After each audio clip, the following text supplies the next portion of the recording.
Chapter 1302. The next day, Zhang Xiaobao and Wang Wan arrived in front of the village. They did not bring many people with them, only 300.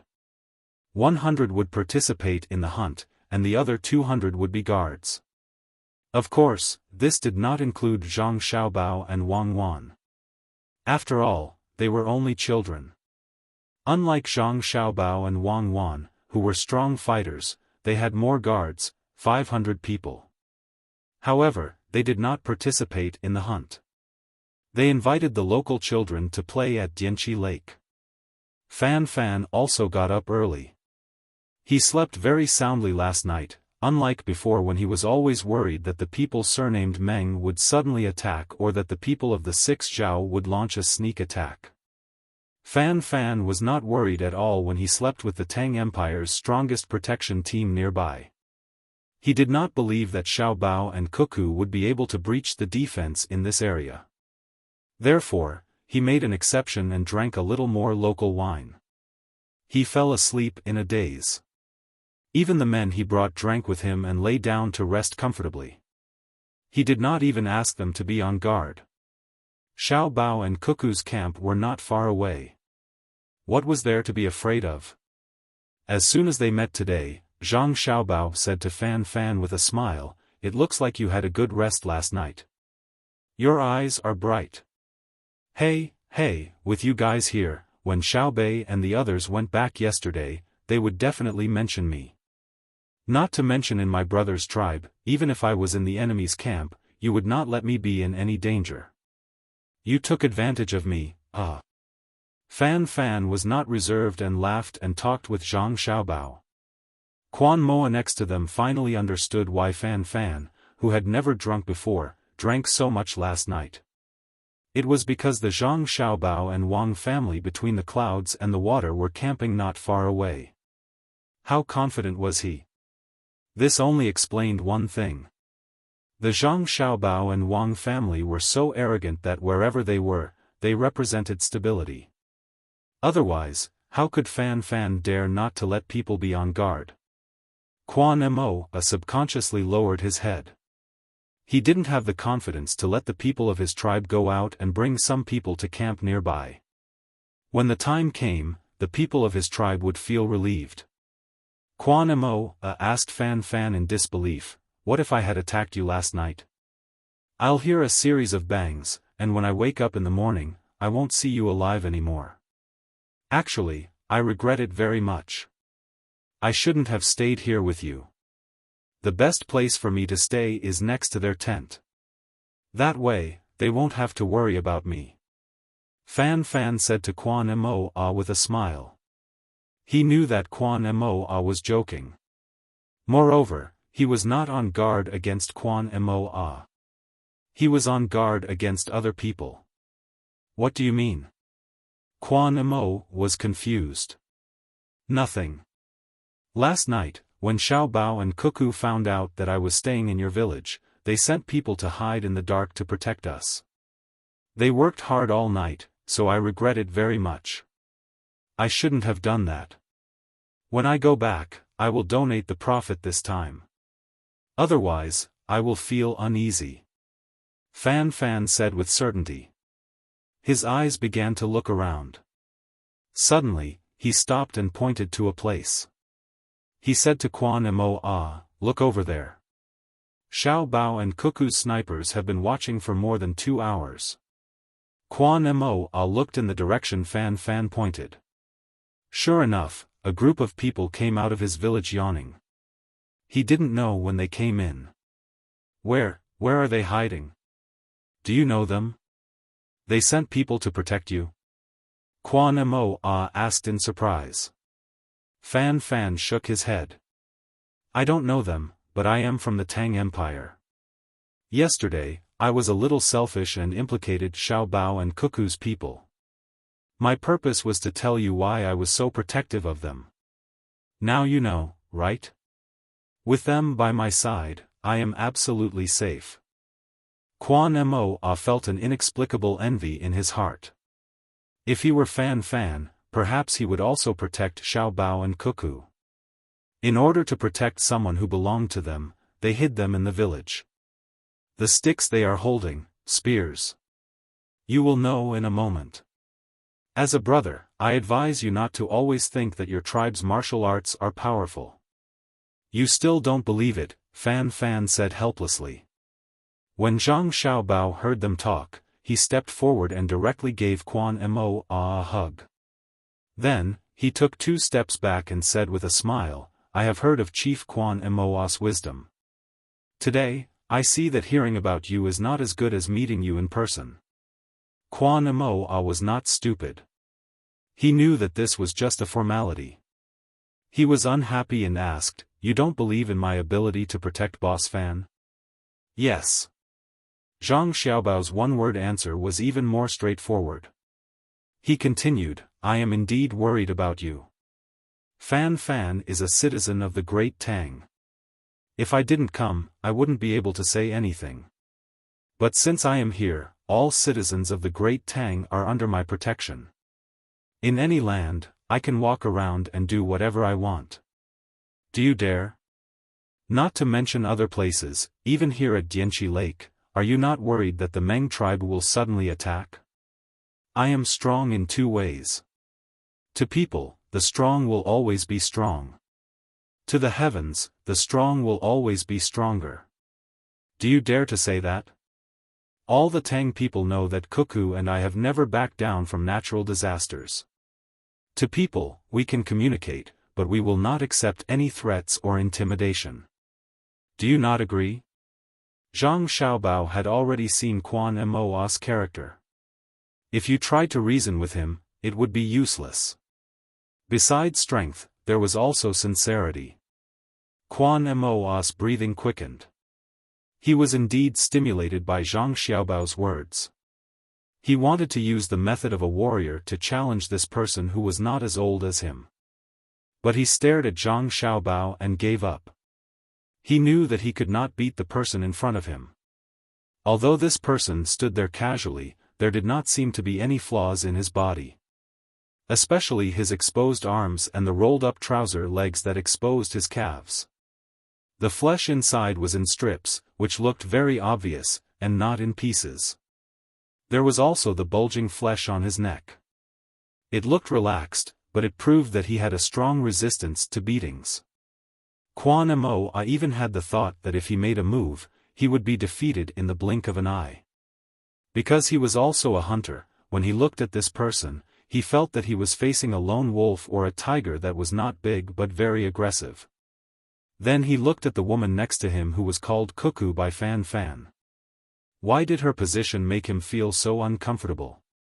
At the moment when he regarded the other as an enemy, he faintly felt that once he launched an attack, he would face the surging tide of the 2 people like a hurricane in Dynasty Lake. Quan Mo could not figure it out, but he would never ignore his intuition, so he looked back and forth. Quan Mo, what are you looking at? Xiao Bao, Cuckoo, they are very friendly. Fan Fan touched Quan Mo and said. Quan Mo almost cried. Friendly? Look at their positions, which side do you want me to guard against? People who do business really have no vision. Zhang Xiaobao took a step back, and Quan Mo instantly felt comfortable. Then he heard the person opposite him say, hunting, directly using our normal weapons is bullying you. Let's do it this way. First, we will let you see what our normal weapons look like. Then, we will give up this weapon and compete with you on the same level. So, you don't have to be upset or unconvinced. Cuckoo and I will accompany you and we will hunt together. Just a reminder, don't do anything to me and Cuckoo, otherwise. Chapter 1303. Hearing Zhang Xiaobao's words, Quan Mo nodded in agreement. Originally, he did not intend to do anything bad. He had already seen that the people of Tang were very supportive of Zhang Xiaobao and Wang Wan. If he angered them, not only would they not help him collect salt, but the merchants would also not come to trade. How would he live in the future? He only said that the medicine he exchanged was very good. If he had a headache or fever, he did not need to ask for help. He only needed to take 2 pills. I have already sent someone to inform my king. When the time comes, my king may send someone to summon you. I dare not be rude to you. Quan Mo expressed his attitude first. Otherwise, if the two misunderstood and directly left, where would he find salt? He also mentioned that the leader on his side was the great Tang's appointed vassal king. He hoped that he could use his status as the leader to pressure the two of them and make them stay for a few more days. When the time came, it would be easier for them to dig for salt. Zhang Xiaobao and Wang Wan were indifferent. They looked at the people of the other side's tribe and estimated the fighting strength of the other side. It was not that they wanted to fight with the other side, but when they were ready to win, they would not win too much so that they could improve communication. When the time comes, you can go and see our king. Don't be afraid. Our king will entertain you with wine and dance, Quan Mo added. Zhang Xiaobao finally spoke. We don't have time. Tell someone to tell him that we are not going to patrol his place this time. Let him come here by himself and wait for 3 days. If he does not come in 3 days, then don't come. If he wants to see the song and dance, he will bring his own people and wine. We did not bring much. That is our king. Quan Mo was dissatisfied. The vassal king given by your emperor has a seal. You dare to let our king come to see you?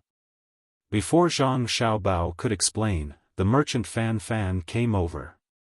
He said to Quan Mo, Brother Mo, if King Quan Gui knows that Xiaobao and Cuckoo are here, he will be very happy and will personally come to see you. On my side, even His Majesty has to personally find Xiaobao and Cuckoo if something special happens. Except for their relatives, no one can order them. What about you?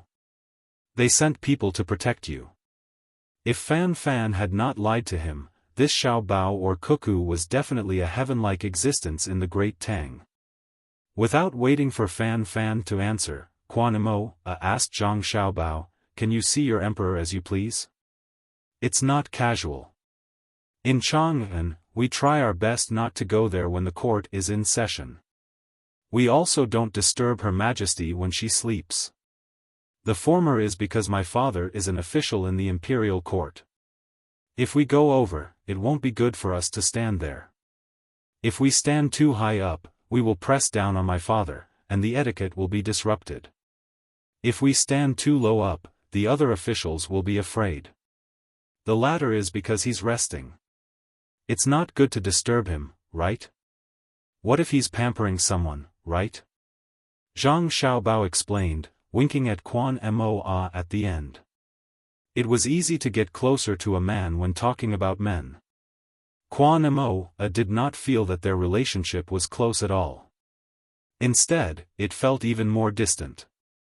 He felt that the two of them should not be standing in front of him and talking casually. Normally, he should be kneeling at their feet. An envoy from the Celestial Empire with such great authority. What if there's an emergency that requires the emperor to deal with?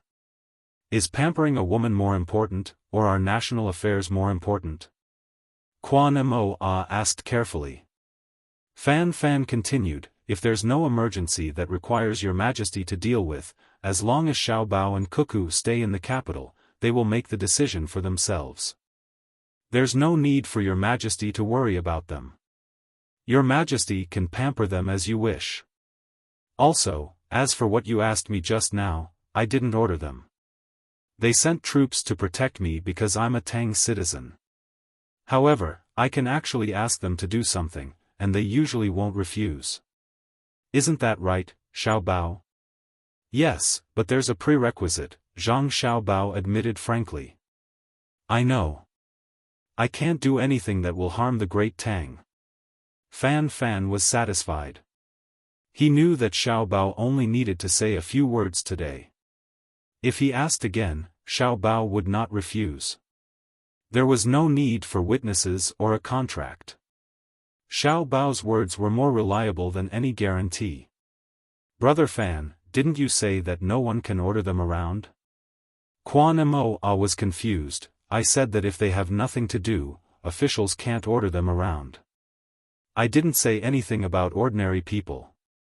For example, when they pass by a village in the Great Tang, a villager comes up and says, "Xiao Bao, help me repair my house." Xiao Bao will send people to help repair the house, and at the same time, repair the houses of the other villagers as well. Fan Fan said in a proud tone. Quan Mo finally understood what was going on. Although he had never experienced it, he felt the same way. It turned out that the two people in front of him were such existences in the Great Tang. Their power could compete with the Emperor of the Great Tang, and when they loved the people, they could become the most ordinary person to interact with ordinary people. They were existences that the officials feared, but were also loved and respected by the people. No wonder Fan Fan said that if he offended these two people, the people of the Great Tang would fight to the death with him. How could such people exist in this world? Should he first express his position and agree to join the Great Tang, and then persuade the leader? It seemed that with such people guarding, it would be very safe. Quan Mo hesitated for a moment. He wanted to express his opinion, but he was embarrassed. However, when he looked at Zhang Xiaobao and Wang Wan, his eyes were full of expectation and desire. Zhang Xiaobao saw Quan Mo's expression and knew what he was thinking. However, it seemed that it was not the right time. He needed to wait, so he said, "Let's take a look at our weapons first." Quan Mo immediately put away his thoughts and nodded. "Okay. Do you see the small branch sticking out of the tree 20 steps away?" Zhang Xiaobao asked. Quan Mo narrowed his eyes and looked. "I see it." With a bang, the branch broke. Zhang Xiaobao's revolver was smoking. Quan Mo trembled in fear and looked at the broken branch in shock. He then glanced at the thing in Zhang Xiaobao's hand and subconsciously took 2 steps back. He swallowed hard and said, "Again, let me see." Zhang Xiaobao put his left hand on the hammer behind the revolver and said to Quan Mo, "Do you see the 2 big leaves 15 steps away and an arm's length apart? They were bitten by insects and are a little yellow." "Wait a minute." Quan Mo took a deep breath and rubbed his eyes. After he was ready, he nodded. "I see it." With a bang, the 2 leaves floated down. Quan Mo's eyes widened. He raised his arm and wiped the sweat on his forehead with his sleeve. He looked at the smoking thing again and asked in disbelief, "2 at once?" "2 at once." It was very fast. "What you heard was the sound of 2 together," Zhang Xiaobao kindly explained to him. "How are they so fast?" Quan Mo was scared. If there were people attacking him, there would be 2 in the blink of an eye. Fan Fan was also surprised. He had never seen Xiaobao and Cuckoo in action. He had only heard that they were very powerful. Today, he had learned something new. He clapped excitedly and asked, "Xiaobao, is this the fastest gun in the Tang Dynasty?" Zhang Xiaobao shook his head. "No, 2 of the 4 people around Xiaobei are faster than me." "Of course, you can ignore them. Stand 30 meters away and act at the same time. As long as you don't miss, both sides will die." "What if it's further?" Fan Fan was curious. "If it's 500 meters away, I'll stand and wait for him to shoot. When he runs out of bullets, I'll chase after him and beat him to the ground. Then, I'll step on him and spit on him," Zhang Xiaobao joked. "Hee, the revolver can't shoot that far." "I know." Fan Fan laughed. At the same time, he was thinking about how to brag to the other merchants when he got back. He wanted to make them regret it when they refused his invitation. Fan Fan could already imagine the other merchants who didn't come when he invited them this time. After hearing about his opportunity, they beat their chests and stamped their feet. Quan Mo, on the other hand, had a lingering fear. It turned out that the 4 guys who didn't have any combat power beside the 9 guys yesterday were so powerful. If he really had bad intentions at that time, he would probably be lying there being guarded and buried in a few days. "Someone, bring a long gun," Zhang Xiaobao shouted behind him. Chapter 1304. A long gun was handed over. Zhang Xiaobao took it and looked at the aiming line. He casually found a tree trunk about 100 steps away and fired. Then, he looked through the binoculars and nodded. He said to Quan Moa, "Choose a target." "I saw you hit the tree trunk." "Amazing." Quan Moa's eyes were good. He found that there was a mark on the tree trunk where Zhang Xiaobao had fired at. Zhang Xiaobao smiled and said, "Not counted." "Choose another one." "Madam? I don't need it." Wang Wan said, but she also took a gun. She also looked at the aiming line and found a tree trunk about 100 steps away. She also hit the target. Quan Moa pulled Fan Fan, who was watching the show, and asked, "Tang's weapons are so powerful now. It's people who are amazing.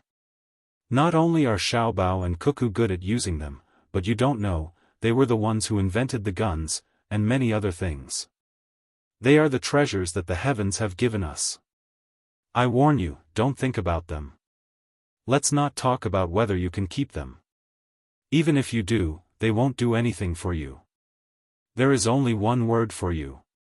Death, I know." Quan Moa didn't dare to think about kidnapping 2 people to do things for his tribe. And why should he kidnap them? It was fine as long as they surrendered. Didn't they also surrender before? It was just that their own tribe was in charge of their own territory. They didn't have a good life and still relied on Tang merchants to trade things. After they surrendered, they would send people to take care of them. He believed that their lives would be good. At least the problem of salt was solved. Moreover, it seemed that they didn't intend to bully his people after his tribe surrendered. He felt that they were very easy to talk to. "Brother Fan, I think they are too kind.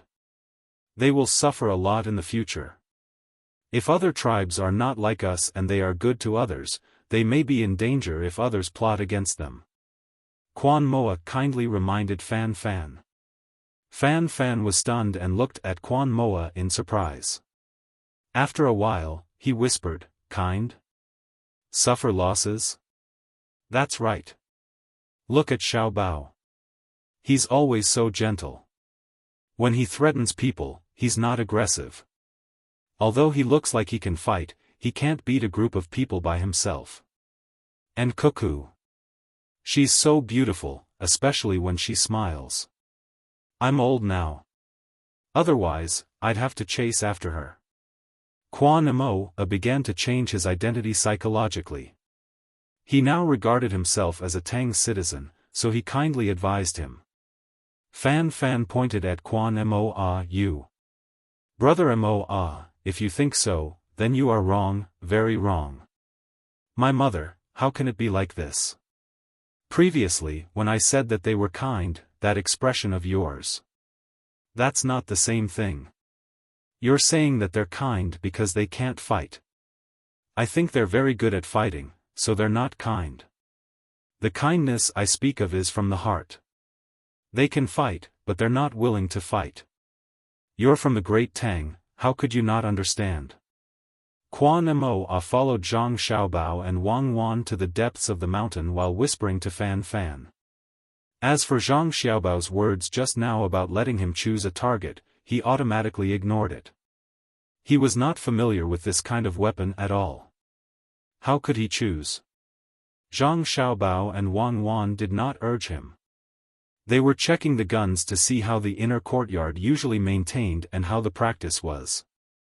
The inner courtyard was for the servants, not for the protection of the seedlings. But they also had to be familiar with the weapons. Fan Fan was in distress and patiently explained to Quan Mo, "Do you know what happened to Tubo in the past? Do you know why the Tujua disappeared?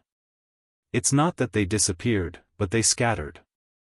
Do you know the situation of the tribes in the north of Hebei province of the Tang? I don't know about Hebei province, but I've heard about Tubo and Tujue. Quan Mo waited for Fan Fan to continue. It's good that you've heard about it. It's all thanks to Xiao Bao and Cuckoo. Cuckoo led the army there and directly killed. Corpses piled up like mountains and blood flowed like rivers. Tubo was scared in an instant. Xiao Bao followed and made the Tubo people hungry. Is he kind? Fan Fan said and asked. Quan Mo shook his head hard and guiltily looked at Xiao Bao and Cuckoo who were studying the guns. He showed a frightened expression and asked Fan Fan, is it that scary? Devil Cuckoo, with a smile, people will be destroyed. Ruthless Xiao Bao, killing without spilling blood. Don't you think it's scary? Do you know that the officials of the Tang Empire are most afraid of Cuckoo smiling at them? There's a saying that one would rather hear 100 ghosts howling than see Cuckoo smile. At that time, Cuckoo killed the Tubo people until they didn't have the slightest bit of courage. During the negotiation, Cuckoo went out and the Tubo cavalry retreated. That was really a general suppressing 1,000 cavalry. Do you still think they're kind? Fan Fan said while shivering. He didn't see it personally, but he could imagine how fierce the war was at that time.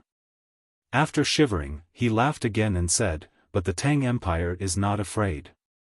We call Cuckoo a little fairy. If you want to pursue her, don't mention it to others in the future. It will be life-threatening. You're too far away. Only our Xiao Bao can do it.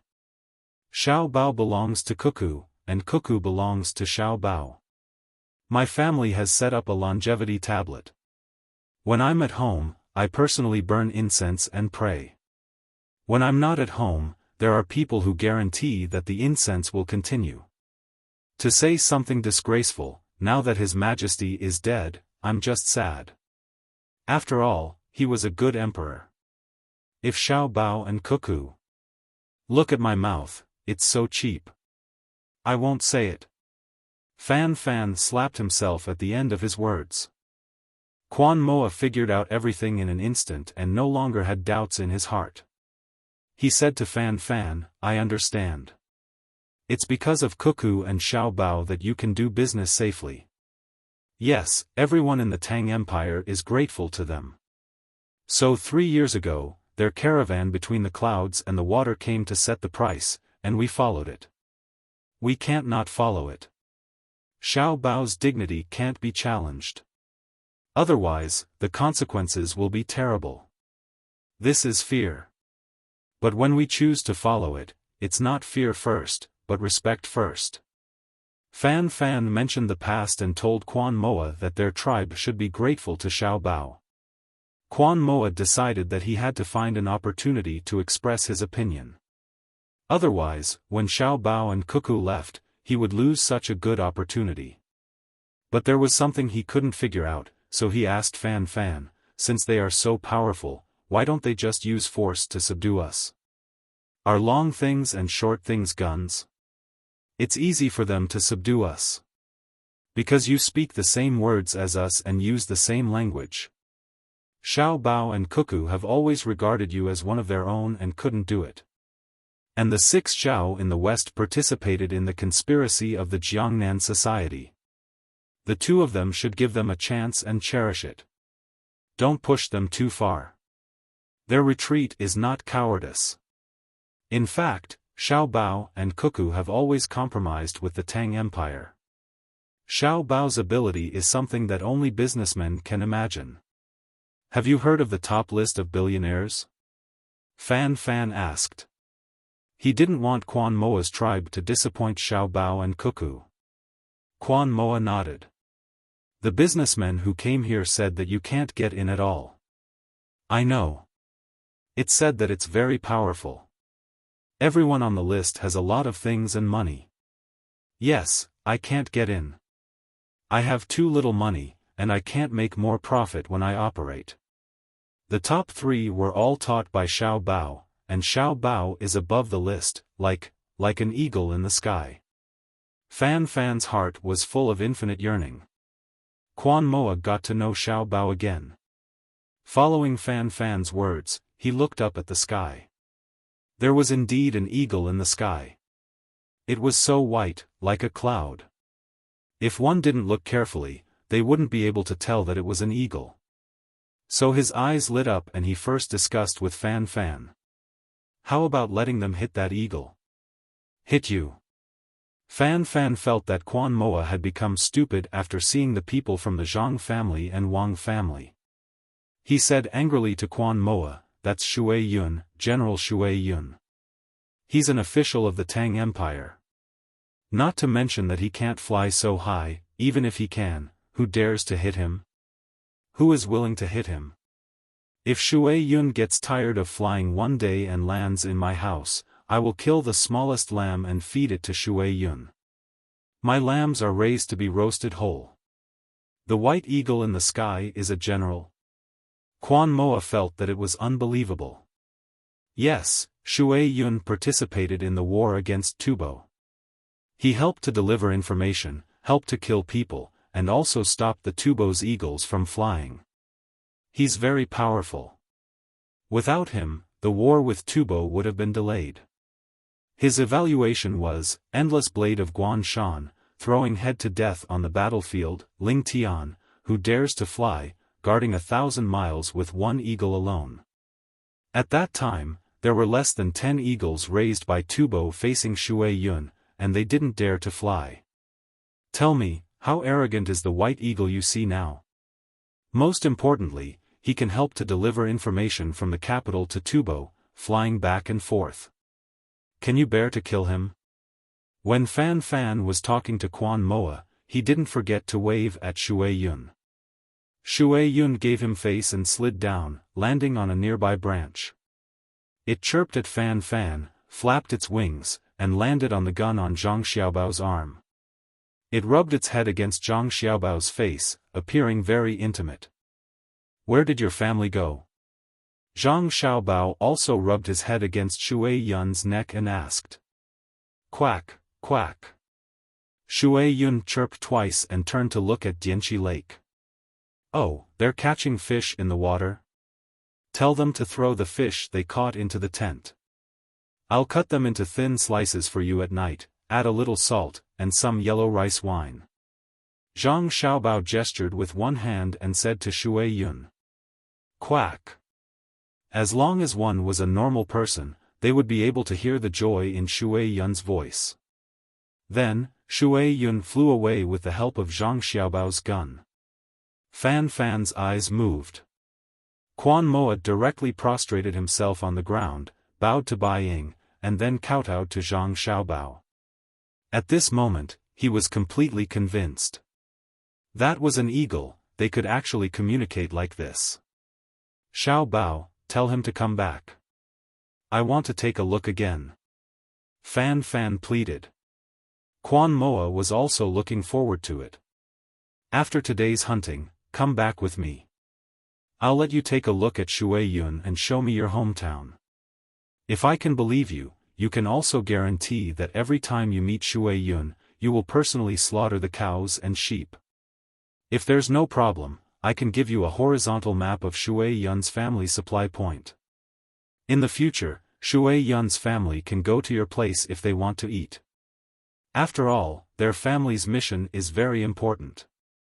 They don't have time to hunt by themselves. If there's a stable supply point, it's still good for them. Now, it's always been my family's business that has such a map. Zhang Xiaobao said to Fan Fan. Fan Fan hurriedly promised, trembling with excitement. Don't worry, I'll eat first. If there's poison in it, I'll be poisoned to death first. If I don't die, I'll feed them. In the future, no matter where I go, I'll bring a sheep with me and raise it myself. I won't let anyone else touch it. When I see Shui Yun's family, I'll kill them and feed them raw meat. I'll test them. Fan Fan was serious. This was glory. Not everyone was qualified to feed Shui Yun's family. But he also understood that he had to prove that he wouldn't poison them. Okay, apply. Find more than 6 guarantors. The family members must have no criminal records. At the same time, there must be more than 200 of them. If, there's no if. I understand. I'll find them, Fan Fan promised. He knew what would happen after that. It would be the annihilation of his family and 9 generations. Zhang Xiaobao nodded. It's not that I don't want to believe you. After all, Shuiyun can't compare to us. If we go to your house to eat, Cuckoo and I don't need anyone to test the poison. A powerful eagle is very fragile when it falls. Quan Moa watched and listened from the side. He felt very warm. Xiao Bao, Cuckoo, and their family's eagle were working for the Tang Empire.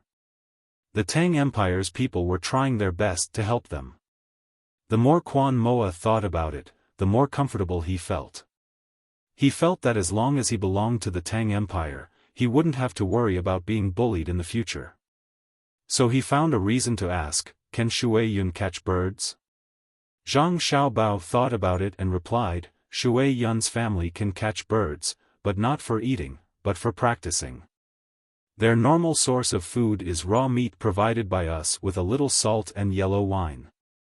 They like to drink a little wine, and then they'll be very happy. Pick a bird. I'll shoot it. I'll show you the power of a spear. Quan Moa began to look for birds. The gunshots and Shuiyun's appearance had caused many birds to run away.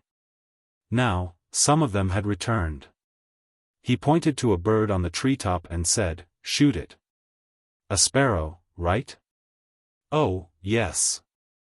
Bang, bang, 2 gunshots sounded. A sparrow was missing from the treetop, and another one fell from the sky.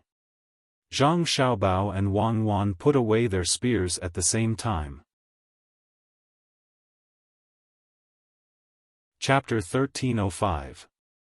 Quan Moa felt that the beating in his chest was about to stop. He felt that he was not facing a human, but a god.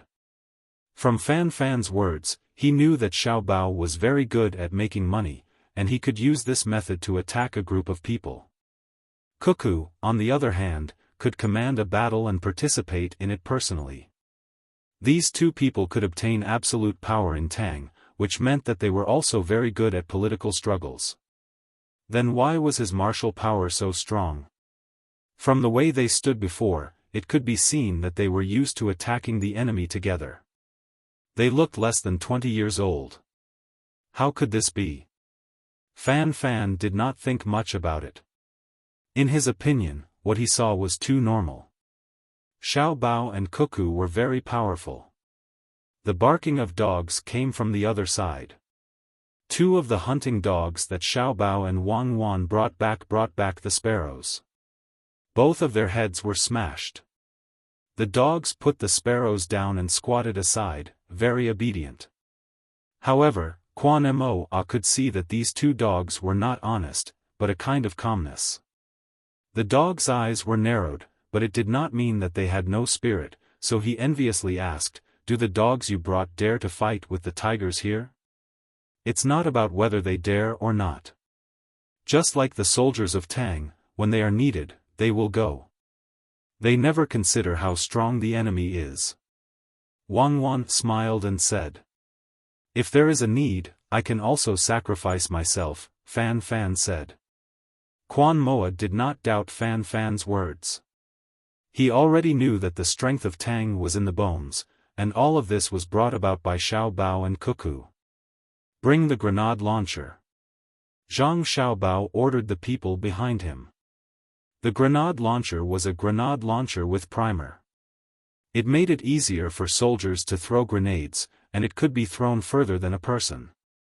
Quan Moa saw that a new weapon was brought forward, and his expression became serious. Zhang Xiaobao took the grenade launcher and looked at the hill in front of them. He pointed to a small tree about 150 or 160 paces away and said to Quan Mo, how about we hit that tree? All right. Quan Mo wasn't in the mood to think too much. Zhang Xiaobao placed the grenade launcher on the ground. He squinted his eyes and looked at it. After adjusting the angle slightly, he took a grenade and put it in. He pulled the lever, and with a bang, the grenade flew out. The moment the grenade flew out, Zhang Xiaobao put in another grenade and pulled the lever again. Quan Mo watched as the small tree disappeared in a curtain of fire and smoke. About a breath of time later, the fire reappeared in its original position and a sound was heard. Zhang Xiaobao clapped his hands and stood up. Wang Wan looked at him and said, "Not bad." The first shot hit the target directly, and the second shot 3 meters behind. This is how mercenaries usually use it. The purpose is to eliminate the enemy's second fireman. It seems that you received good training. It's just so. It's mainly because the veteran mercenaries can judge the trajectory when they hear it. I had to use the sound of the first shot to cover the second shot. In fact, against a powerful enemy, 2 shots won't kill one. At most, it can delay the enemy's continuous attack. Zhang Xiaobao humbly replied. Anyway, the 2 people in front of him did not understand. Quan Mo ran over as fast as he could to check the situation. He saw 2 small pits in front of him. Some of the surrounding branches were cut, and some of the leaves were pierced. For a moment, he was silent. When Zhang Xiaobao and the others strolled over, he still had not recovered. Zhang Xiaobao said to him again, "There are a few more powerful weapons, but we won't take them out. The most powerful field artillery is too heavy, so we didn't bring it. We only brought 20 infantry cannons. This time, we won't use such weapons. Like you, we will use knives and bows. We don't have bows, but we have crossbows." Quan Mo did not say anything. He did not know what a field artillery was or what an infantry cannon was. Fan was anxious. "Xiaobao, what if you don't bring powerful weapons? What if you need to fight? I'll go back immediately and organize the other caravans. Even if I have to carry it on my shoulders, I'll carry the cannons for you." Zhang Xiaobao waved his hand.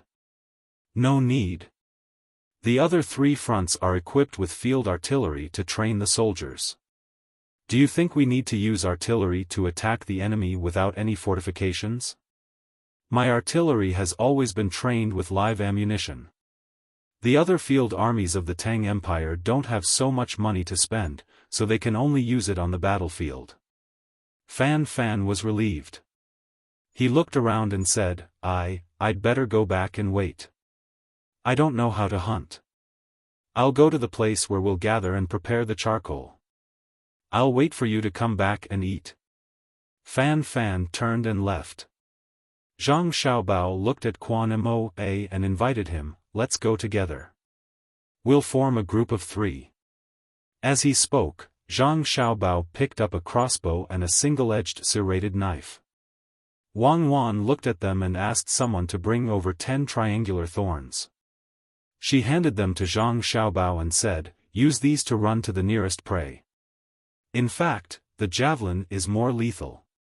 Zhang Xiaobao took the weapons and asked someone to bring an iron javelin and carry it on his back. He was worried that he would encounter a bear or tiger. The javelin was not for attacking, but for setting up camp better. The adults went hunting, and Xiao Bei also had his own mission. They had to lead the local children to play. It was not a step of the invasion, but a way to find something to earn money for the local children. The local people did not need to be brainwashed. The language and writing they used was the same as the Tang Empire. At the same time, there was no need to start a war with them. As long as they were willing to provide them with a better life, they would naturally make a choice. Unlike Xinhua in Japan, where there were many people and they still lived on their own islands and peninsulas. Xiao Bei and the others first asked someone to measure the children in the tribe and make 2 sets of clothes as quickly as possible as a greeting gift. Make them bigger. Children grow very quickly. Add a layer of clothes on their elbows, knees, and buttocks. Don't make them look like patches. They have to be wear-resistant and beautiful. Also, leave some leftovers and needles for them. If they wear them, they can mend them themselves. The big man instructed the person who measured the children's figures. The children in the tribe did not know so much. They were happy to have new clothes to wear and were closer to Xiao Bei and the others. It did not take long for the children's figures to be measured. The inner courtyard immediately rushed to make the clothes. Xiao Bei brought the children to the side of Dianqi Lake and did not go into the water. She asked someone to net a few carps and said to the local children, "Do you usually eat carps?" "Yes." A few children shouted together. "There are many bones."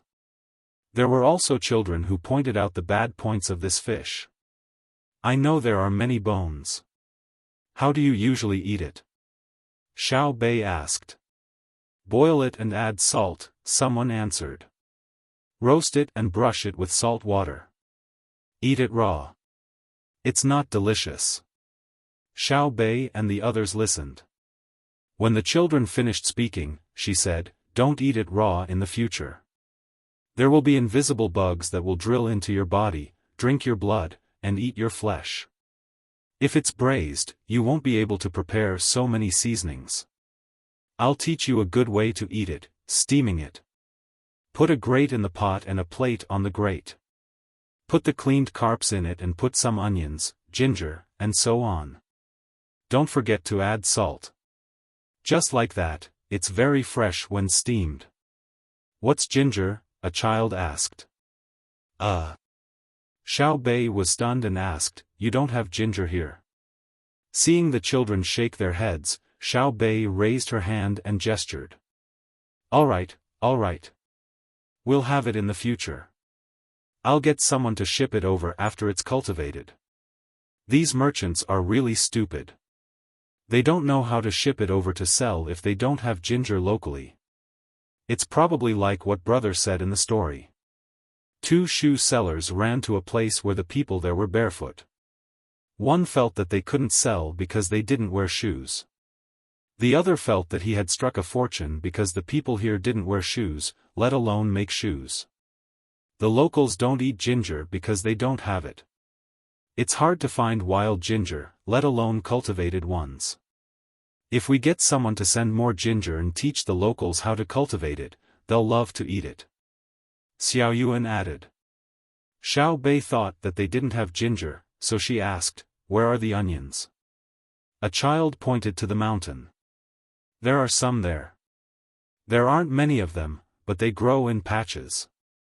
"Wild?" "I know. After a while, we'll get someone to send over a large amount of onion seeds and teach you how to grow them. They're sweet."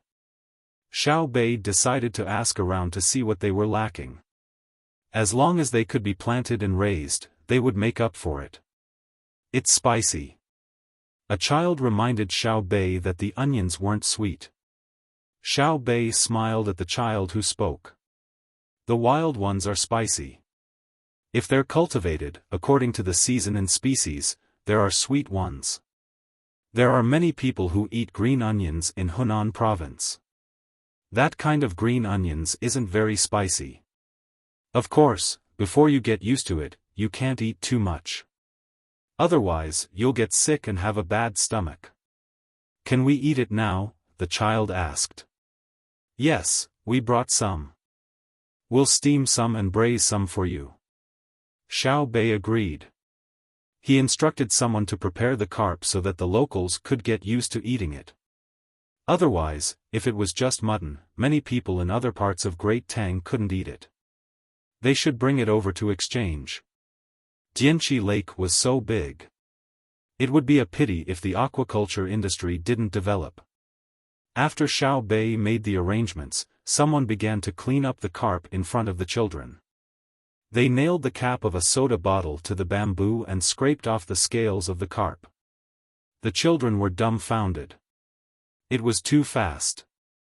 So the scales could be removed like this?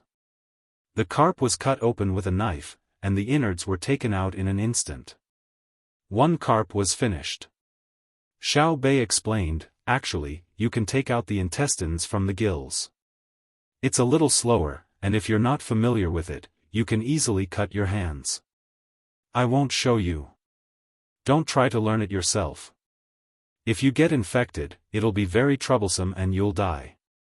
The children looked scared. They didn't want to die. A child boldly pointed at the person who was cleaning up the fish and asked, "Xiao Bei, is he not familiar with it?" Xiao Bei laughed. "Ha, if he's not familiar with it, there aren't many people in Great Tang who are familiar with it. This is the best chef in my family. Actually, he shouldn't be doing such a small job. There are other small workers. I chose him to do it so that you can eat the best delicacies." Xiao Yuan added, "Today, I'm not talking about eating carp. I'm talking about giving you another way to earn money. The things that are processed from the carp. There are 2 more chapters today. Occasionally, on my birthday, I'll add another chapter."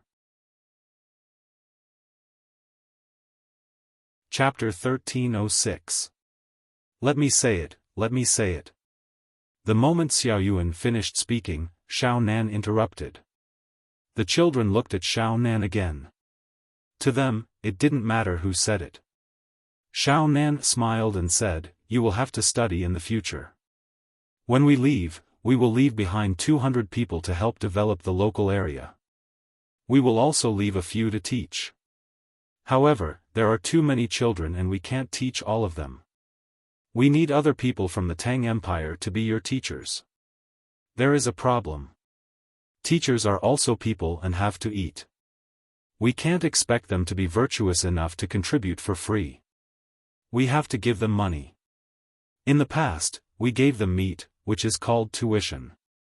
If you come from a distant place and don't give them enough money, most people won't be willing to teach you. So you have to earn money yourself, by learning tools, and give the teachers a salary. Then are the children from other places in the Tang Empire the same?" A little girl asked. She wanted to study, but as a girl, she knew that she had no hope unless she could solve the money problem herself.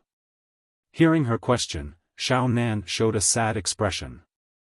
After thinking about it, he told the truth. Children in most places don't need to spend money, let alone earn money. They even get money when they study well. "Who gives them money?" the little girl asked again. "Merchants, the merchants of the Tang Empire. They take out money to build schools, hire teachers, give rewards, and take care of the food and clothes for the children," Xiao Nan explained. "What about us?" another child asked.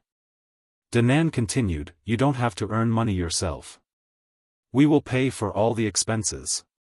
Although we are 9, we have our own money, a lot of it. Part of the money is used for this. Not all merchants in the Tang Empire are willing to spend money on the children. If they don't pay, we will take care of it. I know you want to ask why we don't give you money, right?" The children nodded. They were all from the Tang Empire and were willing to be taken care of by the Tang Empire. What was the difference? Some of the children even started to get angry, feeling that the 9 children in front of them were alienating them. Xiao Bei coughed and said, "We don't give you money for your growth. Your tribe is different from the Tang Empire.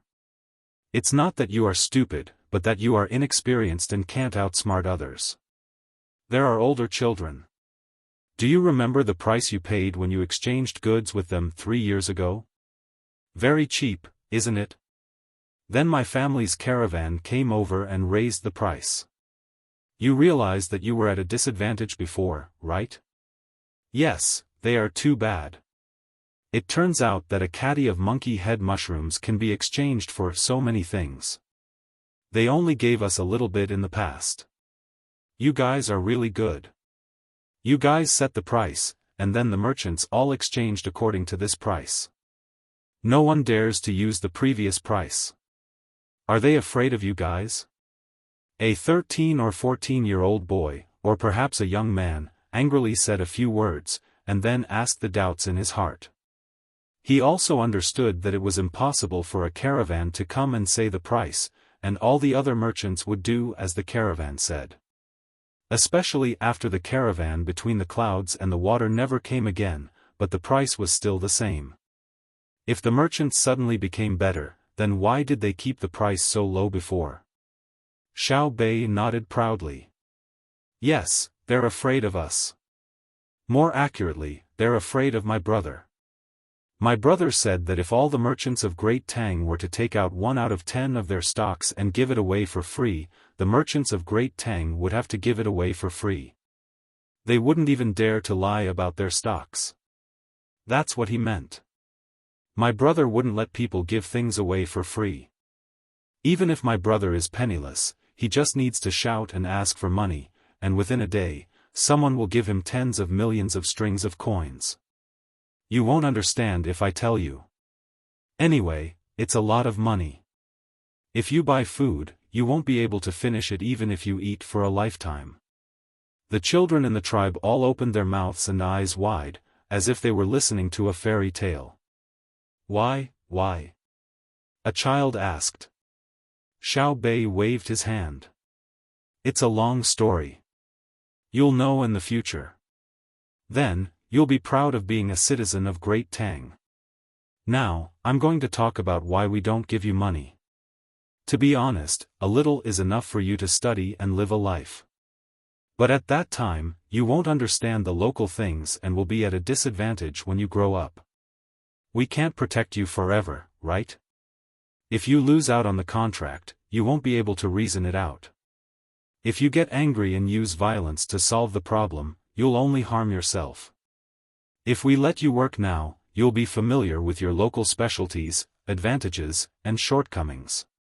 When you go to other places in the future, you'll compare with the local specialties and aspects. Then, you'll know what you need the most and how much the things and services here can be sold for. When Xiao Bei said that, the children felt that Xiao Bei and the rest were thinking for them and became close again. Xiao Bei didn't wait for them to ask again. He took the initiative to say, let's start with the carp. There's a lot of medicine on the carp, such as the eyes, scales, skin, and blood. The eyes and blood aren't easy to preserve, and the skin is troublesome to cut. Why don't we collect the scales, dry them, and sell them? Don't throw away the bones either. It's the same for the bones of other fish. Keep them, dry them, and add the shells of the shellfish in the pond. If they're ground into powder, they can be used to feed livestock and poultry. For example, if a chicken lays an egg with a soft shell, the shell will harden when it's eaten. At the same time, the chick will grow faster. This was the first time the children in the tribe heard that fish scales and bones could be exchanged for things. It was the same for the shells in the pond. The tide would wash up a lot of things with shells. Also, when it rained heavily, the water level would rise, and the water level would recede, leaving behind a lot of shells. They're all eaten by the birds. A child thought of the flocks of birds that landed on the shore or went to the shallow water to eat. He felt distressed. Birds ate shells that could be exchanged for things. Yes, birds like to eat them. There's also small fish and shrimps. Look at the ones flying in the sky. My brother and sister call them red-beaked seagulls. The shells you pick now can only be used as fodder. Dry the meat and put a little salt. When you sell it, you can give it to people who don't have or lack it as snacks. Then, there's also some damaged shellfish. You can dry them too. That's to say, pick the good ones and sell them. Keep the bad ones and ensure the quality. It's to let others know that everything you have is good quality. Yes, that's what it means. What do you do with the bad ones? Grind them into powder like the bone powder and shells. I'll teach you how to make a kind of noodle food, bread. Put the powder into the noodle and bake the bread to feed the red-beaked seagulls. Xiao Bei explained the use of everything in detail to the children. If she didn't have to go with her brother and sister, she would have wanted to stay. Jianqi Lake scenery was really beautiful. Moreover, she heard from her brother that the weather here was good. Living here for a few months was not bad. Unfortunately, she had no choice. The local children did not understand. Other things could be used to exchange for things they needed. Things that should have been thrown away had to be specially made and then fed to the birds. Birds were not chickens. If they were raised, they could eat eggs and meat. If the birds finished eating and flew away, wouldn't they be tired for nothing? I don't want to feed the birds, a child said unhappily. How else should I say that you need to learn? Xiaoyuan looked like a child who couldn't be taught. You can't do without knowledge and experience.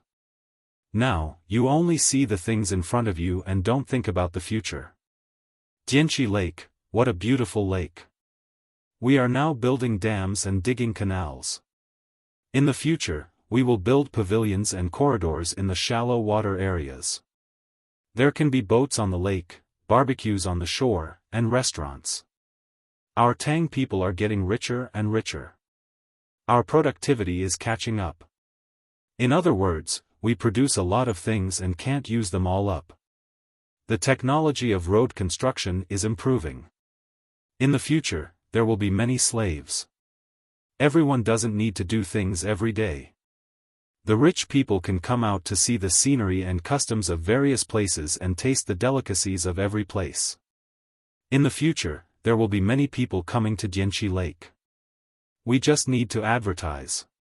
What does that have to do with feeding the birds? A child directly asked the key point. Xiaobei and the others were helpless.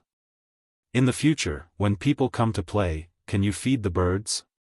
You sell them the things to feed the birds and make money, right? Now, you have to feed the birds until they are not afraid of people and like to eat your food. Only then will people buy it. After Xiaobei finished speaking, she felt that she had no energy. This bunch of stupid children. The children were very sensitive. When they saw Xiaobei's expression, one of them asked, "Are we stupid?" That's not it. It's just that my expectations are too high. I always compare the children with us. Not only you, but even the adults in your tribe can't figure it out. If you can immediately understand any of our ideas and think of other advantages, then all of you can enter the top ranking of the richest people. So, you have to learn as you do.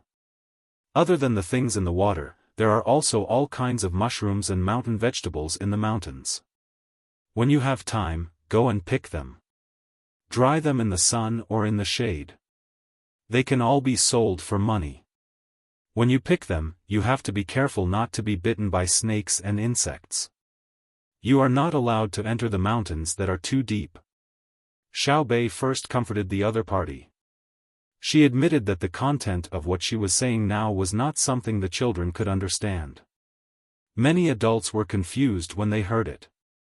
At the same time, Xiaobei warned them not to let the children go deep into the mountains and forests and be eaten by wild beasts just to earn some money. The children did not know what the top ranking was. They knew that Xiaobei and the others were better than them, so they did not understand a lot of what she said. Xiaobei, teach us again. Let's see what else we can do. A child requested. Okay, you have to pick mushrooms and mountain vegetables in the mountains. You also have to make powder from fish scales, fish bones, and shells. You also have to sell shellfish jerky. There is no fixed price for these things between the clouds and the water. The merchants will pay according to their own ideas. I'll teach you a way so that you won't lose too much.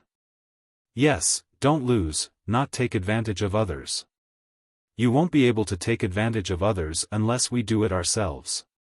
Xiaobei did not forget to show off her skills. The children in the tribe laughed and continued to listen carefully. They had never been told this before. The way is to pretend to be children. Oh, you are children.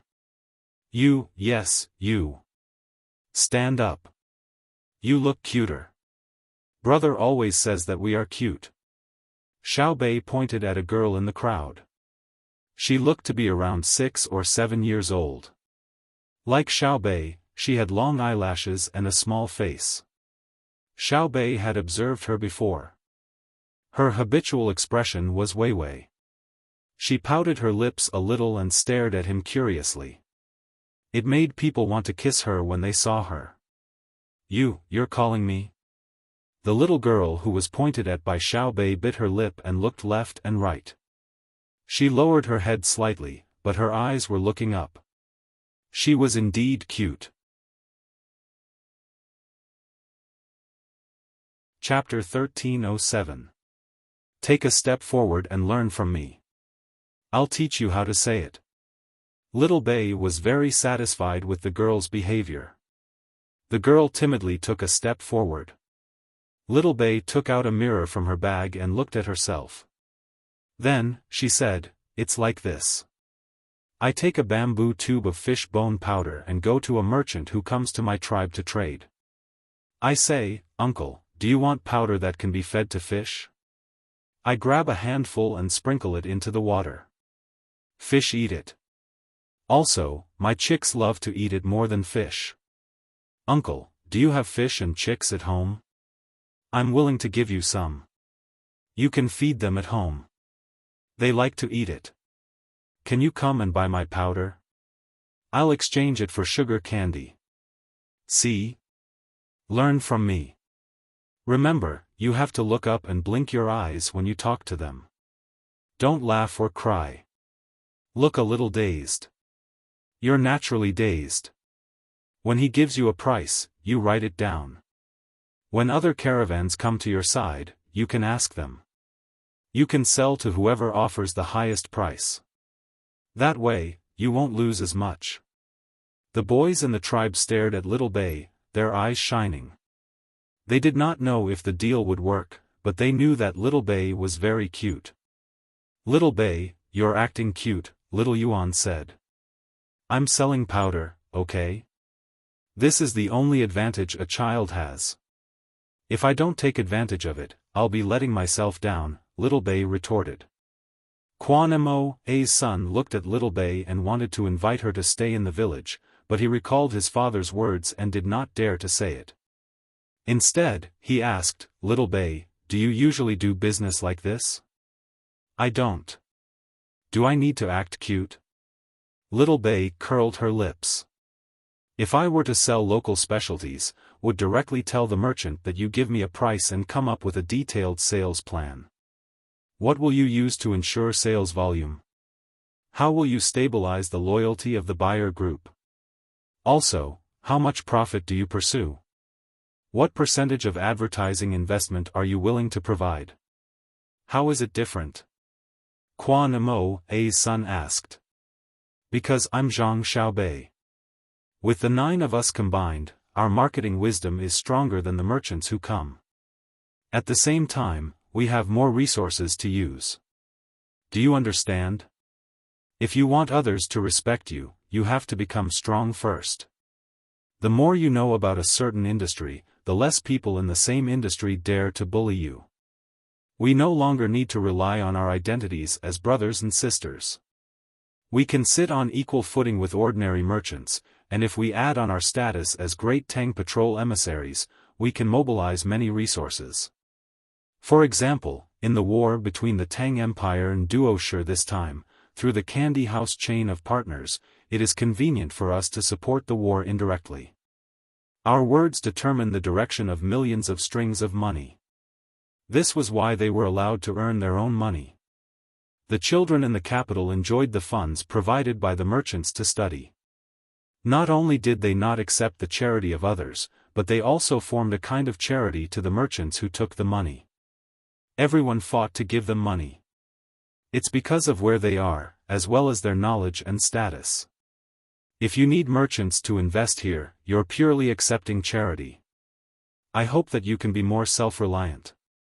Of course, I will also give you help, not charity." Xiaobei explained. It could be said that his words were heartfelt and earnest.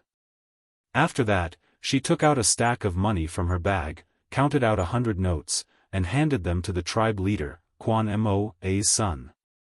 "Take this, 10,000 strings of coins.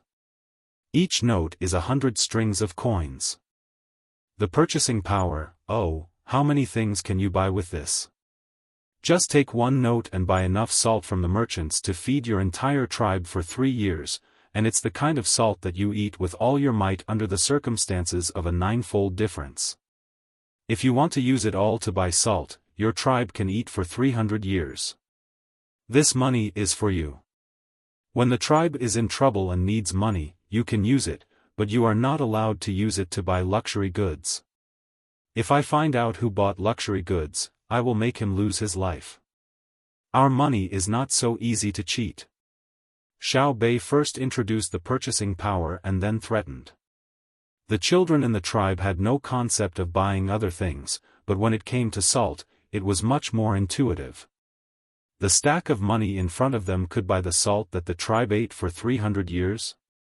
Quan Mo's son looked nervously at the other 8 people, afraid that the 8 of them would ask for all the money back. 300 years of salt was really scary. After a while, he took out another note in embarrassment and handed the others to Xiao Bei. "1 is enough. Give us all the money. You have no money to use." "Ha!" Xiao Bei laughed. "Give you all our money? Do you know how much money we have? The money we earn in a day is twice as much as what you have. Money is just a number to us now. If we use a part of this number to improve the lives of others, we will be happy. We don't care about money.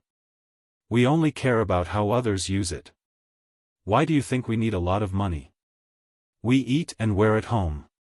Our family has more money than us. What we are worried about now is how to spend it, not how to save it in the bank to earn interest." Xiao Yuan and the others nodded. They indeed had so much money that they had nowhere to spend it. Every time they took out a sum of money to spend on the Tang Dynasty's children's welfare, they would earn more. The main reason was that the brand of the Precious Candy House chain was too strong. The children of the rich would definitely choose to spend money at Precious Candy House. Even the adults liked to play at Precious Candy House's amusement park. Quan Mo's son couldn't believe it. His voice trembled as he said, "With money, you have power. You also know about power? Power is not obtained by money. It is given by the people. Power itself has no value. Its value is reflected in how much benefits the person who enjoys the power can bring to the person who gave it to him. Even if we don't have money, we still have power because the people trust us. Power is invisible. Whether it is abused or not depends on who the power holder uses the power on. Forget it, you won't understand even if I tell you. Many people forget the root of power. Every time they seek benefits for themselves, it's a blasphemy against power. What's dirty is not only the transaction of power, but also their soul. When they die, they definitely won't be able to close their eyes." Xiao Bei said a lot and shook his head. He felt that it was impossible to communicate with ordinary children. Quan Mo's son really didn't understand, but he knew that he had money now. He could buy salt for the tribe to eat for 300 years. He considered whether to buy more and save it for later use. Xiao Hai seemed to see through the other party's plan and hurriedly said, "Don't buy salt. There will be salt soon. It won't cost you money. Eat as much as you want. If you can't think of how to spend it, keep it. There's no need to be afraid of depreciation. This is because after productivity increases, the depreciation of money is on luxury goods and medium-sized products, not low-end goods that are affected by productivity." I've said too much again. Anyway, you just need to know that this money is very useful. If you don't make money from selling things, use it to pay for your learning equipment and the cost of hiring teachers. Quan Mo's son clenched the money tightly. His eyes reddened as he asked, "Why are you so good to us?" "Because you admit that you are from the Tang Empire. We have always treated our own people well. If it were a child from Japan or a child from Xinlua, I wouldn't care if they died," Xiao Bei said in a very domineering manner. After thinking for a while, he said, "Actually, the children in Japan and Xinlua are not bad either. They were invited to the capital, including their families. Back then, we were the ones who suggested that the best children from the Tang Empire be chosen to come to the capital. It was a very simple purpose. In the end, my brother and sister found out and came up with a series of plans. Sigh. We are still too far away from them.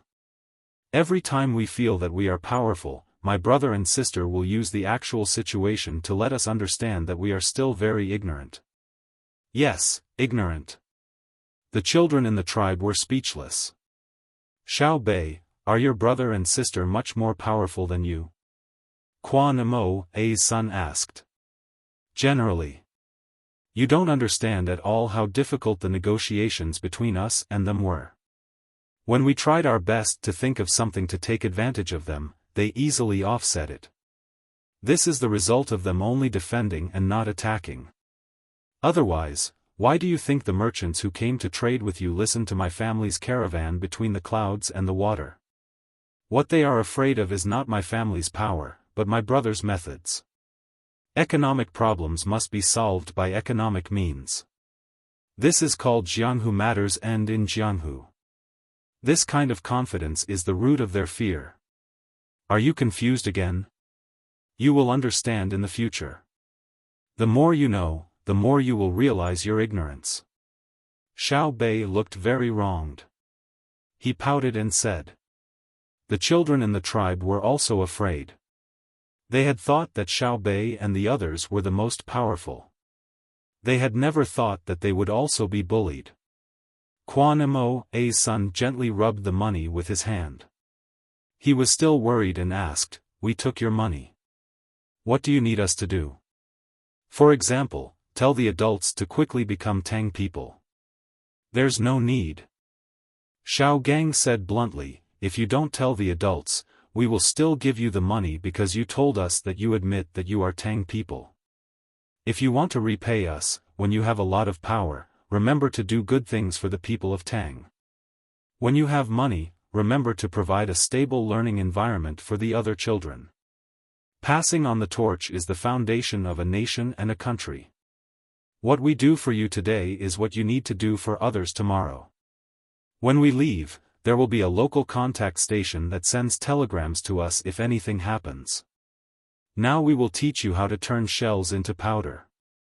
You need a mill, a fine grain mill. I will give you one and have someone make it immediately. In the mountains, Quan Mo was hunting with Zhang Xiaobao and Wang Wan.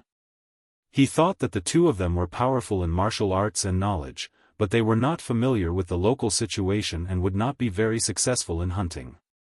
What he did not expect was that the two of them seemed to have lived near Dianqi Lake since they were young. Their footsteps and vigilance were just right. He saw with his own eyes that when Zhang Xiaobao was tracking the tracks left by the prey, he casually killed 2 hidden poisonous snakes and handed them to Wang Wan.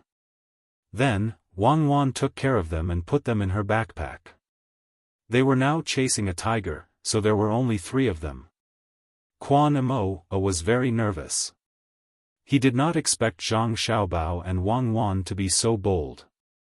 It was a tiger. With only 3 people, they dared to track it and even planned to hunt it. After moving forward for a while, Quan Mo could not help but say, "Xiaobao, why don't we change it? Tigers are not easy to fight." "It's okay, Xiao Hu. I am going to catch it alive. There is a male tiger missing in the zoo. You just happened to encounter it. I will use other weapons in a while, so it is not considered a part of the competition," Zhang Xiaobao replied. Chapter 1308. The little tiger that Zhang Xiaobao was talking about was indeed a little tiger, but it didn't mean that this kind of tiger couldn't grow up. It was just that the tiger itself was small. He also knew that there were many tigers of the same species in this area, but he didn't plan to kill them. This was a national first-class protected animal at his time. He also didn't think that killing a tiger would show his heroism. The number of tigers had always been small, but because tigers were active in a wide area, it caused people to be afraid of them. When Zhang Xiaobao and Wang Wan came over, they brought anesthetic bullets. Wang Wan also carried an anesthetic gun on her back. When they encountered a strong animal, they would directly use the anesthetic gun to kill it. It was just hunting, not risking their lives. Quan Moa was still worried. He didn't know the function of the gun on Wang Wan's back, and it looked different from the gun she used before, so he worriedly reminded, what if the little tiger is meeting up with its family? That's impossible. We didn't hear the cries of the little tiger. At the same time, there weren't any large tiger footprints on the ground. This means that this is a lonely little male tiger. I want to find a companion for it. Isn't it cruel to lock it up in the zoo in Beijing? When Zhang Xiaobao thought about how the tiger was still alive and well, yet you had to catch it and lock it up for others to see, he felt that someone would stand up and say something about animal protection. However, Zhang Xiaobao chose the wrong person. When Quan Moa heard Zhang Xiaobao's words, he was puzzled. Cruel? Are we going to feed it directly when we put it in a zoo?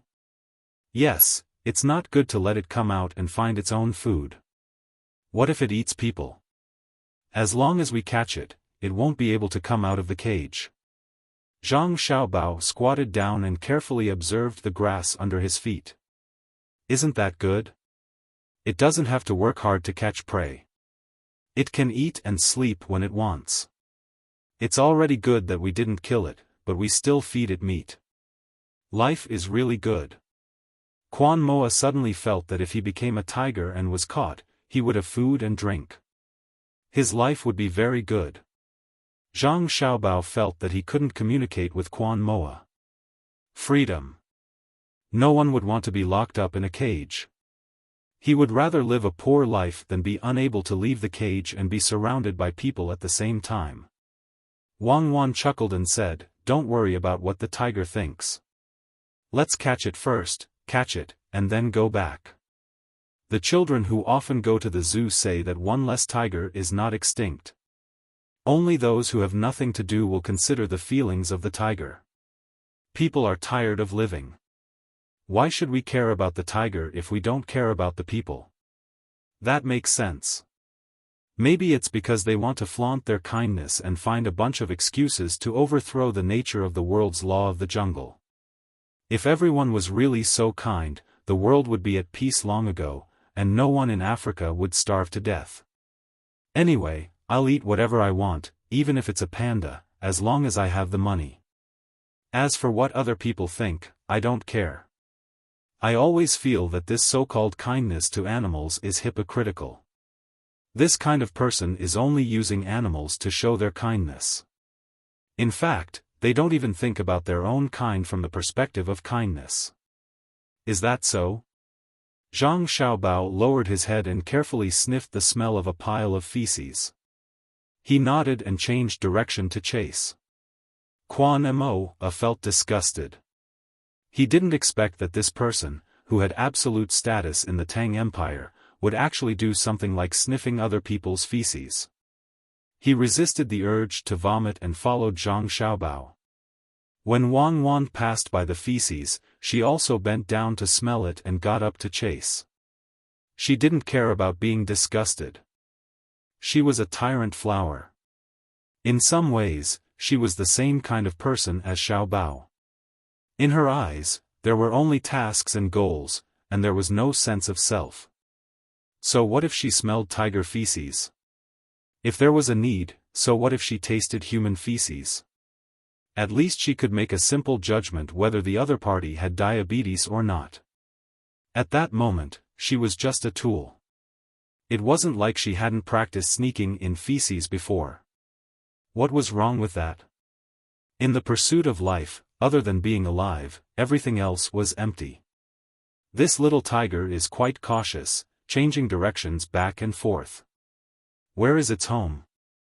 We have to reach it before the animal activists find it, catch it successfully, and move it immediately. Zhang Xiaobao was tired of chasing and said funny things to relax. Wang Wan also wiped the sweat on her forehead. As long as there is an attribution in front of the activists, then it is hypocritical. Animals are protected, so why can't plants be protected? This is a very interesting situation. For plants, animal activists feel that they can eat as much as they want, but they don't protect the animals that need protection the most, humans, because they feel that humans are at the top of the food chain. According to this, are carnivores at the top of vegetarian animals? Will they attack carnivores in order to protect herbivores? No, because they feel that this is natural elimination. The basic theory is reflected in the fact that animals are not as smart as humans, but are plants smarter than animals? Are the lives of plants not lives? Therefore, their kindness is selective. Isn't that so? People say that they can be killed but not abused. As a human, it is better to live a bad life than to die a good death. Tell me, to a person who has committed a death sentence, what would he choose if he were to be whipped every day but not killed, or directly killed and not whipped? I am not saying that I don't want to protect animals. If they are rare, then I will protect them. The purpose is different. They protect animals because they think that they are animals and feel pity for them. I protect animals because I want to let these animals live so that the people of Tang Empire can recognize them and see them with their own eyes. Therefore, animal activists are hypocrites who flaunt their sincerity. They are narrow-minded people who show their love for humanity. The best way to describe them is that they have nothing better to do. Zhang Xiaobao also said. Quan Mo looked at Zhang Xiaobao and then at Wang Wan. She begged, "Can the two of you speak human language? I don't understand." Zhang Xiaobao looked at Quan Mo with a happy expression. He said to Wang Wan, "Look, our brother Mo understands thoroughly. Why didn't I think of this? I should say this to animal activists. Can you speak human language? I don't understand." Okay, you don't have a chance to say this. Where is the tiger? Wang Wan pitied Quan Mo. He followed the two of them. Most people would not understand the communication between the two of them. It was a connection that transcended time and space. No matter what she said, it was a kind of happiness for her to come here with Xiaobao. If it was her, even if there was a man who cherished her, would he understand if she told him that the main purpose of the aircraft carrier was to provide a landing and supply platform for planes? That was a kind of indescribable loneliness. "Xiaobao, it is good to have you," Wang Wan said to Zhang Xiaobao. Quan Mo frowned. "The two of you can still say such mushy things at this time? It is good to have you." Zhang Xiaobao held the binoculars and replied, "Because you have the anesthetic gun on your back. Look through the binoculars. On the left, about 20 degrees, which is the direction of 10 o'clock, there is a beautiful little tiger. It is looking at me. Quick, take the gun down and climb up the tree. I hope it does not practice this skill. Who said that tigers can't climb trees? That is because the big tiger is too heavy. The small one can climb up. Choose a place. I will cover. You prepare to shoot. We need a bait. What should we do? Don't look at me. I am not going to rush over." Quan Mo finally understood Zhang Xiaobao and Wang Wan's words at the critical moment. Okay. Let me observe first to see if it is full. I hope it is hungry so that it will be interested in us. I can't tell. Let me calculate. Cuckoo, you go forward first.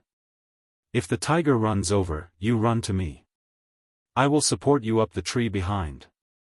If it does not come over, you first occupy the commanding position. I will follow and send you to the tree 30 meters in front. I will continue to move forward and lure it over." Zhang Xiaobao analyzed and said to Wang Wan. Wang Wan immediately picked up the gun and walked forward. At the same time, she observed her feet. She did not want to be tripped while running. This kind of low-level mistake would lose face for Ba Wang Flower. Even if she knew that she would fall, Xiaobao could make her not be in a dangerous situation. What about me? Quan Mo asked anxiously. Xiao Bao did not seem to mention what she should do. You go up the tree first. I will give you a binoculars to play with. Remember to return it to me later. You are not qualified to have it. Zhang Xiaobao handed over his binoculars. Quan Mo excitedly received it and looked at Zhang Xiaobao worriedly and asked, What about you? Go up quickly. Do you still need binoculars more than 300 meters? Before, I was looking for the target. Now that the target has been determined, how can I not keep an eye on it from 300 meters away?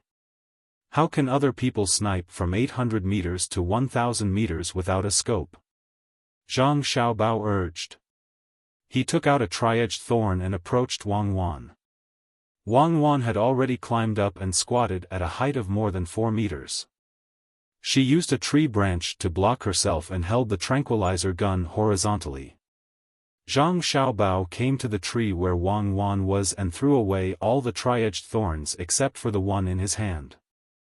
Then, he began to tidy up his clothes and shoes. After thinking for a while, he took off his shirt and exposed his upper body. He moved his arms and made 2 small jumping movements. Then, he observed the position below Wang Wan and walked towards the little tiger that had been staring at him. Every step was almost the same distance. Wang Wan, who was on the tree, licked her lips and took a deep breath. Then, she no longer paid attention to Zhang Xiaobao. She instantly entered the best sniping state. Zhang Xiaobao continued to move forward. He swung his wrist and shouted at the little tiger, Come, baby, come to brother. When the tiger heard the call, or rather, the provocation, it got up and ran towards Zhang Xiaobao. Zhang Xiaobao turned around and narrowed his eyes. He stared at the little tiger and estimated the distance between the tiger's speed and the tree that Wang Wan was at. He also estimated the distance between his speed and the tree that Wang Wan was at. When the tiger was 150 meters away from Zhang Xiaobao turned around and ran. He took 20 steps and jumped, flying below Wang Wan. He grabbed the tree branch beside him with one hand and played with the tri-edged thorn with the other hand. Then, bang! Wang Wan fired. Over. That's a tranquilizer gun, not an anti-material sniper rifle. It's still running. Fuck, it's really pouncing. Go down, go down. Yes, brother, you can't. If you come up from this height, I'll stab you. Just as Zhang Xiaobao said a few words, the little tiger had already come over. It jumped and wanted to bite him. Zhang Xiaobao gently poked its nose with the tri-edged thorn. It howled and tilted its head and fell down. Chapter 1309. In the end, the little tiger didn't manage to eat the people on the tree. It was numb in its heart. Zhang Xiaobao waited for a while before breaking off a tree branch and throwing it at the little tiger. Seeing that it still didn't move, he jumped down and took out a rope to tie the little tiger's limbs. The effect of the medicine is not bad. I've tested it on pigs and monkeys before. This is the first time I've used it on a tiger. There are still tigers here. We have to cherish them in the future. We can't kill them all. Wang Wan's last words were directed at Quan Moa. Quan Moa didn't think much of it and explained, tigers eat sheep and also people. Rhinoceroses are also very destructive. No matter how powerful they are, how can they be compared to people? There will be people to protect you. Only when the number of tigers and rhinoceroses reaches a certain level can you apply to kill them. Otherwise, you will be violating the laws of the Tang Empire. Carry them. Naturally, Wang Wan did not carry the prey. Zhang Xiaobao and Quan Mo cut down a branch and threaded it through the rope. The two of them, one in front and one at the back, lifted the tiger and walked back. Today, they did not hunt other prey. Wang Wan looked back at the dense forest and the sound of birds chirping. She muttered, In the future, our children can't only see the tigers and rhinoceroses that appeared in Yunnan on TV. Jianxi Lake isn't the only beautiful place here. India is not bad. At least there's something left behind. Zhang Xiaobao heard Wang Wan's words and added. Quan Moa couldn't understand. Why was India not bad? What was left behind? He was more concerned about the thing used to kill the tiger. He held the tree branch on his shoulder and asked curiously, "Can you kill the tiger without killing it? After the tiger dies, it won't feel anything. Can you kill a person with a gun? It depends on where you hit. If you hit the heart, neck, and eyes, there will be death." Zhang Xiaobao smiled and said. "What I mean is to hit the legs and buttocks close to the body. Sometimes, there will be pus and blood in the wound. It will be very painful to cut it with a knife. If you hit a person with the thing used to kill a tiger and cut it again, won't it not hurt?" Quan Mo thought about the practical aspect, which was reflected in medical treatment. Zhang Xiaobao was walking behind him, so he couldn't see Quan Mo's expression. However, he was very surprised. He didn't care if the other party could see him. He nodded. "It's already in use. There's no need to shoot with a gun. It's similar to a tranquilizer bullet. There's a small needle in front of it. There's also the inhalation anesthesia that's currently being researched. When you take a breath, you'll feel numb. You won't feel any pain when you cut your body with a knife. The amount is hard to control, so they're experimenting with monkeys. Poor monkeys, they've made great contributions to humanity, but unfortunately, they don't have white mice." Quan Mo did not understand what the white mouse could do, but he was surprised by the great Tang's methods. If the previous bombs were used to attack, the anesthetic now was used to protect the people. Quan Mo had never been to the great Tang before, so he had only heard bits and pieces from the merchants, especially when it came to weapons. In the past, he had thought that the stories were exaggerated, but now that he had seen the real thing, he began to believe the merchants. "Xiaobao, is it troublesome to return the tribe to the great Tang?" Quan Mo finally couldn't help but ask the question in his heart. "It's not troublesome. As long as you admit it and return to your hometown, we'll immediately set up the framework. We'll send medical personnel to the area first. I know that you need people who can treat illnesses the most. Although there aren't many people there, it's not a problem to send a few people. At the same time, you can study the local diseases and medicinal herbs." Zhang Xiaobao was very happy and looked forward to the local people returning to the Great Tang. If they became a family, the local resources could be put to good use. In the future, they could use this as a logistics base for expansion. There are also gems.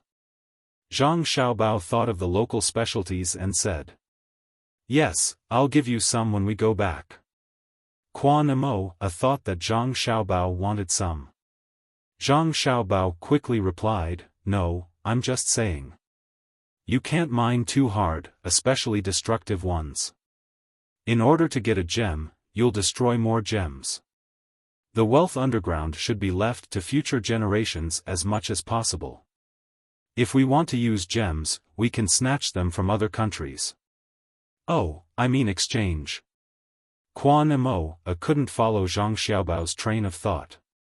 He didn't understand why they wanted to leave it to future generations.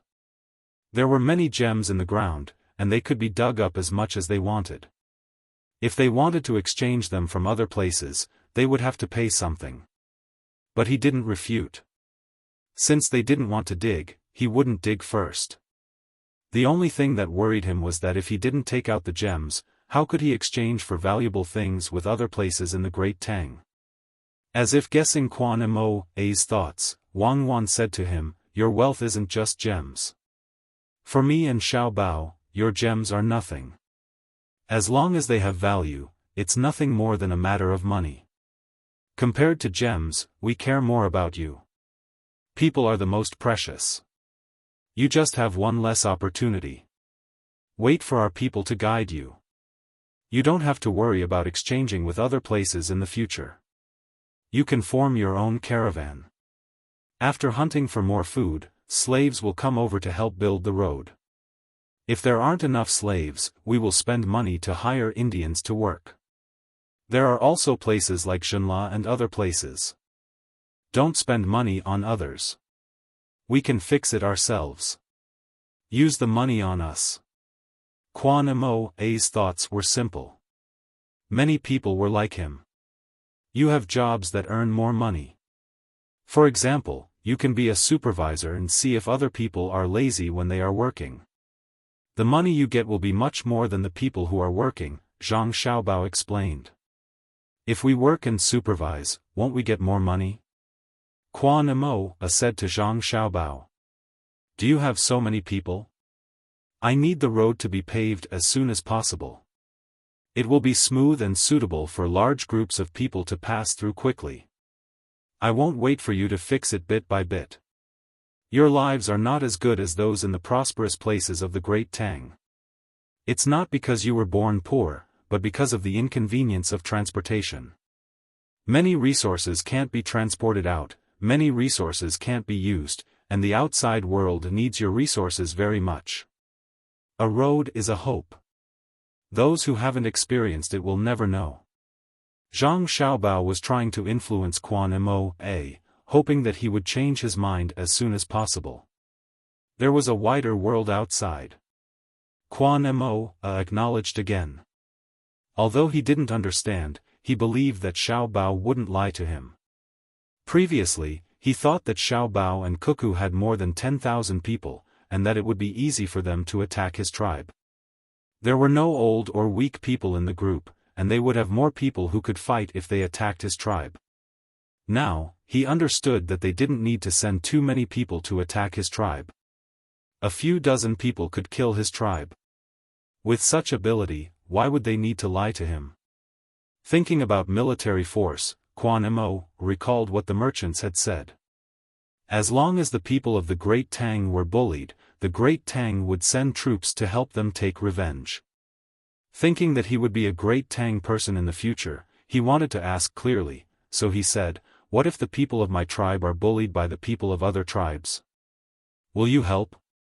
It depends on what tribe it is. The one with the surname Meng? That's an internal problem. In the future, you will need to cooperate with them and have the protection of the law. It won't be like the people of India.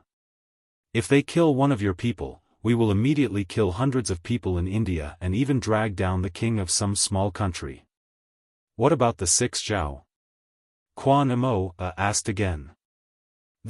Even now, I still don't understand what the 6 Zhao are planning. In truth, you should have noticed that there are many habits that don't differ much between the two of you. What Huan and I are thinking about is bringing the 6 Zhao into the Great Tang. They have more people, and after they are incorporated, a large part of them will need to be scattered all over the Great Tang, including you and the people with the surname Meng. To put it bluntly, we want to assimilate you.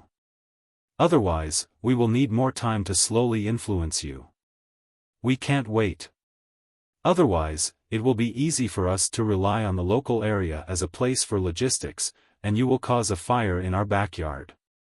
How miserable would my life be? Zhang Xiaobao didn't hide his purpose in the slightest and directly stated it for Quan Mo to hear. Sometimes, one could be a little more sincere in communication. It was better to speak openly than to play dirty tricks behind one's back.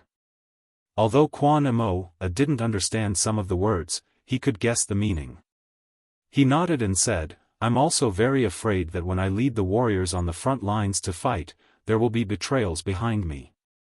When the time comes and you migrate people, will they still be able to come back? It's not a migration. It's a recruitment method to call people over to work and give them more money. They have to bring their families and at the same time, let them see the outside world. If they have time, they can come back if they want to. It's not forcing them. You can rest assured that Cuckoo and I will never do anything to harm you. You won't understand even if I tell you. In any case, we are family. Zhang Xiaobao gave his promise to Quan Mo. Quan Mo truly couldn't understand. They clearly had powerful martial strength, but they were still negotiating with him. He had the same weapon, and he had long ago conquered the people with the surname Meng and the 6 Zhao. And it seemed that Xiaobao and Cuckoo weren't stupid. Why did they treat him like this? Unable to figure it out, Quan Mo decided not to think about it anymore and promised, okay, when my king comes, I'll persuade him.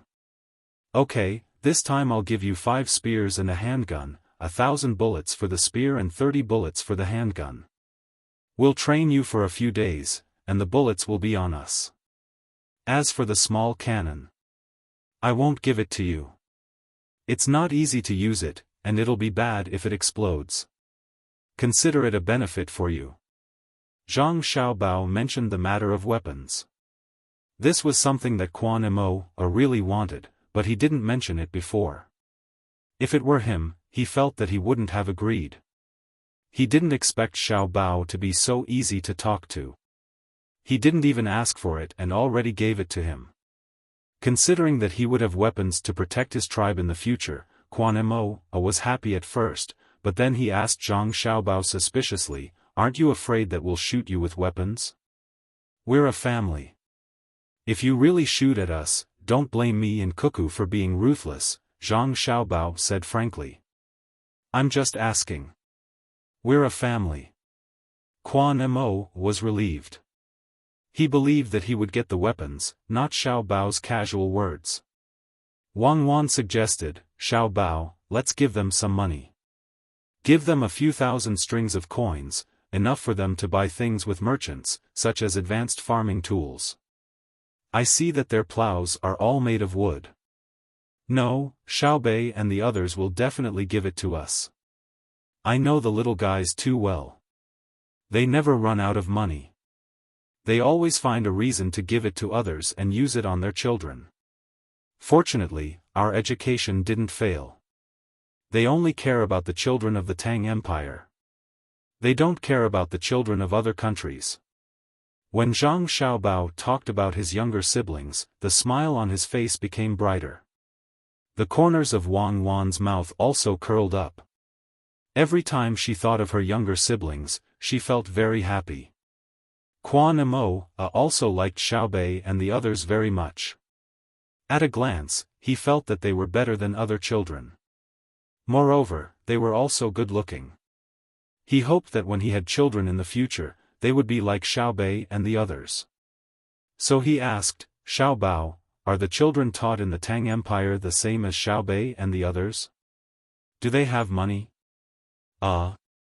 Same. Do you know how much effort Cuckoo and I put into their education? If I used this energy to make money, I could sell half of the land in the Tang Empire. Speaking of which, others can also teach well, but it's too difficult. If they're not their own children, who would be willing to teach them like this? As for money, they have their own businesses. In fact, it's all managed by the inner courtyard of the family.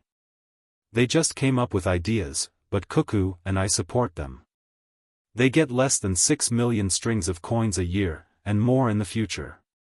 They use about 2 million strings of coins. Of which, more than 700,000 strings of coins are used in children's medical research. This is really expensive, so they have to invest in it themselves. But in the future, the money spent will increase. We can't always let businessmen pay for all the school fees. In the past, there was no way, but now we have free hands. When it came to education, Zhang Xiaobao was still very conceited.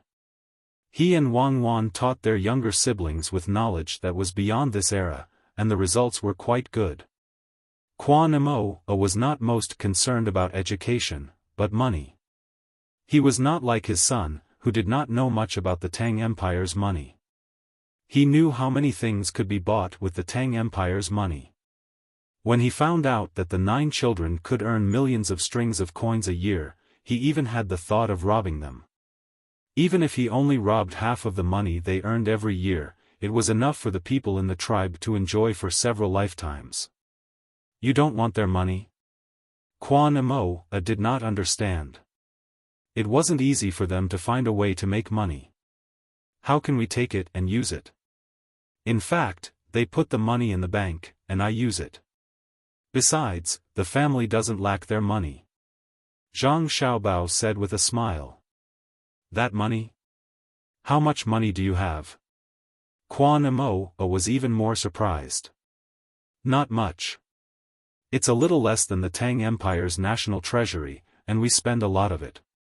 We put it into disaster relief and research, and we have to pay for the dam and artificial canal in Dianqi Lake. When His Majesty sees where we go, he will never give us a penny for construction costs. It's sad to say. Zhang Xiaobao said casually, not forgetting to complain. I'm sad too. Quan Mo followed. He finally knew what the words "rich enough to rival a country" meant. According to this, the little guys really did not have much money. He had the idea of kidnapping Xiao Bao and Cuckoo again. The three of them talked as they walked. Time passed quickly. When they arrived at the place they had discussed, the others had not returned yet. Instead, King Xuangue was waiting there. Quan Mo was surprised again. He put down the tiger that had opened its eyes and ran to King Xuangue. He asked, "King, you came so quickly?" "I received the news as soon as Xiao Bao and Cuckoo arrived here. I only met the people you sent when I was almost there." "The world is changing," King Xuangue said weakly. He was different from the locals. He had lived in the capital for a while and knew the strength of Zhang Xiaobao and Wang Wan too well. How could he not come in person? When Zhang Xiaobao heard King Xuangue's words, he knew that the other party did not want to surrender to the Tang Empire. He was the king here. If he really surrendered, his status would decline. But Zhang Xiaobao would not make any concessions or compromises for the other party alone. Zhang Xiaobao cupped his hands and bowed. Bohai Provincial Governor greets King Xuangue. Wang Wan followed. Bohai Deputy Provincial Governor greets King Xuangue. Both of them were one rank lower than King Xuangue. King Xuangue was a prince, rank 1. Zhang Xiaobao and Wang Wan were rank 3 as provincial governors. But the Bohai Commander-in-Chief's mansion was too big. If they were promoted by one rank, they would be rank 2. King Xuangue nervously returned the greeting. "Xiao Bao, Cuckoo." "Greetings." King Xuangue did not dare to be arrogant. The two people in front of him were not sheep. When he was in the capital, he knew that they did not greet the emperor of the Tang Empire. Who dared to be presumptuous in front of them? Other than the Minister of Works, Zhang Zhong, the great General Gao Lisher was the only one who was qualified to receive their bow. Now that he was greeted by them, King Xuangue sighed and said, "What should come will come. It's not that I want to criticize you. How is your life compared to the people in the capital? You should be a good king. Now, I want you to be independent. Are you willing? Do you want me to talk to you in the capacity of a king?" Zhang Xiaobao was not polite at all and went straight to the point. He did not have time to beat around the bush. King Xuangue suddenly smiled. "I've already thought about it on the way here. Living near a powerful country, even if the powerful country doesn't attack, is like living in a crevice. It's uncomfortable, but I have a request. You want me to send people to govern the place. I will discuss with you first to ensure your interests. At the same time, I will teach you more and provide you with full support, especially in terms of military power. I will not oppress you. Is that right?"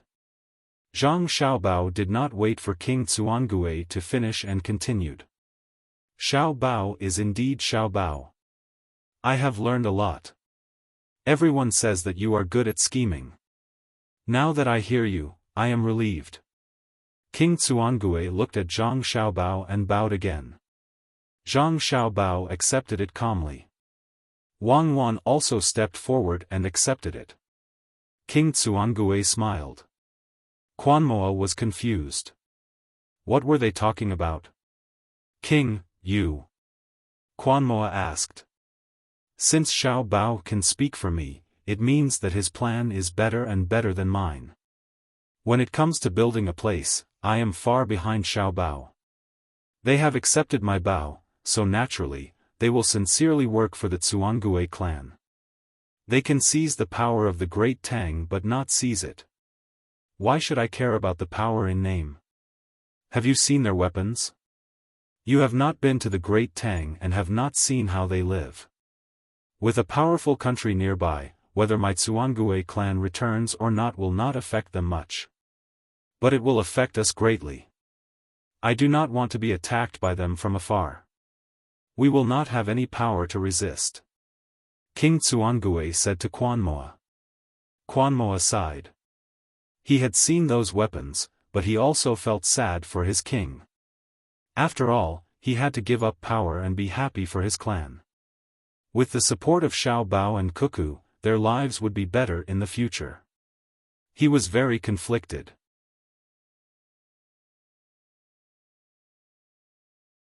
Chapter 13:10. King Tsuangue had just met with Zhang Xiaobao and Wang Wan to confirm the real integration of the two into one. From the moment he agreed, Zhang Xiaobao and Wang Wan could invest in the local area without any need to sign any contracts or documents. Verbal promises were enough.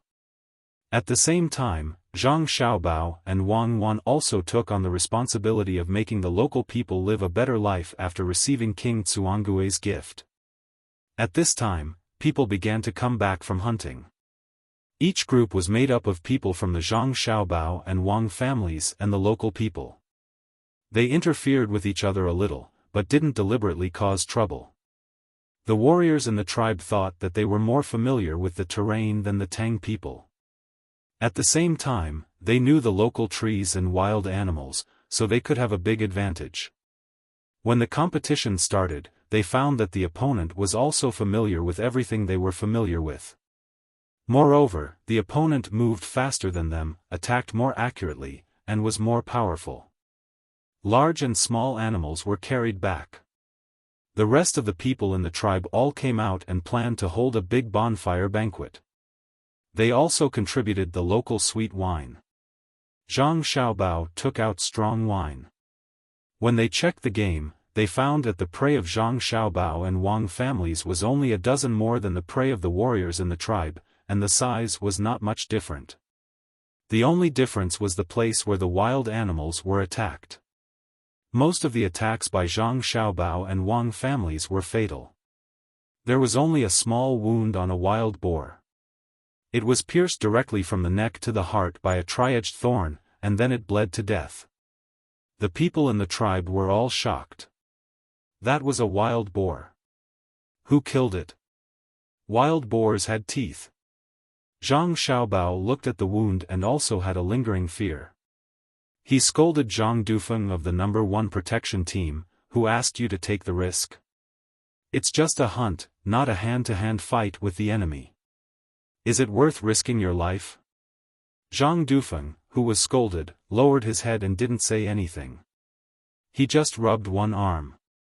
Obviously, he was injured. No one knew what he did when facing the wild boar, but he was able to stab the tri-edged thorn into the wild boar's heart. The people in the tribe looked at Zhang Dufeng as if he was a hero, which made the warriors in the tribe who participated in the competition feel very sad. They already knew that if they were to fight with the other party, the chances of winning were very low. Looking at the wounds on the other party's prey, it meant that the other party was more powerful. Fan Fan jumped out to liven up the atmosphere and said, "There are quite a lot of complete skins. When they are cooked, they don't need to be processed. They can be sold directly to the rich people in prosperous areas.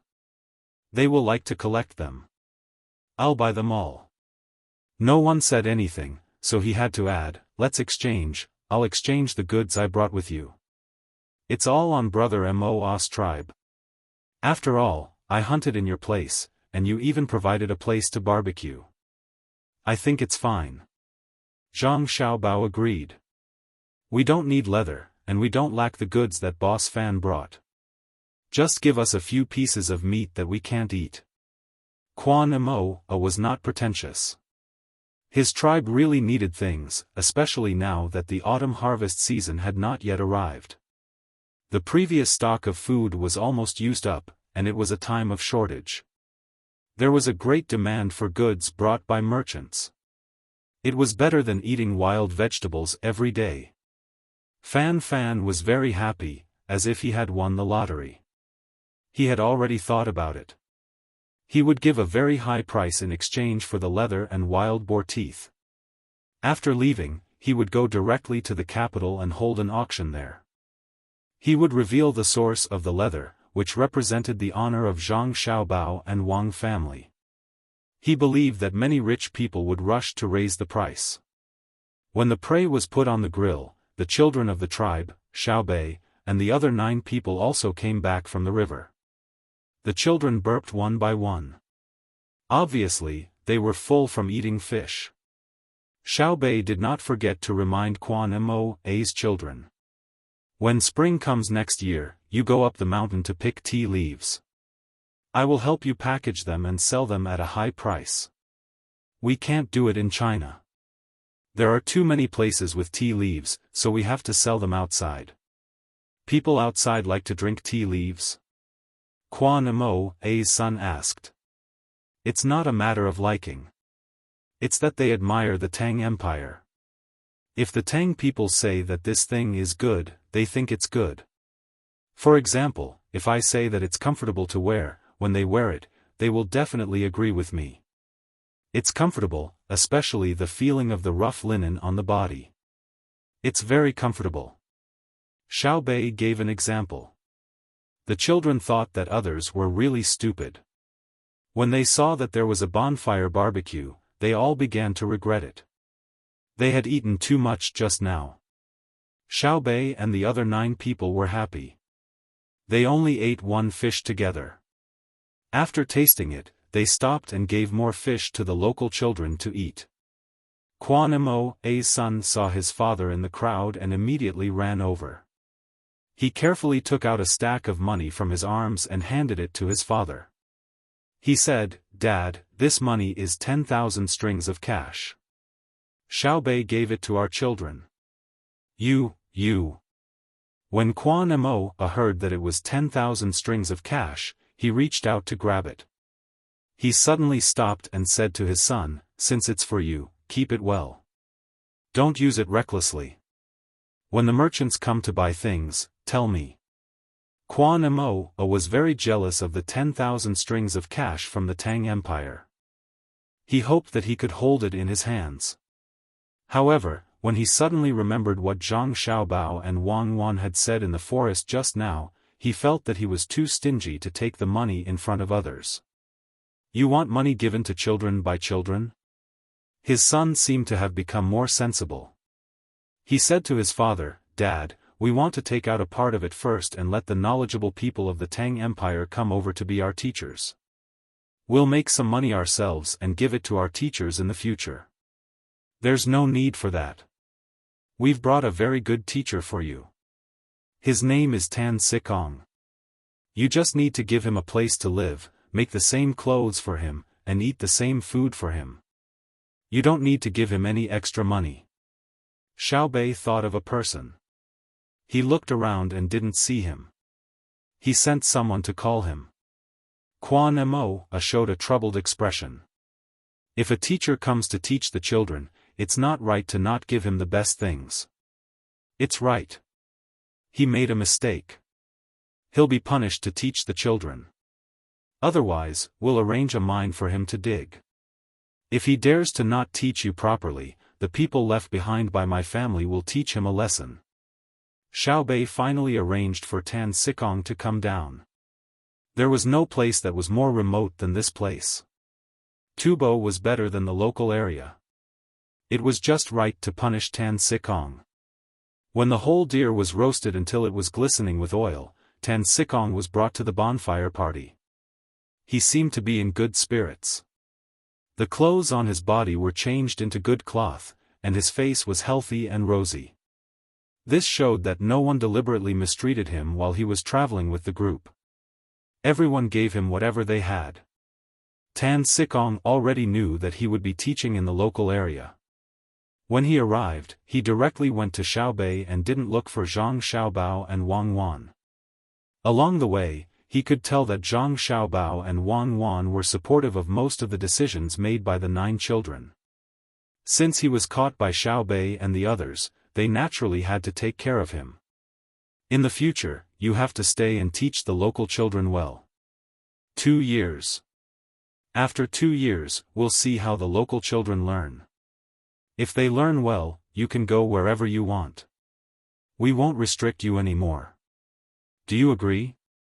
Xiaobei seemed to be very magnanimous when he said these words. He even asked if Tan Sikong agreed. The children in the tribe immediately looked at Tan Sikong with longing. Tan Sikong laughed bitterly. Ha! I'm very happy to be able to impart my knowledge to the children here. As long as I can eat and dress well, it's fine. Nguyen, don't worry. It's spring here all year round. I believe that they will provide you with many furs to use as bedding. Most of them are sheepskin. If you want tiger furs, I don't dare. From today onwards, I won't use tiger furs anymore. Tan Sikong was very afraid when he heard the words tiger furs. Wasn't he caught because of a tiger furs? Eat the meat, drink the wine, and try the local game. Xiaobei invited. Tan Sikong looked around and hesitated. He then gathered his courage and squeezed with the people in the tribe. When he saw people, he smiled. The people in the tribe didn't treat Tan Sikong like how Xiaobei treated him. They looked at him with eyes full of respect. When he smiled, the people in the tribe also smiled and echoed his words. As for what he had done before he was caught by Xiaobei, the people in the tribe didn't care. As long as he was willing to teach his children well, it was fine. Oh, there's one more thing. Xiaobei then shouted to the people around Tan Sikong, he has the status of a high scholar. Whether it's teaching children, adults, or life matters, you can all ask him. He's quite capable. In the past few days with us, he's even read a lot of our books. High scholar. Quan Mo looked at the king beside him. King Quan Gui narrowed his eyes and nodded. He can be considered a capable person. Even in the Tang Empire, not every county has a high scholar as a teacher. You have to treat him well. Yes. Why aren't Xiaobao and Cuckoo afraid that a capable person will stay in the team? Quan Mo felt that it was inconceivable. That child actually gave a high scholar to his tribe. Ha, ha ha ha. King Quan Gui laughed. The more he laughed, the louder his laughter became. After laughing for a while, he stopped and said to Quan Mo, the people brought by Xiaobao and Cuckoo, any one of the non-combat members is more capable than him. Even the combat members are not inferior to him. Tell me, is there a need to keep him? Xiaobao and Cuckoo are both top scorers. They have the status of a high scholar. When they go to the capital and compete with other high scholars, the top scorers will be the top scorers. Quan Mo nodded. He understood and envied them. From this moment on, Tan Si started to receive high treatment. Someone served him sweet wine, and the person who was best at using a knife in the tribe cut meat for him to eat. Every time he took a bite, the person beside him would reveal a smile, looking more comfortable than if he were eating the meat himself. Eat, eat. Don't worry about me. I'll do it myself. I'm a sinner. I'm not worth it. He finally realized that there were things more precious than money in this world. He secretly thought that he should set up an education system in the local area first. He should teach every child well. Even if 2 years had passed, he should not leave early. He had to teach a batch of children. At the same time, he was very familiar with the way the Zhang family and Wang family did things. Every time they stayed in a place, they would definitely guide the development of the local area. This was also an opportunity for him. When there was nothing in the local area, he would stay.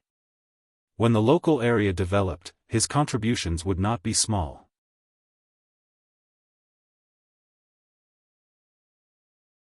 Chapter 13:11. King Chuangui was eating, but his mind was not on the food at all. When he saw Zhang Xiaobao helping his brothers and sisters cut the meat and the little ones looking for a place to eat, he moved closer to Zhang Xiaobao. "Xiaobao, how many more days are you going to stay here?" "About 5 days.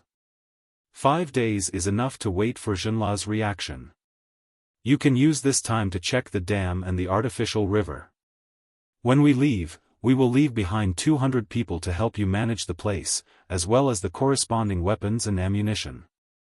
Don't provoke the Meng tribe and lure them to attack, so that you can use our hands to kill them. The people we leave behind will take the initiative to contact them. If you send people to help translate their words and try to sow discord, you know the consequences." Zhang Xiaobao gave a rough time and warned King Chuangui. King Chuangui agreed repeatedly, in a good mood. He knew that even if they made contact, the Meng tribe would not be as cooperative as his side. It would take time. During this time, he could speed up the development of the Chuancha tribe. By the time the Meng tribe truly cooperated, his side would have already developed. He did not need to attack them. He just needed to see how their lives were not as good as his. King Chuangui even came up with a plan. The Meng tribe had many cows, sheep, and horses. He would first sell the grains to them at a low price in exchange for their livestock. Then, he would work hard to reproduce. After a few years, the Meng tribe would no longer have any advantage. Learning from Xiaobao, he would use economic means to attack. This would also vent his anger. As he thought about it, King Chuangui could not help but laugh. Zhang Xiaobao glanced at him and did not ask what he was thinking. Anyway, it was fine as long as he did not make trouble for him. The bonfire party ended when the sun set. It was so late that it could be considered a party. Zhang Xiaobao and the others left with a lot of smoked meat. Many of the locals were drunk. The wine was too strong and they were too relaxed. Many of the women were helped back to the village. The bonfire was extinguished, but the tribesmen's hearts were filled with hope. They sang and danced, unwilling to stop. 5 days passed quickly. News came from the border between Zhen and Laos that the people had arrived, and there weren't too many guards following them. Zhang Xiaobao and Wang Wan left 200 people behind and told them the general idea of how to do things in the future. They also pointed out the location of the salt mine. After that, they packed up and set off to the west. The locals escorted them for more than 20 li before they reluctantly watched the large group of people disappear into the distance. They then turned around and returned to the stronghold. Over the past few days, they had learned a lot of practical knowledge from the teams of the Zhang family and Wang family. They had personally seen the people of the Zhang family and Wang family use the local bamboo, grass, and leather to make various tools that were more convenient to use. After learning them, they would participate in the production process so that they could use them in the future. Therefore, they trusted the Zhang family and the Wang family very much. They were absolutely sure that the other party was a good person.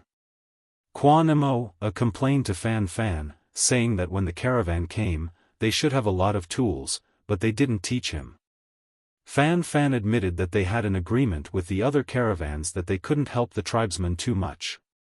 They didn't want others to learn from them and they would lose their means of making money. While apologizing to Quan Mo, he also explained the fundamental reason, which was that the Zhang family and Wang family were generous enough. Moreover, the more skills they had, the more they would know how difficult the path of skills was. At the same time, they would be more generous to those who didn't understand skills. Fan Fan apologized, but he didn't regret it. He told Quan Mo, when we came, you didn't belong to the Tang Empire, so why should we teach you skills? Xiao Bao and Cuckoo taught you skills, but they wouldn't teach Hinduism and duosher. The Tang Empire was very strict about blocking skills. If one day Xiao Bao and Cuckoo taught the enemy skills before they surrendered, it would definitely be a trap. So, don't think that they are kind and amiable. It depends on who they are with. When Xiao Bao left, he promised me to develop here. He even gave me a loan. We should be closer. Fan talked about cooperation again. He planned to raise fish and ornamental fish. He wanted to buy them at a high price and transport them to Dianqi Lake. He wanted to see if the fish would mutate in a special environment and get more beautiful fish. But he couldn't always keep an eye on them. He needed the help of trusted locals. How do we split the money? Quan Mo could understand why Fan and the other caravans blocked their skills in the past, but now they were talking about the problem of money. Before Xiao Bao left, he told him that human resources were precious. Even if the people who worked couldn't give anything in exchange, as long as they did things, they would get a lot of money. It's scary when people change their minds. 10-9. In the future, when the money is sold, I get 9, and you get 1. I have to transport the ornamental fish here first. Those fish are very precious, and I can guarantee that some of them will die. Although the interest of the loan is not good, I still have to hold down the funds. My savings bank has to generate profits. Then I have to bear the losses of the fish that die in accidents while I'm raising them here. If the mutated fish are uglier, I will continue to lose. Even if it succeeds, I will have to transport them back and let some of them die. There will be advertising costs. Anyway, I'm spending a lot of money, and you're just helping to look after them. A 10-9 ratio is not low. If I do business with you normally, I'll get 9 times the profit. Fan gestured a 1 and then a 9 as he spoke to Quan Mo. When Quan Mo heard the 10-9 ratio, he wanted to raise the price, but after listening to Fan's analysis, he felt that what he said made sense. He could only agree. Okay, 10-9. There's another plan. Put the sea fish in fresh water. You know the Yangtze River, right? Many fish from the sea swim here, and some from the Yangtze River swim to the sea. I'll transport a boat from there. If they survive, we'll circle a place in the pond and see if we can raise them. Still 10-9. Fan suggested another idea. Quan Mo still agreed, but he couldn't think of a better idea. Suddenly, he thought of a problem and asked, how would I know how much you're selling them for? Also, I'm not sure how much you're spending. If you say 10-9, just name a number when the time comes. What should I do? Brother Mo, don't you trust me? Fan looked at Quan Mo sadly. Quan Mo smiled embarrassedly. I trust you. I'll do as you say. When the time comes, I'll send someone to find Xiao Bao. Didn't he say that any of their businesses can be used as a contact point? I'll get Xiao Bao to give you another guarantee. Fan was stunned. He blinked his eyes and nodded. All right, go ahead. Wait for other merchants to come over. When you talk about various kinds of cooperation with them, remember to tell them at the end that you are looking for Xiao Bao. I can't be the only one who suffers losses. Quan Mo smiled slyly. Indeed, the mention of finding Xiao Bao was very useful. When Quan Mo and Fan mentioned the places where there were fish, many fishermen were puzzled. They came out of Fuzhou and then went fishing around a few small islands nearby. There were lighthouses on the islands. Their boats were not big, so they didn't dare to go too far. If they had a big boat, they could go to the distant sea to catch rare fish near the coast and sell them for more money. They could even go to Wuxia Island and bring goods to trade with the locals. The locals also fished. If they went there with empty boats, they could bring back some goods that didn't exist on the island. When they came back, they could fill the boat with fish. If they were lucky, they might even be able to obtain leather from other islands. Moreover, they didn't have to worry about being robbed by the people on the island. A large number of merchants had already negotiated with the tribes on the island. First, they would let the Tang Empire's gunboats show their power. Then, they would give them benefits. There were even merchants from the Tang Empire who arranged for people to be stationed on the island to act as a communication bridge. There were also rich people who specially chose a good place to build houses on the island. When they were bored, they would stay there for 10 days to half a month.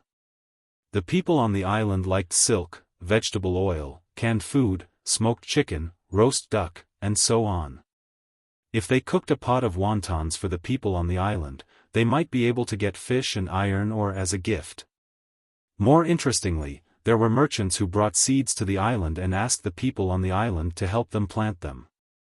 After the harvest, the people on the island could choose a part of the seeds as a reward.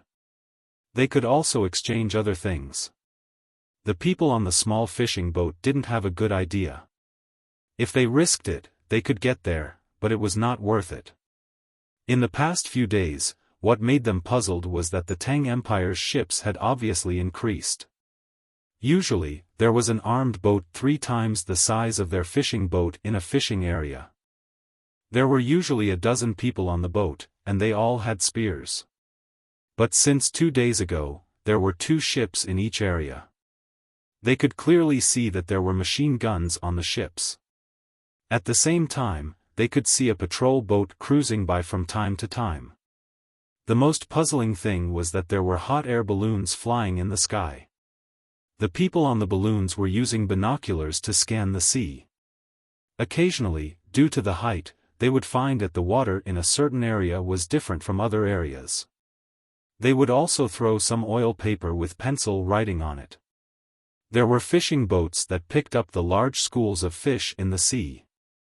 The fishermen could follow the instructions and go fishing. It was very convenient. However, the fishermen definitely didn't think that the hot air balloons in the sky were specially sent to help them find fish. That was too extravagant. Furthermore, they could always see the people on the hot air balloons throwing floating objects into the water and then shooting them with their guns.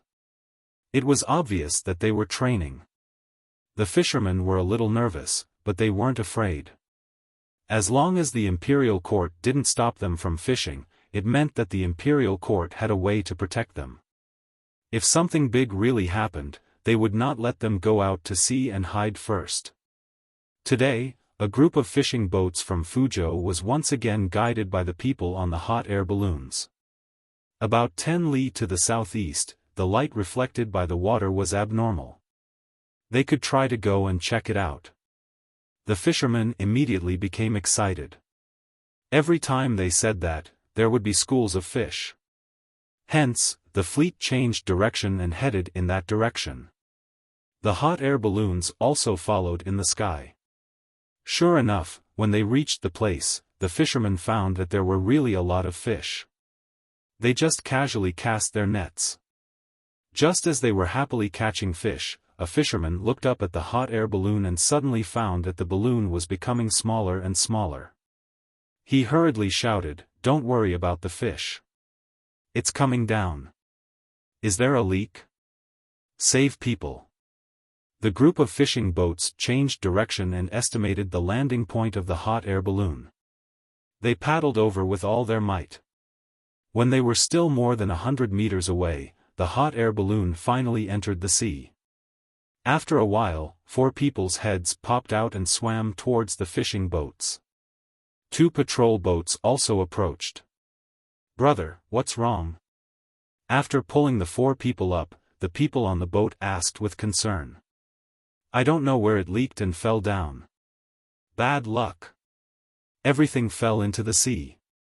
When we go back, tell them to design the hoists properly.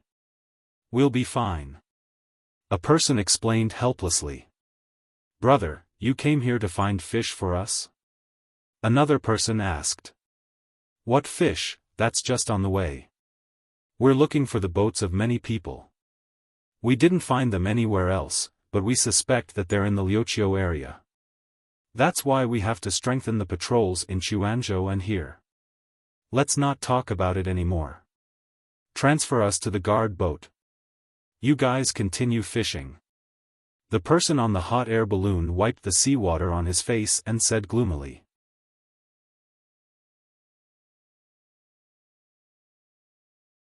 Chapter 13:12. Don't do that. The escort ship is stable. My fishing boat is not bad either. It just doesn't have a machine gun. Tell me, I won't fish anymore. The people on the boat were very curious. They felt that compared to fish, getting information was more important. After talking to the people who fell from the hot air balloon, he shouted to the others, everyone spread out and go fishing. Catch more fish on each boat. Bring me my share. I'll tell you the news. What greeted him was a burst of laughter and scolding. The boats dispersed one after another. One of the escort boats approached while the other continued to follow the group of fishing boats. The people on the boats were not in a hurry. There were 4 people on the hot air balloon. It was good that they were alive. They didn't feel bad if they lost their things. Brother, drink some water. I have fresh water. You can wash your faces. My surname is Chen. My name is Chen Shihong. Others call me Ah Hong. The owner of the small fishing boat who claimed to be Chen Shihong said as he took out his water bag. No, you can keep it. We are not that delicate. I can't tell you my name. I am airship number 576. Number 576 quickly stopped the other person from taking water. He pointed to the number embroidered on his chest and said. Chen Shihong still took the water and said, drink some, there is enough water. You can help us point out the fish. We can save time and have more water. Brother, who did you say you were looking for? The fleet of duo cannibals. The exact number is unknown. Number 576 drank 2 mouthfuls of water and passed the water bag to the next person. Why are duo cannibals here? Aren't they being beaten? Chen Shihong was even more curious. Yes, they are being beaten. So they want to catch the Tang people and threaten us.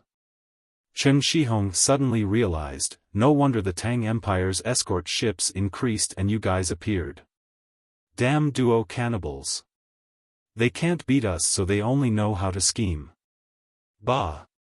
Chen Shihong, who showed a disdainful expression, said angrily, we should kill them all. They can't beat our soldiers and only know how to scheme against us fishermen. Number 576, you said they ran to Liuqiu? Will they cooperate with the local tribes on the island? Absolutely not. Number 576 said with certainty. After that, he began to take off his clothes and soak them in the sea. When the wind blew and the sun shone, there was a layer of salt on them. Soon, he was completely naked. He took the underwear from the guard ship and put it on. He looked at the hovering position of the hot air balloon with his arms bared. Chen Shihong originally thought that people who flew in the sky were all soft and delicate, but when he saw that the 4 of them were only wearing underwear, he realized that their skin was bright red with a hint of black. There were also pink and white streaks that turned white when he pressed them. The color of the skin must have been caused by frequent exposure to the sun and wind. As for the pink color and the white color of the daozi, those were traces left behind by injuries. You guys. Chen Shihong looked at the scars on their bodies and said, you guys have worked hard. It doesn't matter. It's a result of training. Nowadays, there are fewer and fewer injuries. It's a result of practice. Don't worry about catching your fish. We have the ability and confidence to ensure that you won't be hurt, but don't go too far on your own ship. You won't be able to spare the time to follow the ship, and it's not worth it. Wu Qi Lu comforted Chen Shihong. Chen Shihong laughed and said, I believe you. We all believe you. Before the new year, we occasionally encountered Japanese ships that were bigger than our small fishing boat. They went to various islands to rob things and fought with the local tribes. They all looked very powerful. When they encountered our small boat, we didn't let them pass, so they had to go around. Otherwise, unless they could kill all of our ships, our Tang Empire's gunboats would blow them up. We were not afraid of them at all. Sometimes, we even deliberately blocked their way. Hearing that, Wuxia didn't know whether to laugh or cry. He advised, don't always take the initiative to bully others. In fact, killing them won't work. We will investigate. Of course, we have to ask them. As long as someone says that he saw their ship, we will chase them to Japan and torture all the crew members who went out to sea within a few months. We will ask them to prove that they are not the murderer.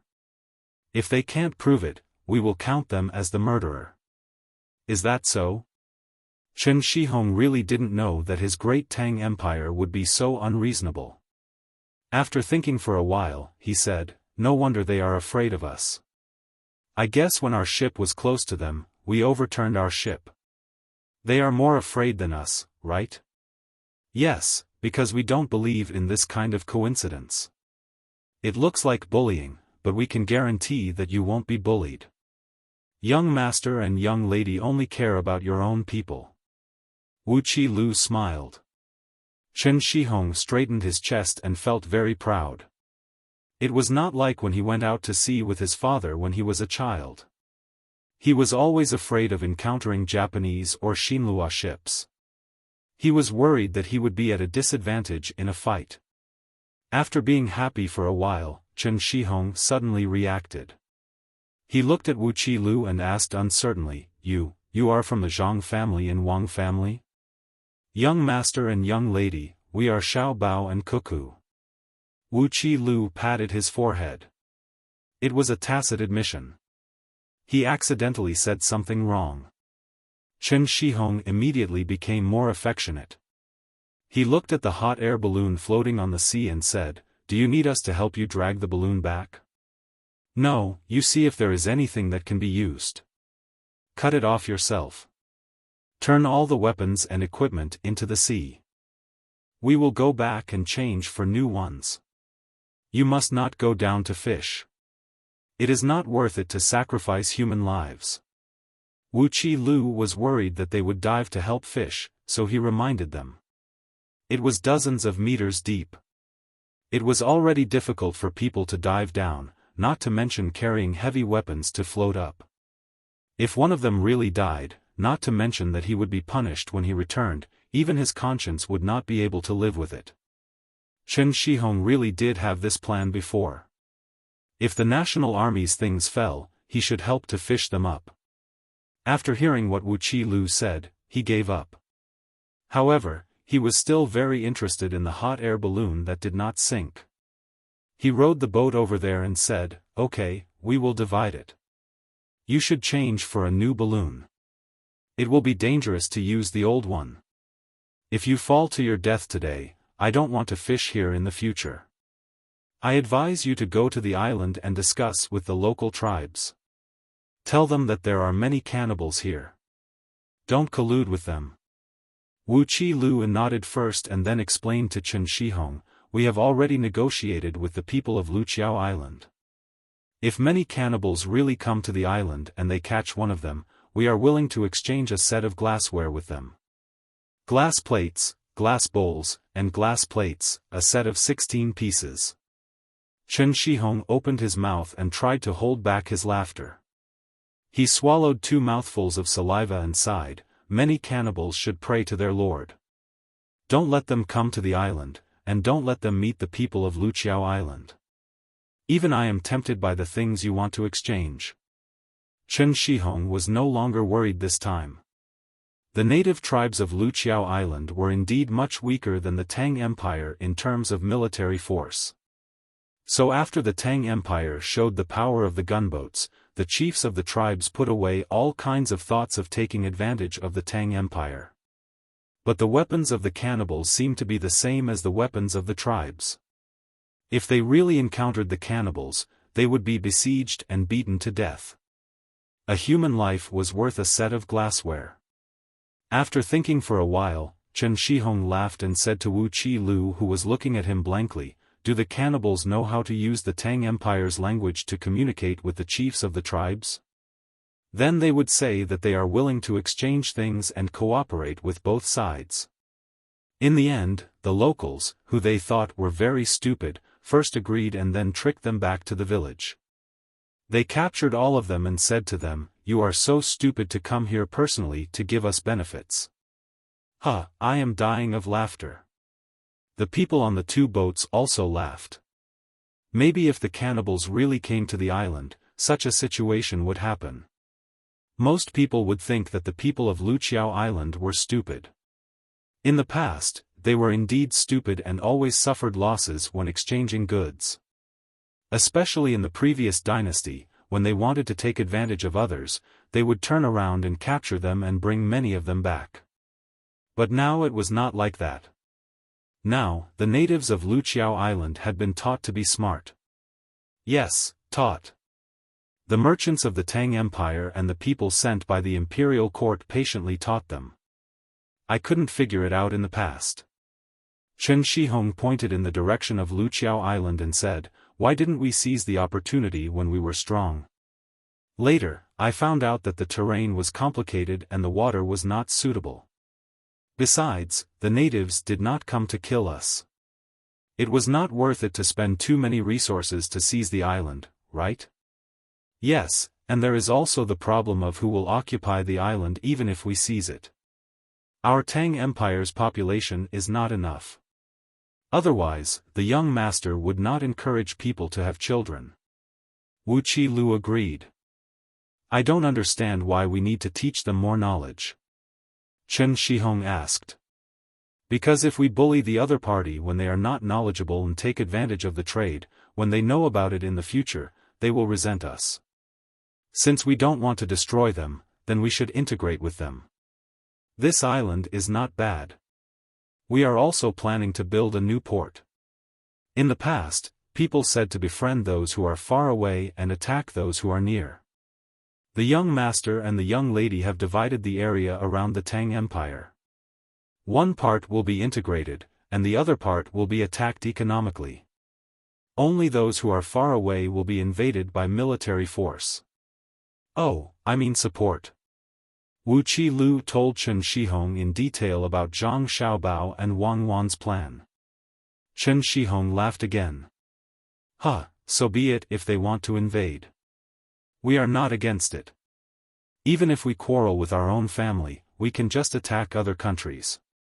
The people who are bullied will hate Xiaobao and Cuckoo, but I have been setting up long life tablets for them.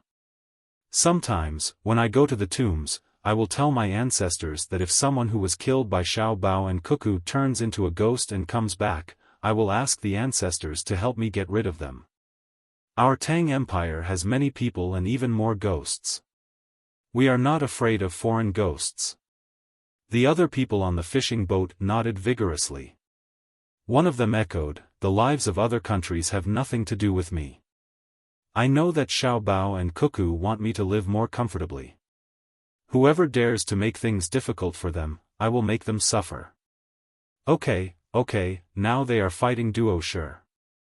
I don't see you going over to help. You make it sound nice. Chen Shihong looked at the person who spoke with disdain. How can I help?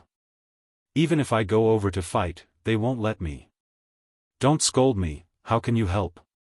This person's face, which was already red from the sea breeze, became even redder. You are just a helper. How dare you shout at me? Who said I didn't help? I donated half of the fish that you and Dick caught last time. What did you do? Chen Shihong asked righteously. This person was speechless. Number 576 asked, "Who did you donate to?" Young master and young lady did not ask for donations. We have enough money. Moreover, the two of them said that if it is not a battle of life and death, they do not need the people to contribute money. If there is a day when everyone in the Tang Empire is asked to contribute money and effort, then it will be a battle of national fate. If we lose, the country will be destroyed. If you want to donate, you can donate to other areas. It is not mandatory. You should consider your own life first. When the time comes, you will be given a certain amount of tax. No need? I donated to the government in Fuzhou. I sent the fish directly. Chen Shihong began to worry about his own things. Number 576 looked at the people on the guard ship. Immediately, someone began to send a report, asking where Chen Shihong's donated fish went. The people on the two ships fell silent. Chen Shihong approached the hot air balloon and began to cut the oilcloth on it with a knife. He also lifted the basket and placed it on the ship. As expected, it was empty. The things inside were turned over into the sea. After waiting for almost an hour, there was a reply. Number 576 took over the translated content and said to Chen Shihong, "They admitted to receiving your fish." The grandson of Fuzhou's provincial governor, Wang Haoji, Guozhouqing, ate 43 fish, 1 for each table, braised in soy sauce. The rest were made into dried fish and sent to Darling Candy House. Darling Candy House has confirmed the amount. Now, Wang Haoji has sent a telegram of apology to the capital. What do you have to say? Chen Shihong was stunned. It sounded very complicated. The fish he donated were used for war. He did not expect that some of them were eaten and sent to another place. He felt very uncomfortable. Brother Chen, Darling Candy House belongs to Xiaobei and the others. The ship worker who spoke earlier nudged Chen Shihong and reminded him. Yes, it belongs to Xiaobei and Xiaoyuan. What's there to say? So be it. If the little ancestors can eat the fish I sent, I will be even happier. Chen Shihong just remembered why Darling Candy House sounded so familiar. What about the other 43 fish that were eaten? Number 576 asked. 43 fish that were eaten? So what if they were eaten? What else can I do? Chen Shihong thought that 43 fish was not a lot, so he did not think much of it. Testify. Tell us who the fish are for and we will deal with it. How?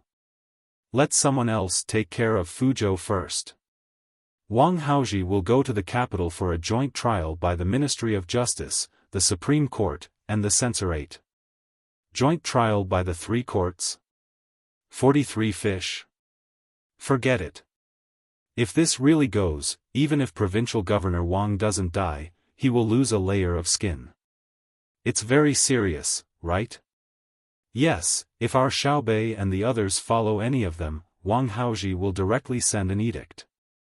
Moreover, his crime immediately increase by 5 levels, right? Don't be like this. Provincial Governor Wang Haoji is really not bad. He specially built a large pool behind the yamen where his family lives and filled it with seawater. When the fish that we send back are not dead, he will let people throw them into the pool and sell them for a better price. He will use the money earned from the difference to hire local craftsmen to repair our fishing boats every time we send them back. If there is a surplus, he will contact the local workshop to buy hemp thread to weave a net. Then, he will give us the number of live fish that we provide. If he was taken away, would the next provincial governor copy him and do the same thing? It's just 43 fish. If I knew that his grandson is 1 year old, would have given him 100 fish. Chen Shihong started to plead for mercy. The other crew members on the boat also became nervous. They did not expect that a donation of fish, where only 43 fish were eaten, would be so easy to deal with a provincial governor. No wonder the officials of Great Tang were so afraid of the Zhang family and the Wang family. They would be injured if they met them, and they would definitely die if they met them. Xiaobei and the others are really too lethal. A crew member sighed. Number 576 did not have much to say about this. Of course, it was very dangerous to be targeted by the little ancestors. They were specially used to deal with those officials who had facts but no evidence.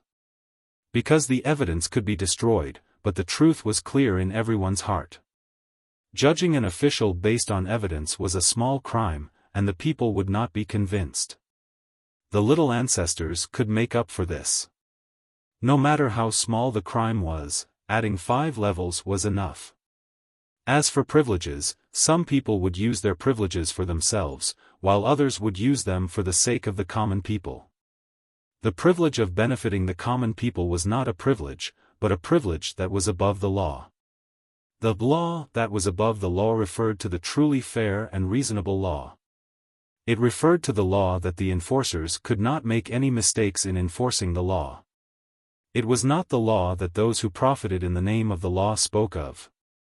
Since someone could use the law for personal gain, why couldn't someone use the law for public gain?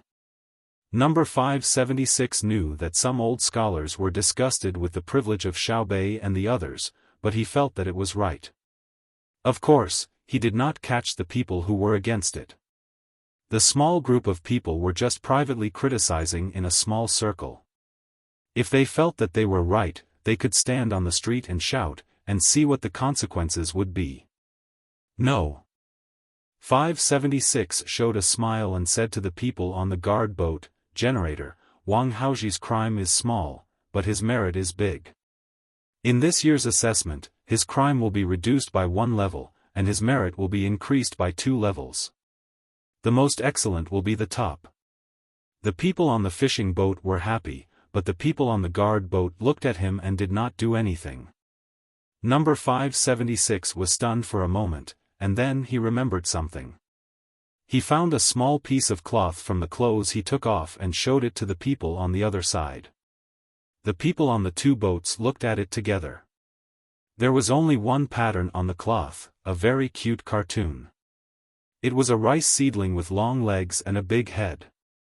The rice seedling pointed a gun at his head with one hand, and held a pigeon with the word "secret" written on it with the other hand. Chen Shihong's eyes widened instantly.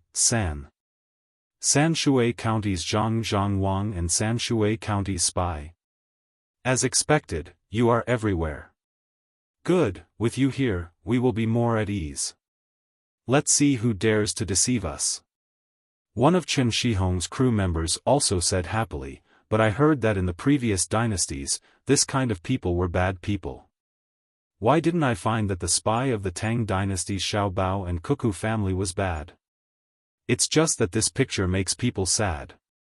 Why did he point the gun at himself? For you, there is nothing to keep secret. Let him see what you have, number 576 said to the person next to the telegraph machine. The person took out a gun and a grenade and said, "The gun is for suicide, and the grenade is for blowing up the radio. If I am surrounded by the enemy and can't run away after blowing up the radio, I will kill myself." After that, he followed number 576's request to generate electricity. The people on the fishing boat listened to the ticking sound, and for a moment, they were excited. It turned out that their stable life was protected by someone in the dark with their life. When the sound of the telegram stopped, Chen Shihong said, "I have an idea that can let the Tang dynasty get more things in the sea, and also provide direct help to the guards."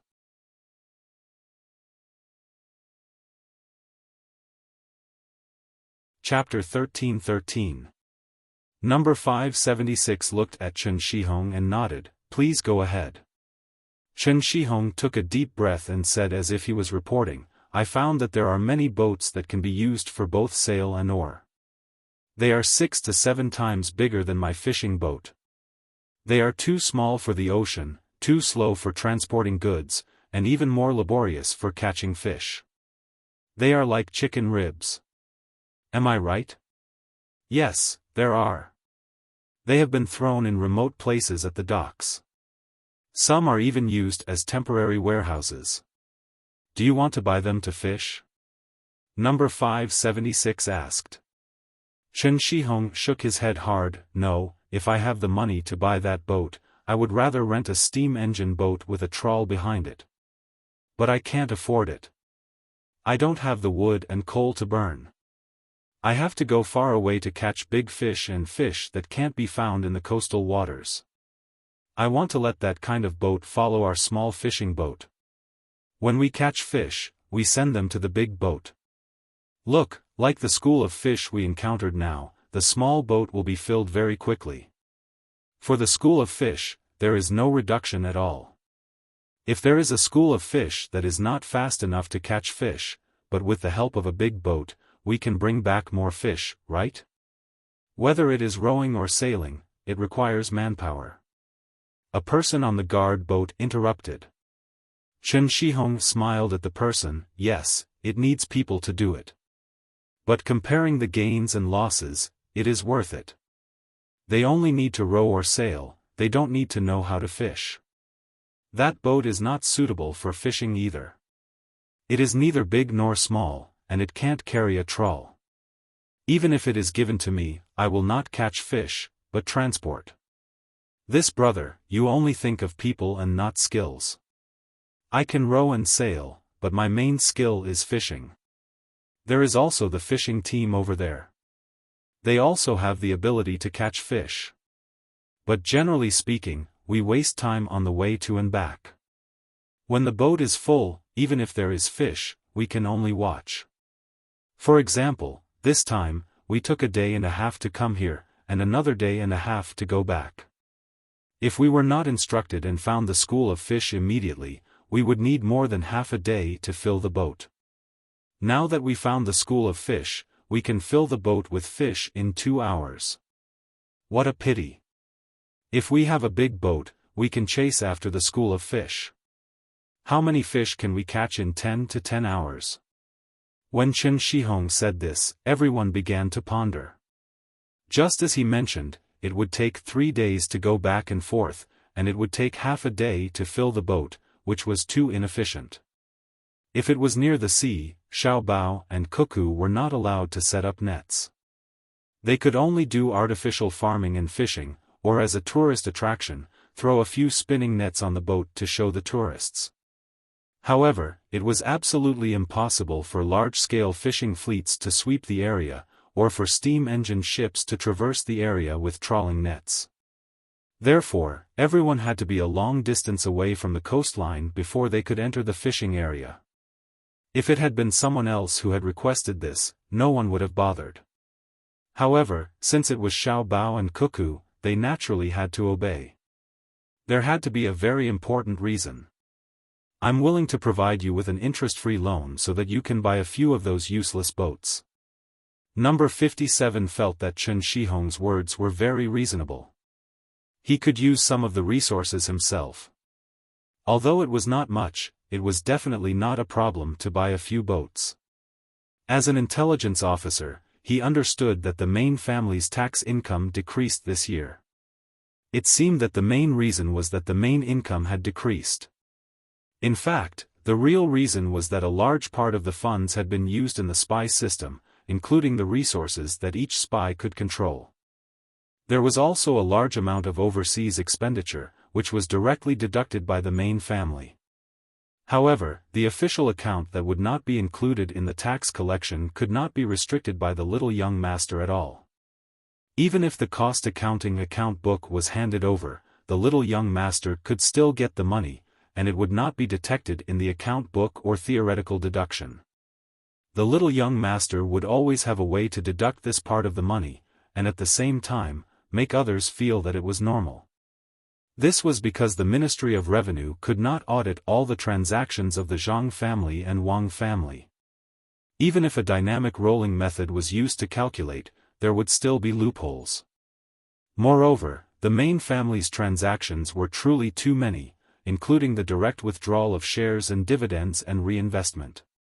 In addition, there was also the pricing of special goods, the benefits given to the officials in the capital, the high salary and the expenses of the plan to raise honest officials in the areas controlled by the Zhang family and Wang family, the regions where the goods were produced during disaster relief, and the cost of transportation. There were also other aspects and so on. Even if the officials of the Ministry of Revenue were exhausted to death, they would not be able to find out. Even if the great Tang Bank was not under the little young master's control and was directly handed over to the Ministry of Revenue, they would still be confused. The main family had too many subsidiaries, and they were in contact with each other and competed with each other.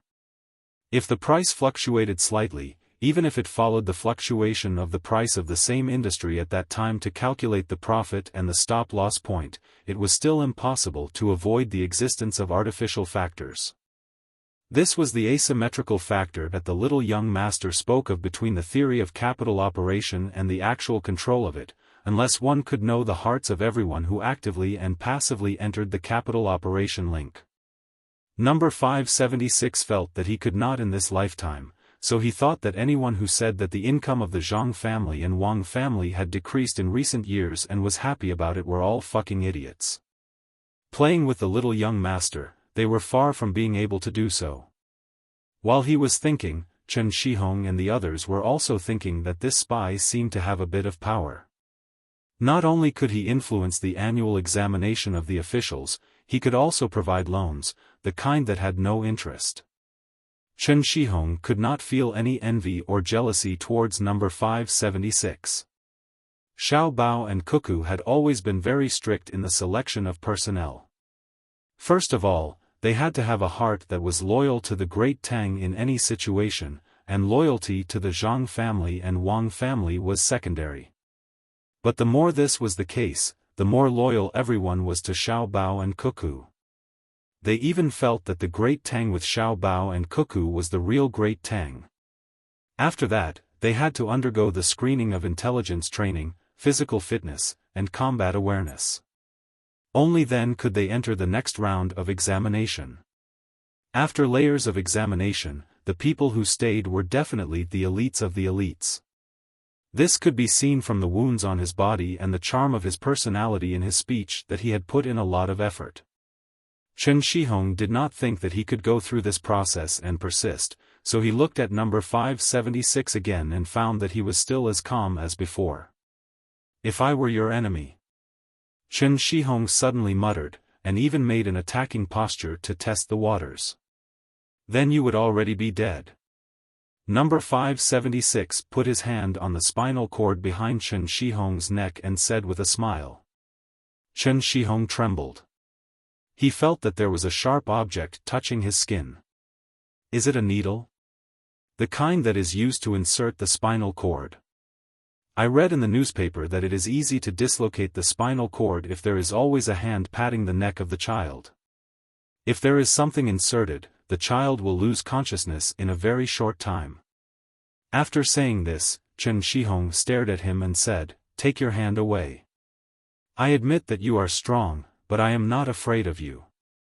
I will tell Xiao Bao and Cuckoo." Number 576 smiled and retracted his hand. "I just want to let you know what is going on." "I know. I was wondering why I felt so relieved. It is because we are on the same team. The stronger you are, the more relieved I am. I am serious with you. I don't want to take a loan. I think that the hot air balloon is very useful. Let's cooperate. The cost of the hot air balloon is very high." Number 576 reminded him. "Is it as high as the life of the fishermen of Tang Empire?" Chen Shihong asked. "You are arguing. If there is no young master and young lady, who do you think is higher between the life of the fully equipped hot air balloon and your life?" Number 576 said that others were arguing, so he followed suit. When Chen Shihong thought of this, his face changed. He immediately reacted and said, "Are you trying to scare me? You can't do without them. Without Xiao Bao and Cuckoo, there would be no hot air balloon. Who do you think is higher?" Then he said, "I am not going to buy a boat. It is not good to take a loan. I advise you to form a team. There are hot air balloons flying in the sky. They will not follow us. Will you not train? When we go out to sea, our small boat will follow the big boat. You will help to look for fish in the sky. You can see far. Otherwise, we used to look for seabirds. When you find fish, tell us. We will go and catch them. We will directly load the big boat. When one boat is full, we will go back and so on. We will take a part of the money from selling the fish, the people on the big boat will take a part, and the rest will be given to you to make hot air balloons. Everyone will benefit. The main thing is that with you flying above our heads, we will be relieved. With us below, when you are in danger during training, we can save you. Number 576 listened carefully and considered whether what Chen Shihong said was feasible. In the end, he thought it was a good cooperation project. Anyway, they were going to train, so it was not a big deal to train anyone. I personally agree with your proposal, but I can't make the decision. I need to ask for instructions. It is a waste to leave that kind of boat outside to be exposed to the wind, rain, and sun. It is hard to find a boatman, and the price of labor is expensive. If it was Xiaobao and Huan here, they definitely wouldn't be unable to think of a solution like you. It's a pity that they are busy in the West. I will give you some advice. Chen Shihong saw that the other party could not think of a good way at the moment, so he found an opportunity to show off. Number 576 smiled and then pretended to be humble. Please enlighten me. Chen Shihong smiled and was very happy. He pointed at Liuqiu Island and said, there are people on the island. They do things on the island, but the efficiency is too low. In other words, the cost of labor is low. You know a lot. Number 576 praised him at the right time. Just so. Listen to me. You can discuss with them and tell them that you will give them benefits. They will row the boats and sail the sails. The remuneration will be paid in two ways. The first way is that we will catch fish and share it with them.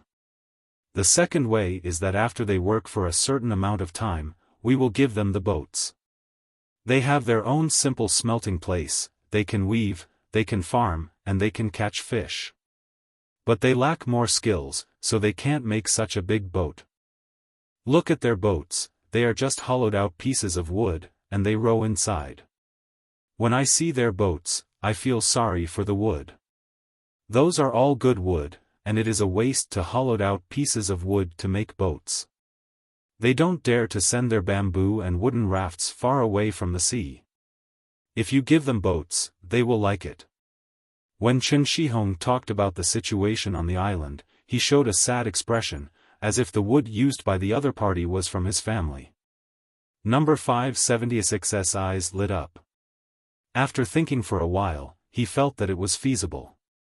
The people on Wuxia Island had their own social survival rules, but they did not cut off contact with the outside world. In the past, the people here always wanted to take advantage of others. Naturally, the chief of the tribe on the island was not willing to let them. So, he was beaten when he objected. Fortunately, the climate on the island was different from here. Otherwise, they would have been wiped out by the people of the previous dynasty. Of course, it had something to do with the rulers of the previous dynasty. The people in Fuzhou were not easy to control. In the end, they could not find people who could adapt to the environment, let alone form Lu Zhou's wolf army. If you went there, the mountain people would not pay attention to you. Now, there was a large amount of goods to exchange. Moreover, the value of the local tribes was not at a disadvantage. However, not all tribes were friendly to Tang.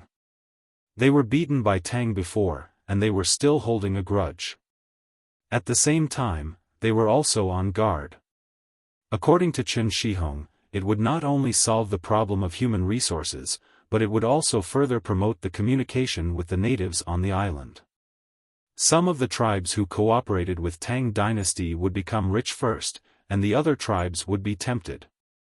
In the end, when all the tribes cooperated, they could also bring the people of the tribes to Tang for a tour, and the Tang people would travel to their island for a tour. They would divide the land for construction and hire the people of the tribes to work. After a series of operations, they would not need to use force to get the island. They would build a port, and the territory would be extended out, making it convenient for more ships to go to the island. The more number 576 thought about it, the more he felt it made sense. He praised, "Good idea. I'll report it. If it's approved, I'll give you a reward. Maybe I'll give you a steam engine ship." "Really?" Chen Shihong clapped his hands happily. He knew the other party would not be greedy. At the same time, he did not expect number 576 to give such a good evaluation. He did not even dare to dream that an idea could be exchanged for a ship. "It's true. Your idea not only solves the problem of manpower, but also puts the idle ships to use. Tools can only show their value when they are used. More importantly, your idea can quickly reduce the gap between us and the tribes on Liuqiu Island. My idea of a steam engine ship is conservative. The people above will review it and give you a reward according to the value of the idea. They will also add a little extra to encourage you to continue to think of ideas. Then they will put it in the newspaper, and you will become famous." While number 576 was talking, he signaled the people on the guard ship to report it. First, he would simply send the idea back, so that the other side could be prepared. When he went back, he would repeat it in detail. Chen Shihong was grinning from ear to ear as he listened. He nodded and said, "I know. I am the horse bone of the horse bone in the 1,000 gold market. Even if you don't give me a reward, I am willing to give you ideas. It is a way to show my value. I, a fisherman, can help the Tang Empire. I have not lived in vain. I don't think you are a fisherman. You are more like a researcher in charge of practical plans. You know a lot." Number 576 said sincerely. Chen Shihong continued to laugh, "Ha ha ha ha, I know a lot because I read a lot of books. When I am not fishing, I go to the school to listen to the lessons with the children. When I go home, I ask my son to teach me. Now I can read the newspaper by myself, and I can even write more than 100 words. They all say that I have nothing to do, stupid. This time, I will let them know who is smart and who is stupid." Number 576 gave him a thumbs up and was about to praise him when Chen Shihong suddenly pointed to the place where the sea met the sky in the distance and exclaimed, "There are boats, 2 of them, much bigger than mine." Number 576 quickly picked up the binoculars and looked in that direction. Yes, there were 2 triangular sailboats moving forward on the sea. Looking at that direction, they would come into contact with their side. "Whose boats? They are not ours. We don't have such boats with triangular sails. They are cannibals. Why are there only 2 boats?" Number 576 made a judgment. Chen Shihong followed and looked. He took the binoculars and looked, and was amused. "Are the boats patched? I reckon that there should be quite a number of ships here, but they encountered wind or something. As a result, all the other ships were damaged. The remaining 2 ships were repaired after docking on that small island. How pitiful. What should we do? Ask all the fishing boats to come back. Send a report and ask for reinforcements. Guard the boats and set up the guns. Give me a gun. My weapons are all sunk in the water. It is really not the right time." Number 576 quickly gave the order. When the fishermen heard that there was danger, they did not care about fishing anymore. They gathered back and then rowed towards the land. The 2 guard boats stayed in place and did not move. They were not in a hurry. They could see the boats, but it would take some time for them to come over. Now, the wind was blowing from the land to the sea. Maybe the reinforcements of the hot air balloon team could follow the wind and arrive.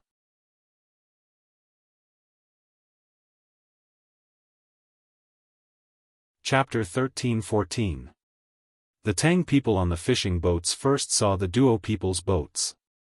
The Duo people's boats were large and had sails. After the Tang small fishing boats withdrew, the Duo people on the boats did not know that there were many Tang people in front of them. The advantage of a jib sail was that it could be turned flexibly, whether it was with the wind or against it. It was just that when the wind was against it, it had to take a zigzag route. Now the people on the boats were doing this. Some people were constantly adjusting the angle of the sails so that the boats could continue to move in the direction they had set and reach land. Khalisi Muhammad sat on the deck of the first boat. His hands were in his sleeves and his face was covered, only revealing a pair of dry eyes and a pair of feet without shoes. His feet were cracked so much that one could even see the bright red flesh inside. A sea breeze blew, causing his veil to move. 2 seagulls landed not far from him. They seemed to be tired from flying and wanted to rest. Khalisi Muhammad reached for the water skin, shook it in his hand, and carefully pulled out the stopper. He put his chapped lips on the mouth of the water skin to moisten it, then stuck out his tongue to lick it. He reluctantly put back the stopper and put it aside again. He now hoped to see land and then fill the water skin with water from the river. He would drink it all into his stomach, fill it again, and drink again.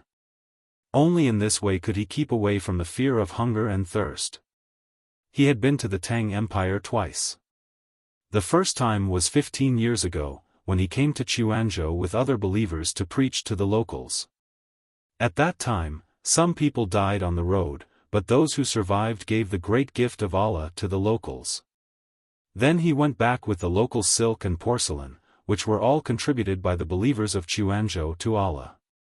When he returned, he was given a portion and exchanged it for sheep and camels. This was a gift from Allah for preaching, and he was grateful to Allah. But a drought took away all his wealth. He thought that it was Allah's punishment for not continuing to preach, so he came again. 3 years ago, he successfully survived under the protection of Allah and set foot on the land of Quanzhou, waiting for the local believers to welcome him. However, he found that he was wrong. There were no believers. The temples that were originally built by believers were demolished, and the land was taken back. In the past, very few people came to preach. They were all helping the locals in exchange for food. The light of Allah could no longer illuminate the earth beneath his feet. Khalisi Muhammad Kriyili inquired with a person who came from the same place and found out that the locals no longer believed in Allah, and the name of Allah was gradually forgotten. They now believed in 2 people named Xiaobao and Cuckoo, as well as their emperor. This was because their faith was not firm enough. A group of infidels, they did not know that when they gave up on Allah, Allah also gave up on them. Whether dead or alive, they would all be punished by Allah. Khalisi Muhammad had always felt that he was the messenger of Allah, and that he would turn everyone he met into a follower of Allah. But before he could continue preaching, his fellow believers began to evacuate, and he was taken away from the great Tang by someone else. Half a year after he returned, he received the news that the followers of Allah were planning to shine the light of Allah on every inch of land. But it was likely to be seen through by the infidels. The followers of Allah were not afraid of death, but they had to survive to continue to let others know of the greatness of Allah. Another 2 months passed, and he learned from his well-informed friends that the great Tang had launched a war against Allah's believers. They were using evil weapons to force believers back into Allah's embrace, and they might even launch an even larger war.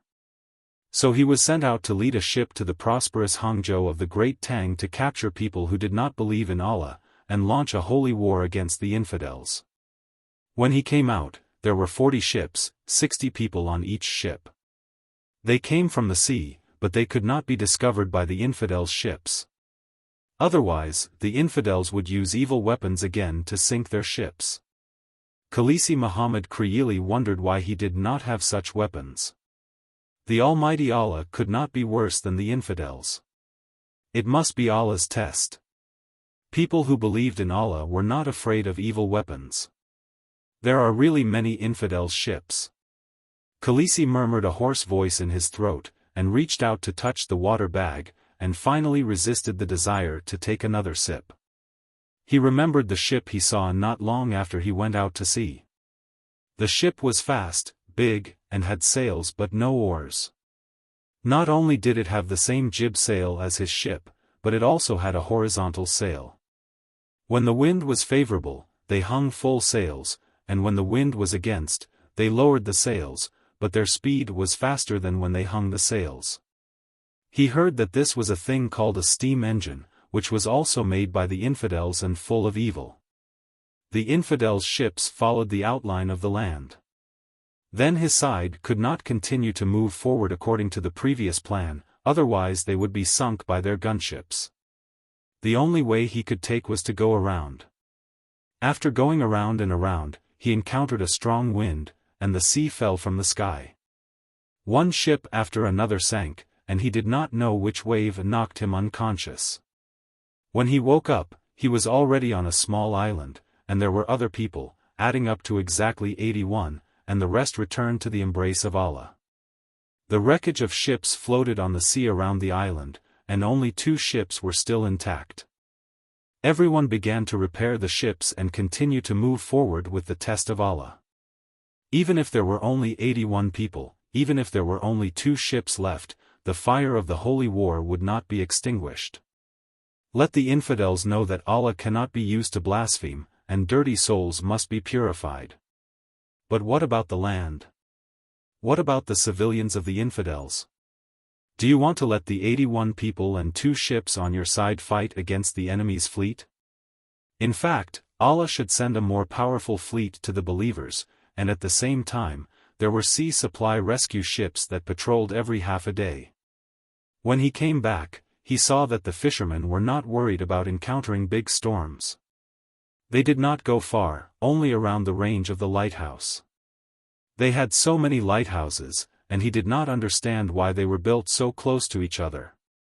When the lights were on at night, the light of another lighthouse could be seen from one lighthouse. Even so, they still had supply rescue ships patrolling back and forth along their route. Their ships were loaded with medicine and their doctors.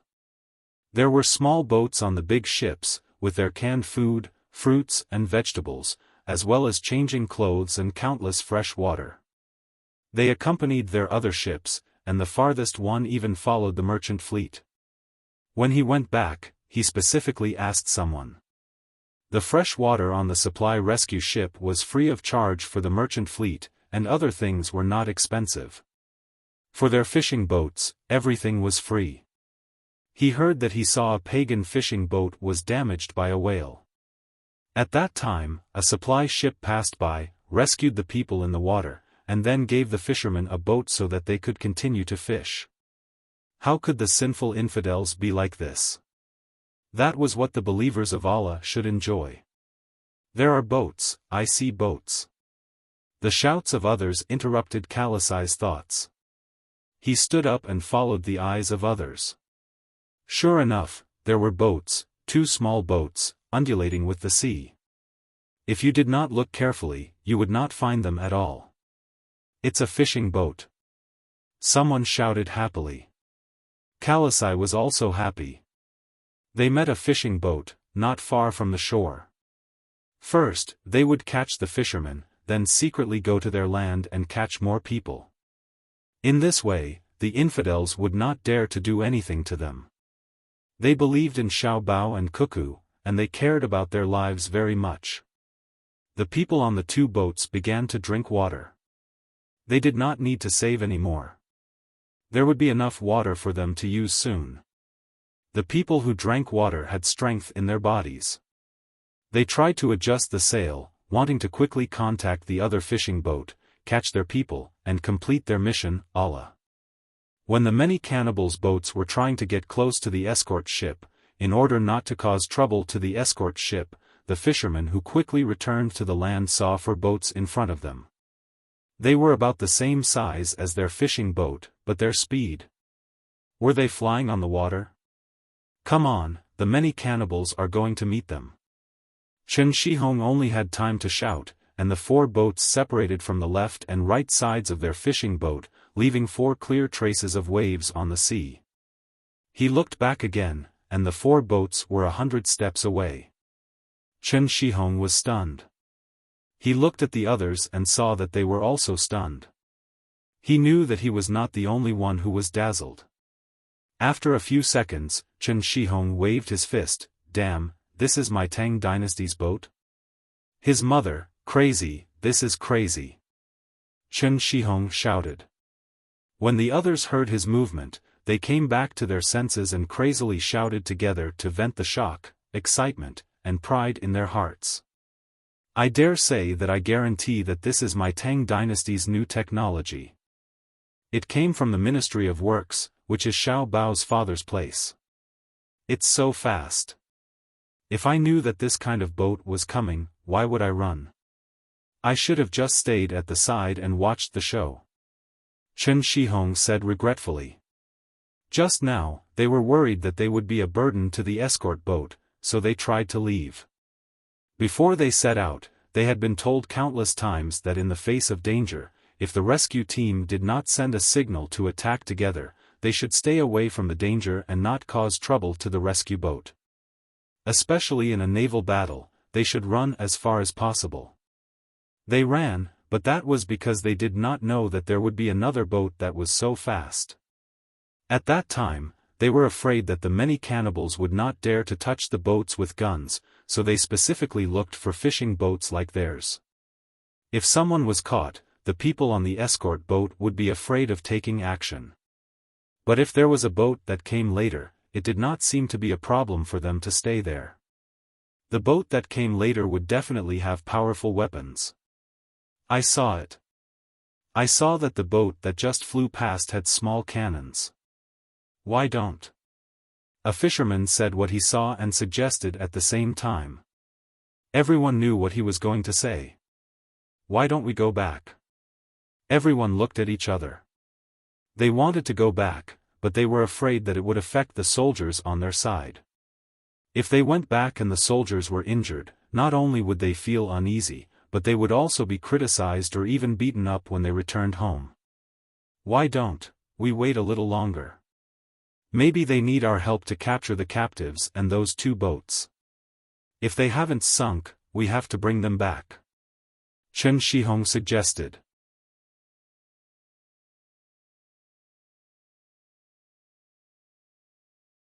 Chapter 13-15. After listening to Chen Shihong's words, the fishermen chose to agree and wait here for a while. In case they were needed, they could watch over the captives. The captives would be very good labor in the future.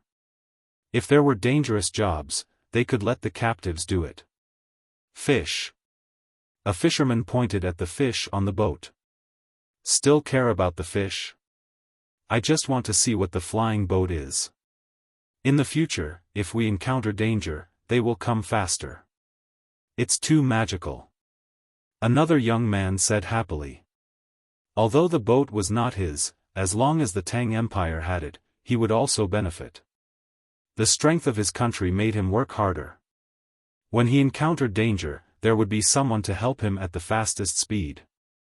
When he encountered other countries' boats, they would have to go around him. Was there anything happier than this?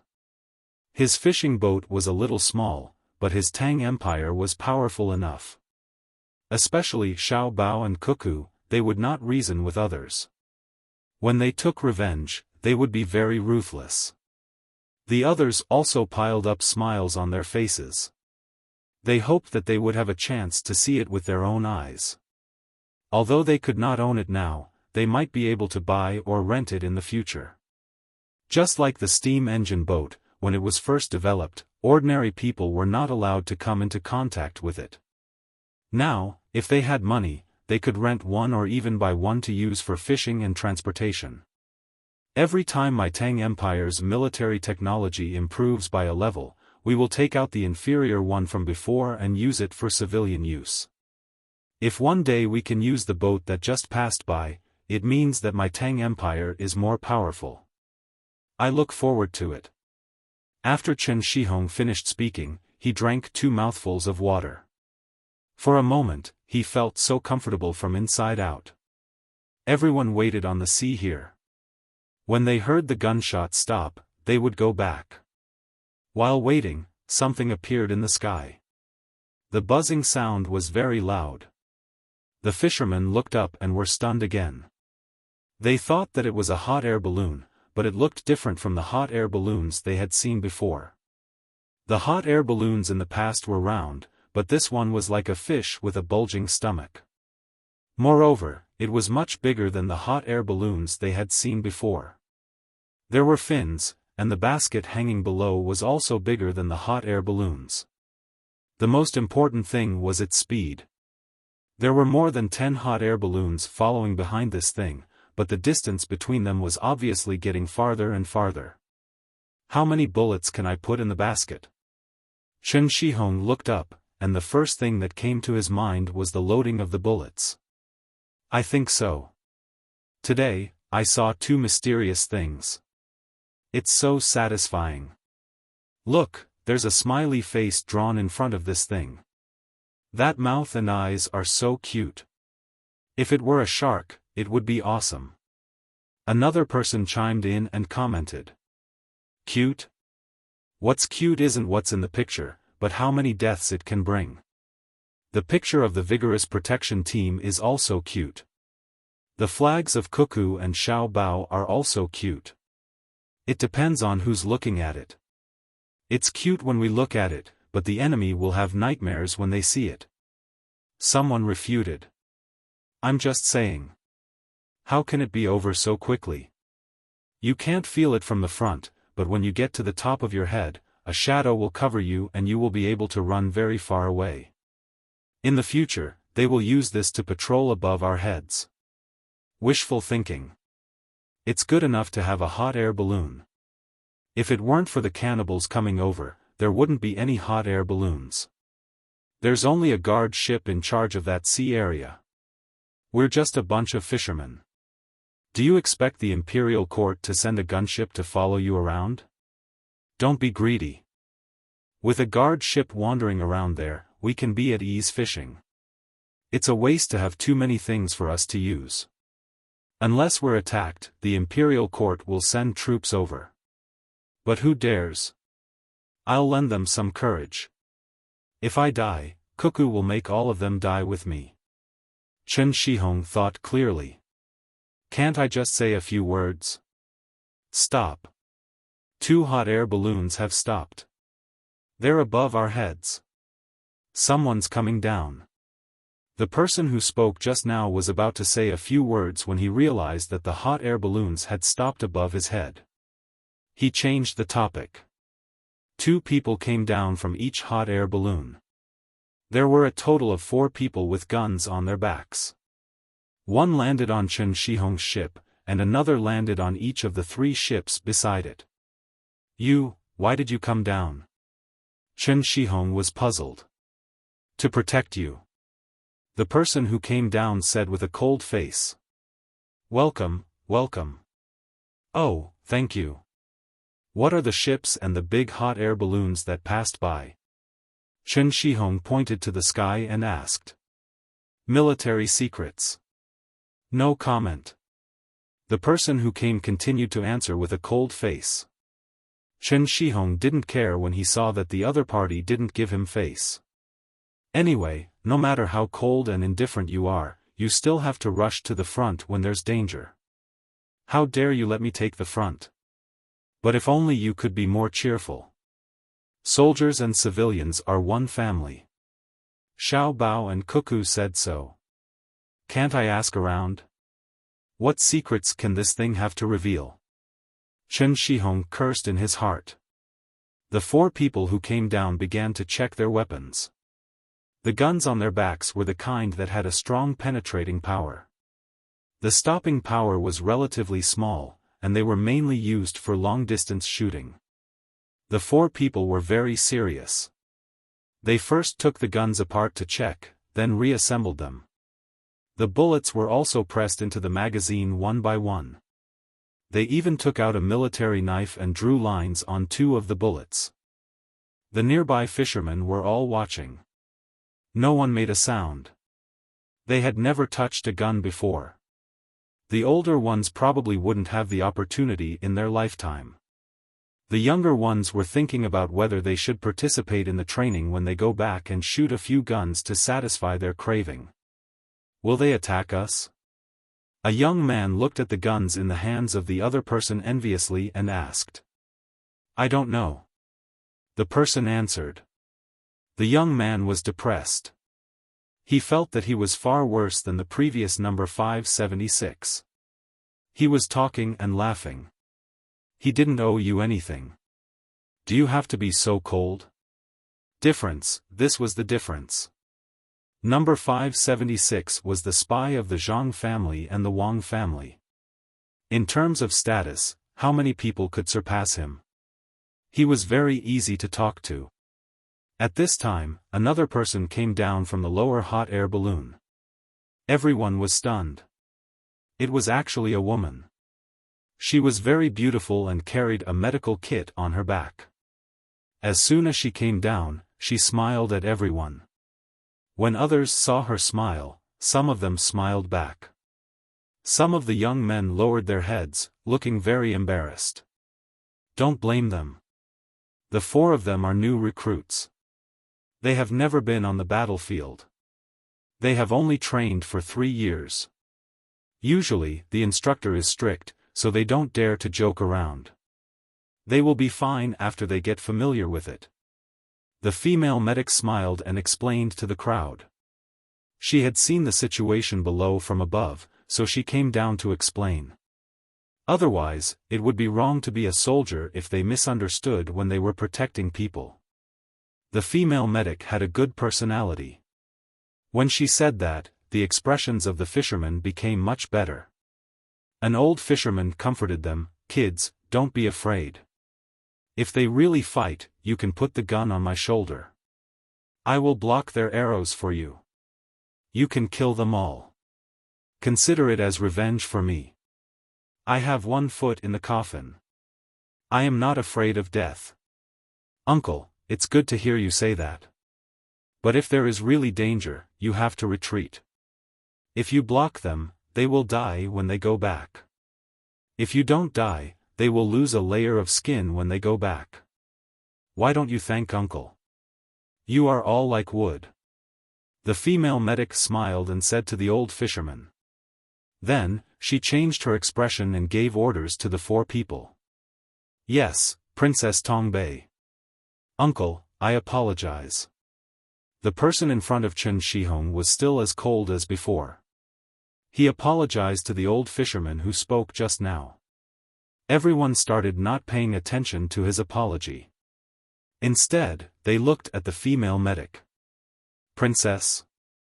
Princess Tongbei? Which prince's daughter? Why did she come here? Princess, why don't you get married and stay at home? Why are you running around? Princess Tongbei glared at the soldier and explained with a smile, my brother is Li Sun, Prince Tongpan. Now, he has nothing to do all day, so he runs between Tong and Prefecture and Bohai Prefecture. He said that the ice sculptures there are good in winter. I'm half a year younger than Xiao Bao and Cuckoo. I've been studying medicine since I was 6 years old. I just graduated from medical school last year and went to the border between Xinlua and my dynasty for an internship. In fact, I was using the people from Xinlua to practice. I originally planned to stay there when spring was warm, but it was too cold when spring was cold, so I came here. In the end, it was too hot. Today, we are holding a joint exercise. I'm flying with this balloon. I didn't expect that as I was flying, you guys would encounter many cannibals. Look, it directly changed from an exercise to a real battle. Let me measure your blood pressure. Everyone suddenly understood. No wonder they came so quickly. It was as if a ship flying on the water could travel. The hot air balloon came at the right time. That's not right. Why did you choose this time for the exercise? Chen Shihong was not stupid. The timing was too coincidental. To put it bluntly, we were worried that the patrolling people in front would not discover the cannibals and set up another line of defense behind. We couldn't tell the locals, or there would be panic. We were just looking for an excuse. Princess Tongbei did not hide it at all. After all, the enemy had already been discovered. Moreover, the fisherman in front of her had seen it.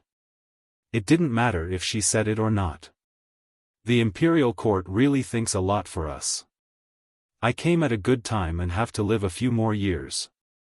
Look, it's not good for a member of the royal family to come out and suffer.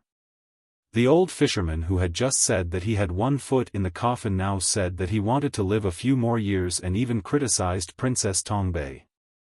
Don't always call me princess. My surname is Li, and my name is Qing. Li Qing, you can call me Qing, I came out to learn from others.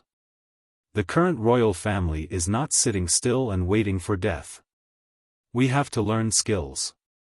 We have refunded the income of our own territories and only rely on our own abilities to earn money to support ourselves. Of course, we can still live well even if we can't earn money.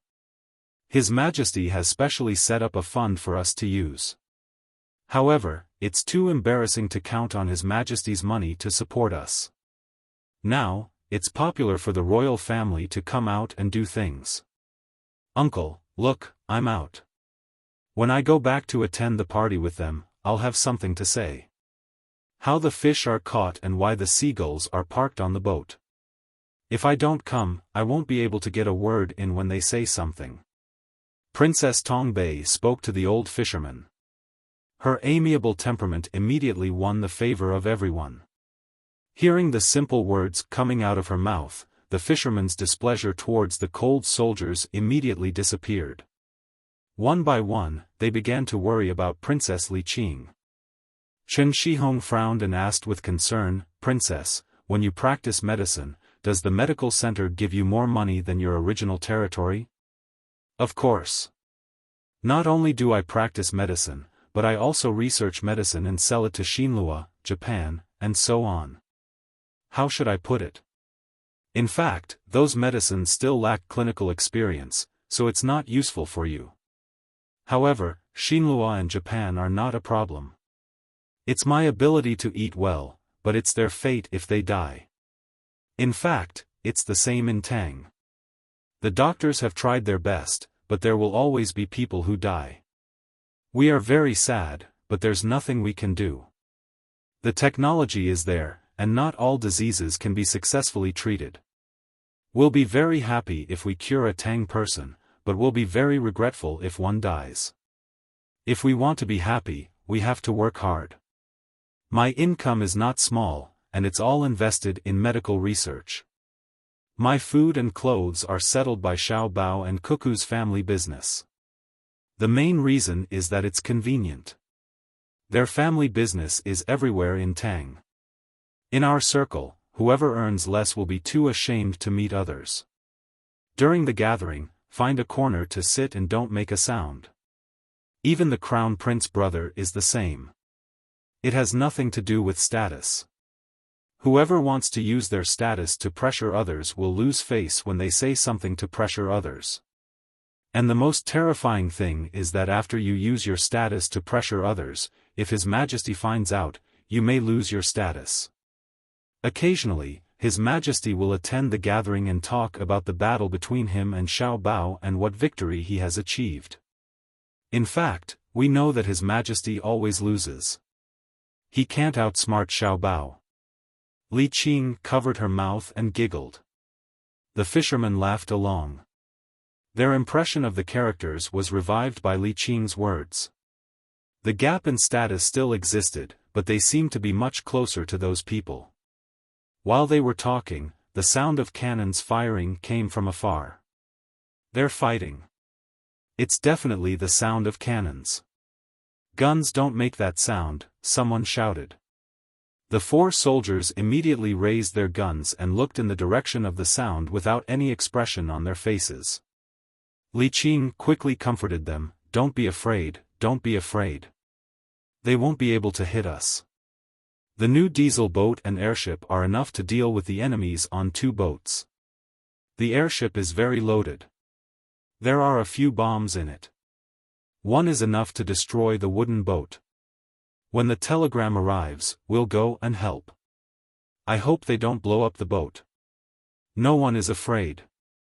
We have a lot of people, but we don't have good weapons. If we really fight, we can still fight with the cannibals. A young man puffed out his chest and said. After a while, the sound of cannons disappeared. Someone in the hot air balloon shouted, "Princess, it's done. It's done.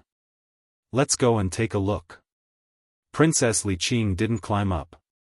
She stayed on the fishing boat and asked the people to go back. The fishermen quickly turned the boat around and paddled the oars, heading back to where they came from. Half an hour later, they met up with the escort boat. Both boats were there, but there was smoke coming out of them. The mast and sail of one boat were burning. Many cannibals were swimming in the water, and some were fading in and out of sight with the waves. This part was obviously dead. 6 escort boats set up machine guns and pointed at the people on the boats. They were jumping into the water along the ropes. Those who jumped down used their hands to hold the boat. In the sky, there were airships and hot air balloons with gun barrels sticking out of them. Some people had already landed on the deck of the boats and were using ropes to put out the fire. Why bother? You came all the way here to be beaten. You can't even collect your dead body. If you die in the sea, just bury it in the sea. Chen Shihong said with a compassionate look. Khalisi Muhammad Kriili was lucky not to be killed.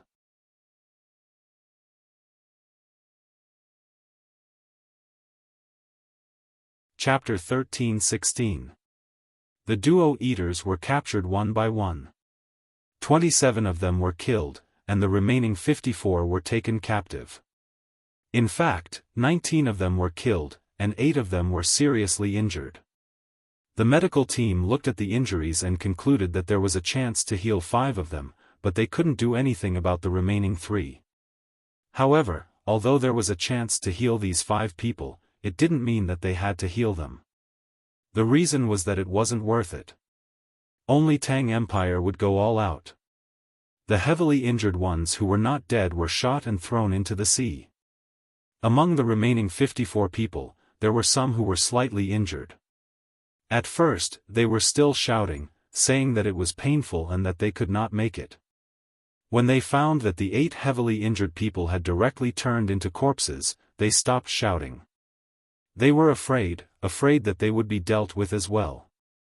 The battle ended very quickly. It was a one-sided battle. 2 people were injured on Tang Empire's side. One of them was nervous when he fired the gun, and the butt of the gun lost its position during the vibration. His chin was bruised, and one could see that it was swollen. The other one was climbing on a surrendered enemy ship.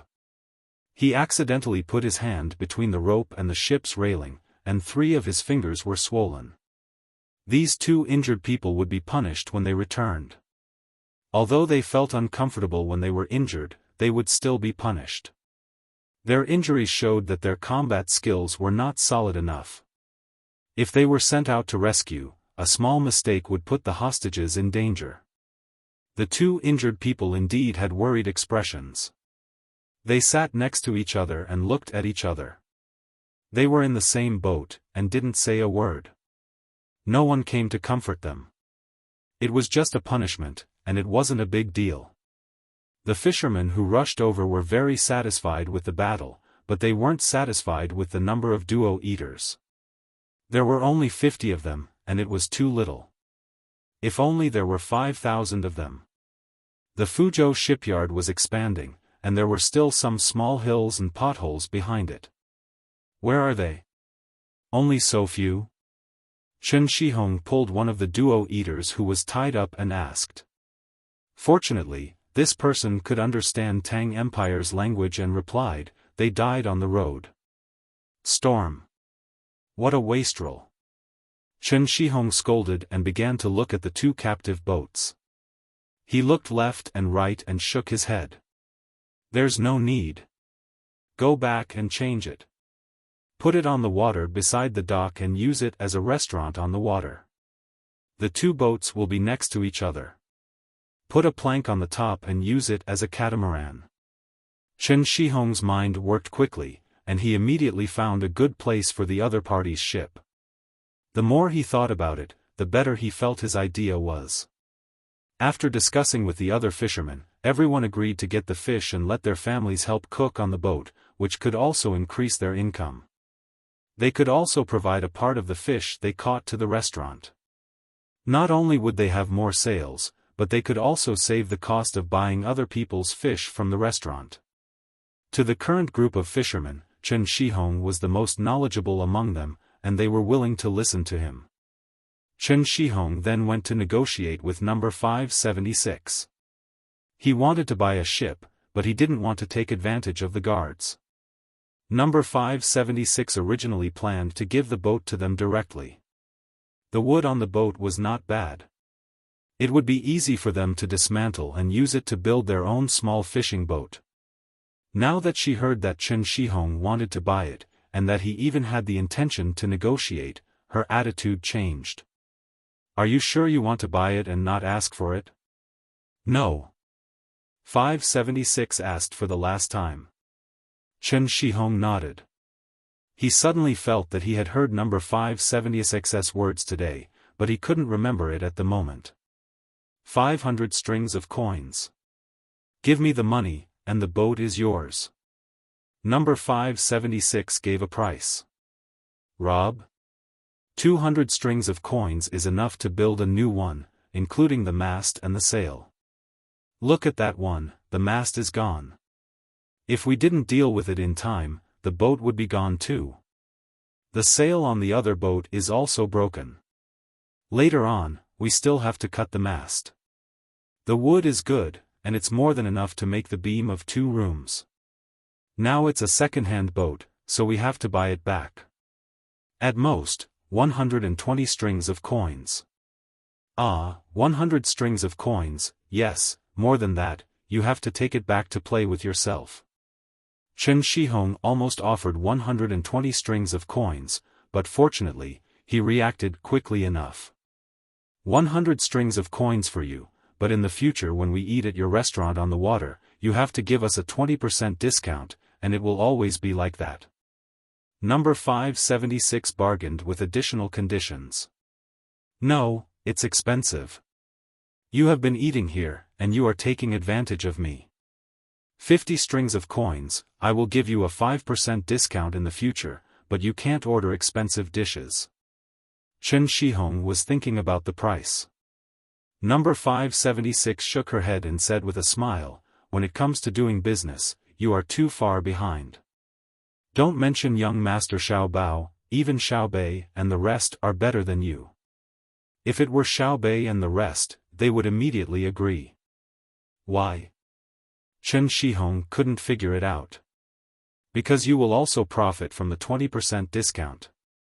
When we eat at your restaurant, we have more people, so you will naturally earn more.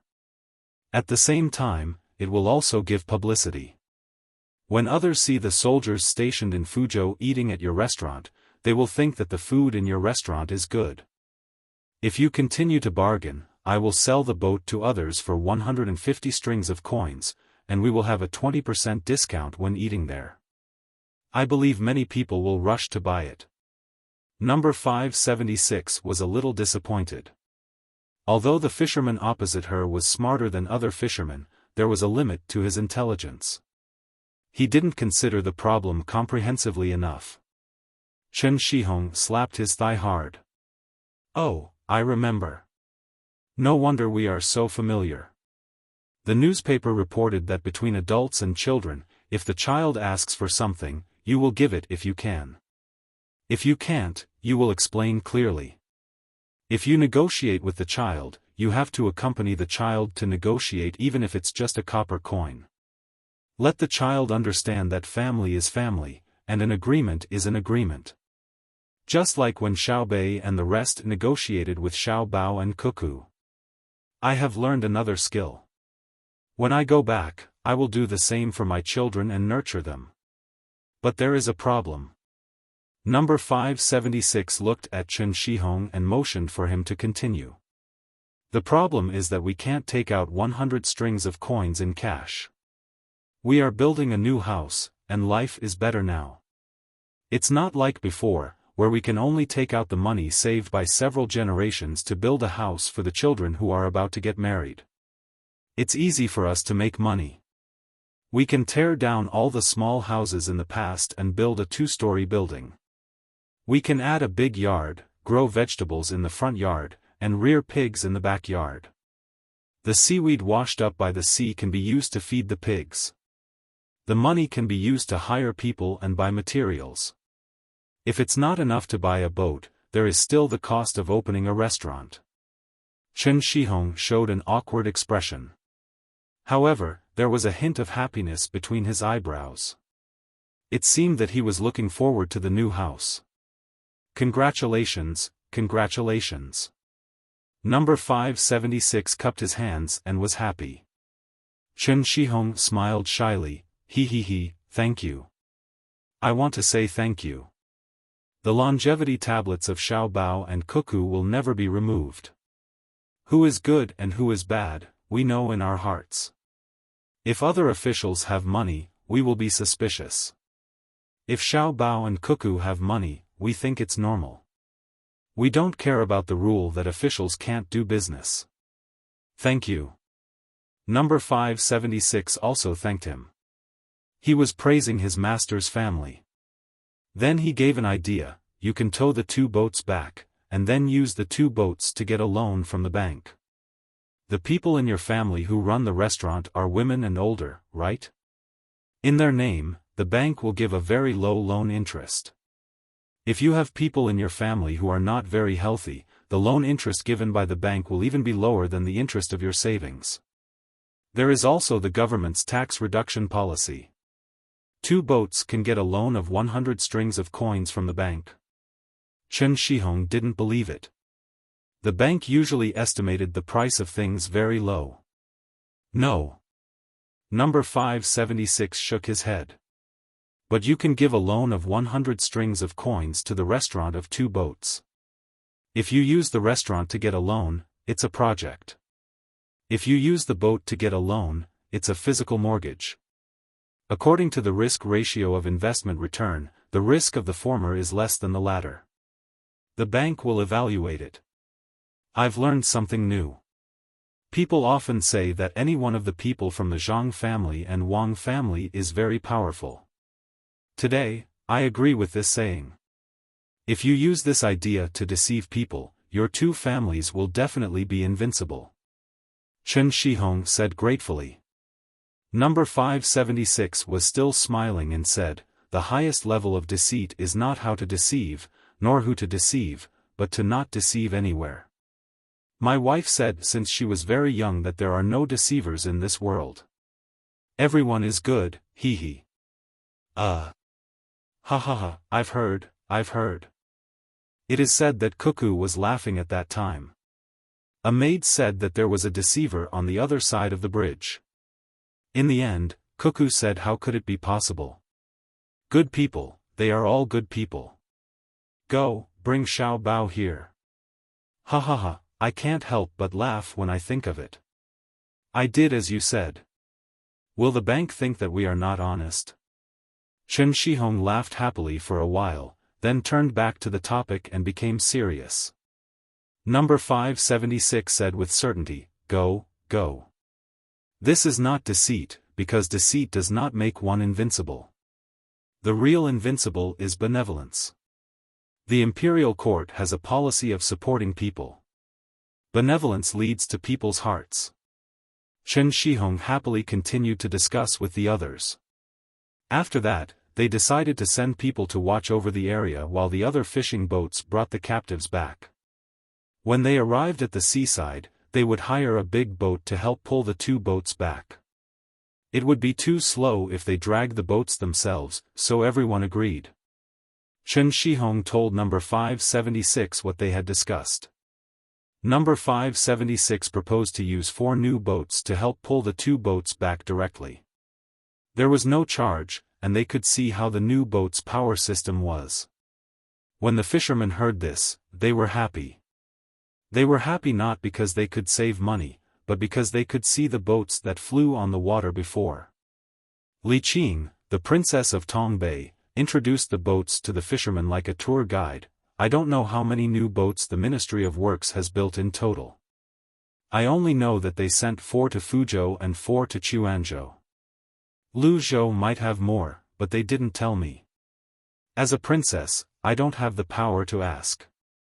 The information I can get is that there are small diesel engines behind the 4 boats. The workmanship is more delicate, and the failure rate is higher. Especially the propeller at the bottom, it was calculated by Xiaobao and Cuckoo. Yes, it was calculated. This is the importance of knowledge. After that, the Ministry of Works sent skilled craftsmen to grind it little by little on the lathe, and it almost had to be remade. It's not that it's impossible, but it's Xiaobao and Cuckoo's request. When it comes to noise, thrust, and so on, the unqualified products are quite good when used on other boats. It's just that they don't meet their requirements. Princess Qing, we know.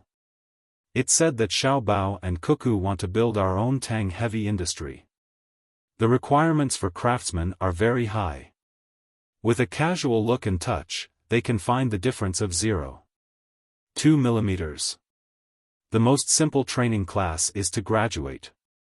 It requires a small hand file and an iron rod to make a beautiful multifunctional hammer. With this hammer, you can make better things with the hand file, and then continue to work with it. What we want to know now is when we can use this boat. Hurry up, once this boat is out, the other boats will be like crawling. Can we use the same thing on the bigger boats? A fisherman mustered up the courage to speak to Princess Li Qing. His hand was pinching his leg hard, and he was nervous. It was the first time in his life that he talked to a beautiful princess. In the past, he would not even dare to think about it. He thought that he was a good-for-nothing. Princess Li Qing sensed the other party's nervousness and felt a little disappointed. She felt that she had not done a good enough job. If Xiaobao and Cuckoo were here, she believed that the fishermen would not be so nervous. However, in reality, their status was much higher than hers. After considering the question, Princess Li Qing felt that it was not a big deal to reveal the secret. So, she answered, Luzhou already has a boat in use, and it needs something called diesel. It has been used in the military. If you want to use it, I guess it will take 5 years. 5 years later, more advanced technology will be developed and used in the military. The blockade will be lifted for civilian use. Are you afraid that we will buy it and leak the technology? The fisherman asked again. No, you can't copy it at all. You can use it or take it apart. If you can't put it back, you will have to spend money. We can't let you use it now because we don't have enough diesel. Are you willing to spend 5,000 strings of coins to drive the same boat back and forth? Unless you are a rich person and use it for fun or fishing, you will have to catch some fish to earn back the cost. Su Qing said. In fact, she did not know the price of diesel. She only knew that the production was not high, and it was mostly used for military research. When the fishermen heard this, they were discouraged. They would rather buy a big boat with a steam engine in the future. The news that the duo cannibals who came from afar was soon reported in the newspapers. Many people complained that a large number of duo cannibals were drowned in the storm. Otherwise, there would be more slaves to do the work. Zhang Xiaobao and Wang Wan knew the news earlier. When the fishermen just found out about the duo cannibals, the telegram was sent back, and other telegraph offices received the signal and sent it to the west at the same time. Everything is stable. Now we just need to enter India from here, and then quickly pass through and attack the duo cannibals. Zhang Xiaobao put down the information and said to Wang Wan, who was walking next to him. Wang Wan also had a copy of the content in her hand. When she knew that the last thing she needed to worry about was solved, she was also very happy. As for the duo cannibals who encountered the storm, she did not care at all. She was glad that the duo cannibals survived and reached the coastal area. Otherwise, if they all died, her side would always be on tenterhooks and waste a lot of manpower and resources to patrol. At this time, their team had already passed through the residential area of the Meng tribe. The people of the Meng tribe did not show the slightest hostility. On the contrary, they prepared sheep and placed them on the side of the road. They also had practical leather, some cut into pieces and some cut into strips to be used as bandages. There was even one person who could speak simple Great Tang language and wanted to trade things with Zhang Xiaobao and Wang Wan, especially salt. Zhang Xiaobao thought about it and did not trade for salt with the locals. Instead, he introduced the person surnamed Quan, who was going to be the interpreter, to them so that they could trade among themselves. The team only exchanged some silk with the Meng people and some crop seeds. They told them to plant them well and that they would be very valuable in the future. The interpreter surnamed Quan very proudly told the Meng people that they had an inexhaustible supply of salt and that the price was cheap. If they wanted to trade, they could bring something with them. At the same time, he warned the other party not to use force to snatch the salt, because there were great Tang soldiers stationed there and their weapons were very powerful. The Meng people did not dare to believe it at first, but when they received confirmation from Zhang Xiaobao, they were very happy. The person who spoke simple Great Tang language had not even seen the real thing and had not even begun the trade, but he could not help but haggle with the Quan people.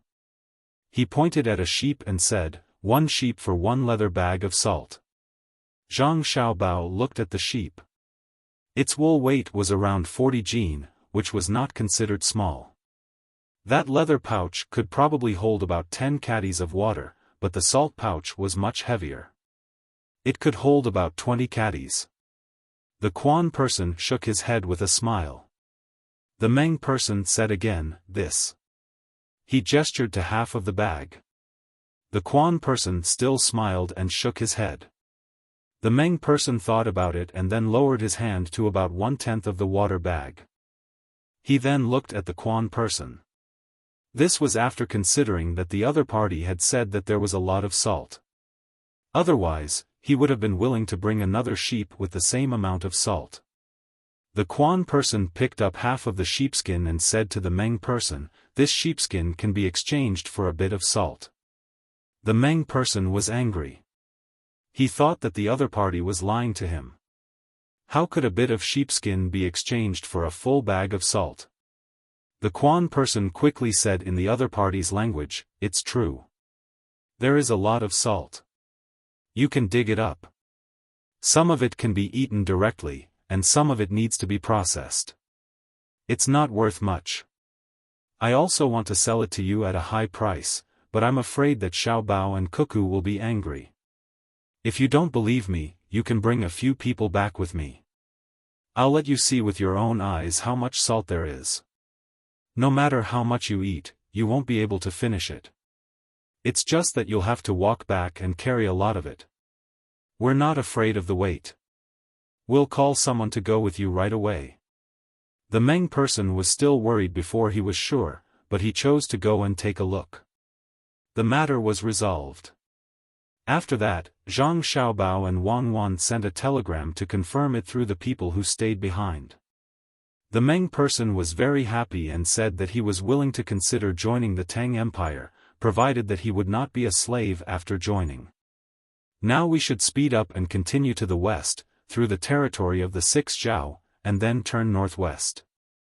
That's the Brahmaputra River, which happens to be our front line. We specialize in attacking the Duo people from India. We should cooperate with them. Zhang Xiaobao stopped, opened the map, and said to Wang Wan. Wang Wan looked at the map and nodded. Soon. Some areas in India and Duo people have started to harvest wheat and other crops in autumn. I hope that the fleet that went to the strait to attack will be in time. We can't let them safely harvest the grain.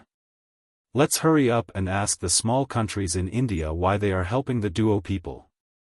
Then we can talk to them about the purchase of grain. If they say they don't want to sell, we can attack them on the grounds that they want to continue to support our enemy countries. Zhang Xiaobao echoed. What if they say they're willing to sell? Wang Wan asked. Impossible. Would you be willing to sell 10 caddies of wheat for 1 copper coin? Zhang Xiaobao meant that he wanted to lower the price. Yes, we can exchange it for foreign exchange. Wang Wan said with a smile. Then 100 caddies, I don't believe it. Zhang Xiaobao said in a huff.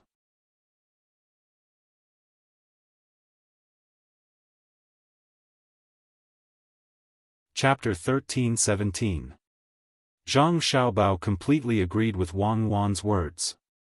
Even if 10 caddies of wheat could be exchanged for 1 copper coin in Great Tang, and this did not include the cost of transportation, 1 copper coin in Great Tang could only buy half a caddy of wheat. So should he sell it? He had to sell it. However, the money could not be exchanged for wheat in Great Tang. It could be exchanged for salt, other handy tools, or even a biology book for children in school. This was the pressure of technology. Paying so much in exchange for a very basic technology of Great Tang, it was impossible to advance further unless one researched the basics themselves. Then, one had to pay an even higher price. How high was the price? If others spent 100 strings of cash to research a technology, one could forget about obtaining it without at least 1 million strings of cash. This was because there was a connection and continuity between technologies. Spending 100 strings of cash to research a basic technology did not mean that the technology itself was worth 100 strings of cash. If one factored in military and productivity, 1 million strings of cash would be considered cheap. The best method was to pay a large amount of resources to learn all the basic technologies of Great Tang and nurture a group of people. Then, one could continue to buy technology while one researched. If it were a smart country or race, they would need 100 years to catch up, and in this 100 years, they would have to endure the pressure of international trade.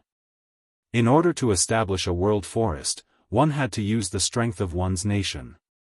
However, Zhang Xiaobao and Wang Wan were not at all afraid of the people from the Anxi region and the little Brahmins in front of them researching technology.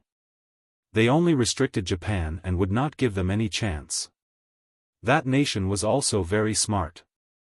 As for the Anxi region and the little Brahmin kingdom, one was Myanmar, the other was India, and the same was true for the Polyphagia region and the Arabian region. It was not that they were looking down on them, but even if you gave them technology, they would have to learn and learn for a very long time until the technology was eliminated. But what if you tried Japan? They would definitely be able to learn and understand the technology in a short time and then derive other technologies from it. Therefore, they had to get rid of them and not give them the slightest chance. Otherwise, they could only exterminate their families. This was not good.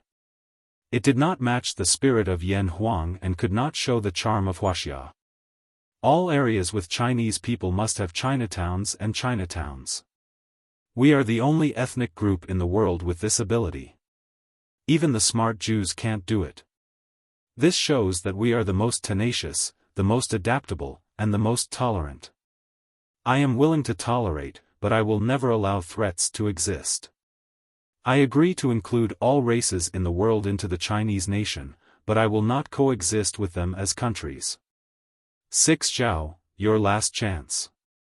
If you miss it, don't blame me, Zhang Xiaobao, for being ruthless. The universe is too vast, and we are wasting our time trying to influence you bit by bit. Anyone who hinders the integration of the races is a sinner. Zhang Xiaobao and Wang Wan's team had already arrived at the territory of the other Zhao. Zhang Xiaobao glanced at the people hiding in the woods and said as if he was talking to himself and making a declaration. Wang Wan ordered not to shoot at the scouts of the other side. The team continued to move forward. She said to Zhang Xiaobao, "It's a good place to call the brothers and sisters of the Yunnan region. We have always called ourselves Meng. Now that we have 2 surnames, it's enough." Yi Meng is Yi Meng with other Zhao, and Yi Meng without other Zhao is Yi Meng. Myanmar will not exist because of the 6 Zhao. Besides, there will be no Myanmar in the future. Buddhism will flourish because it is close to India. The 6 Zhao will either happily become a part of the Tang Empire, or become a part of us passively. I thought you were going to make the people with the surnames Meng and Quan disappear, but in the end, you've become active and passive, Zhang Xiaobao said to Wang Wan as he waved at the locals who poked their heads out of the woods. Wang Wan took half a step back and said, I can't do it. I'm not like you. I only slaughter villages in the process of battle to achieve my goal. You fight to achieve the goal of slaughtering villages. Me killing civilians is a special case, you killing civilians is normal.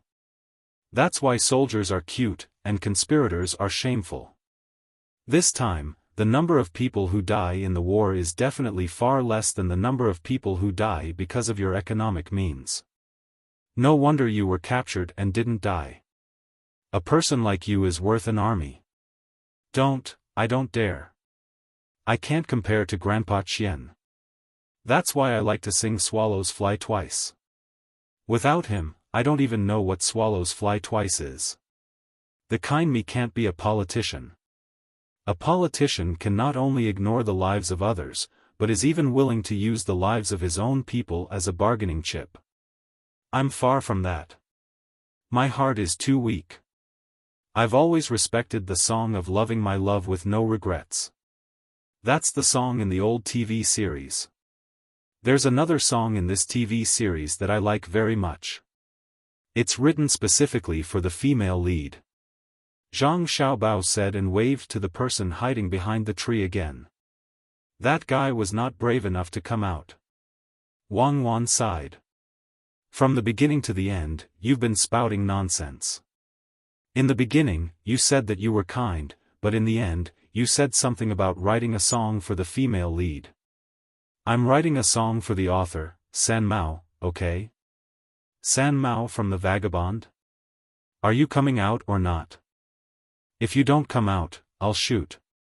Zhang Xiaobao casually answered Wang Wan and shouted to the person. The person hiding behind the tree came out with a bow. After thinking about it, he put down the bow and quiver.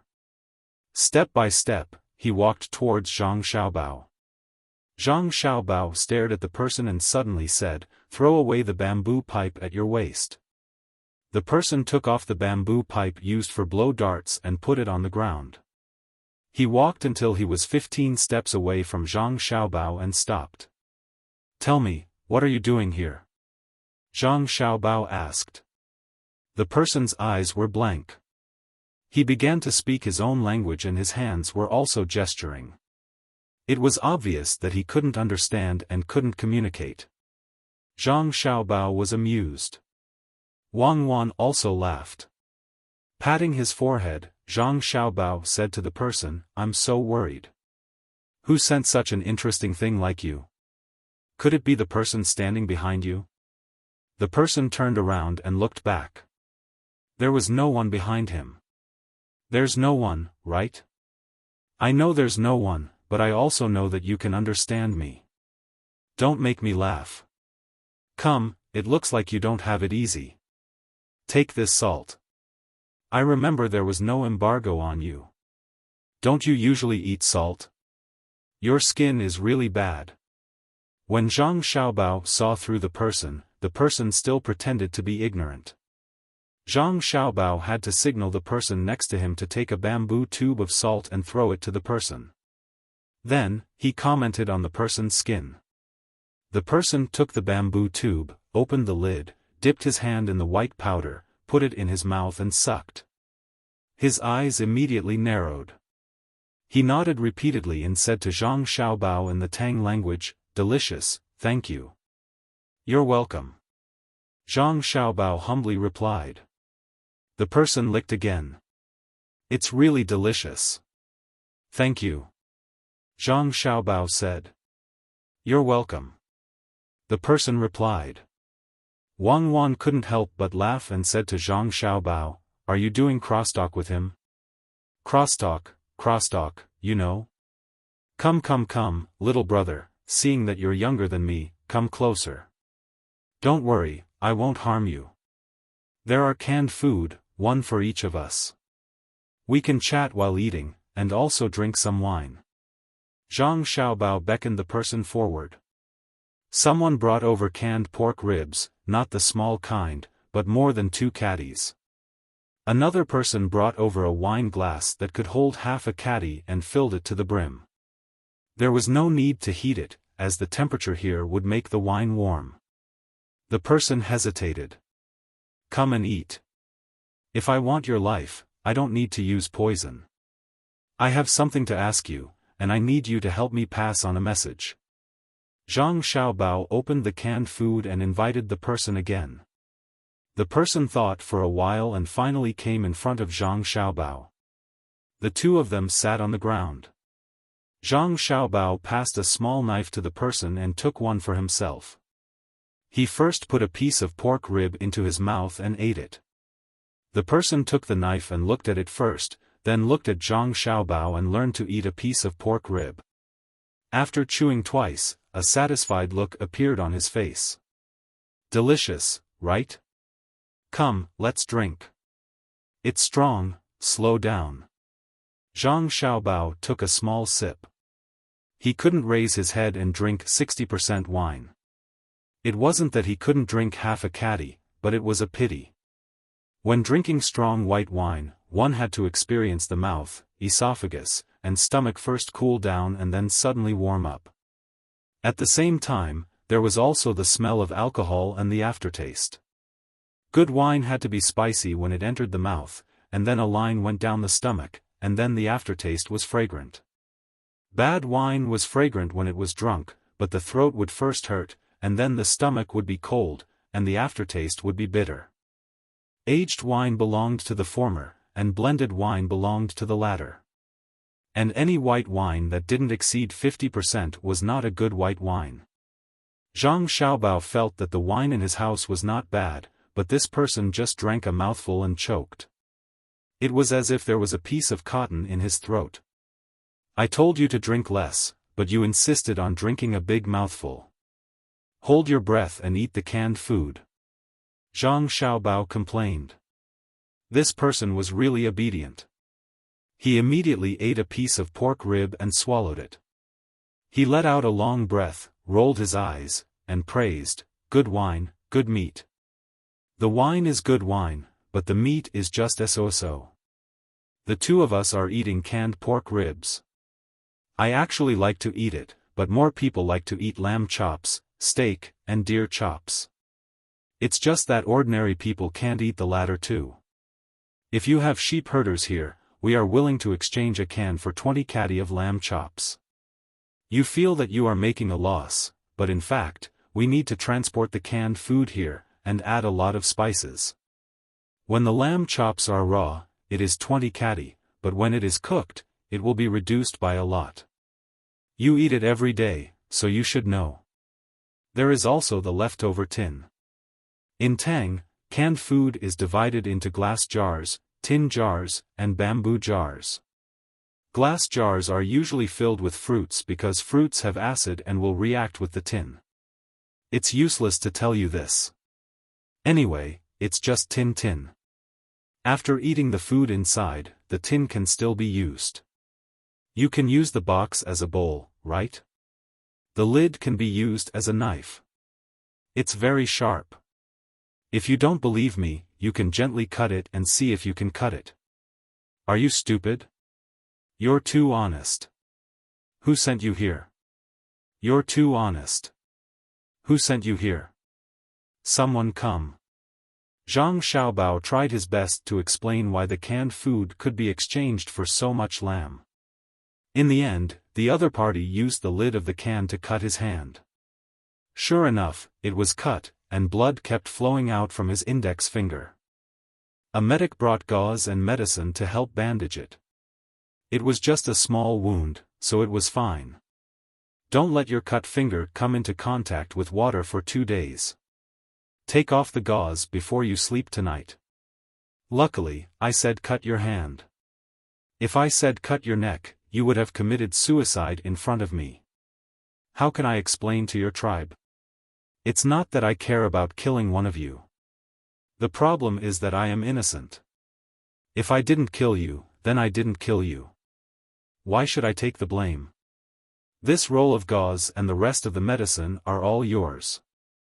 Don't laugh as if you are taking advantage of me. I would rather not be injured than to take these things. Zhang Xiaobao was speechless. At the same time, he showed a sad expression.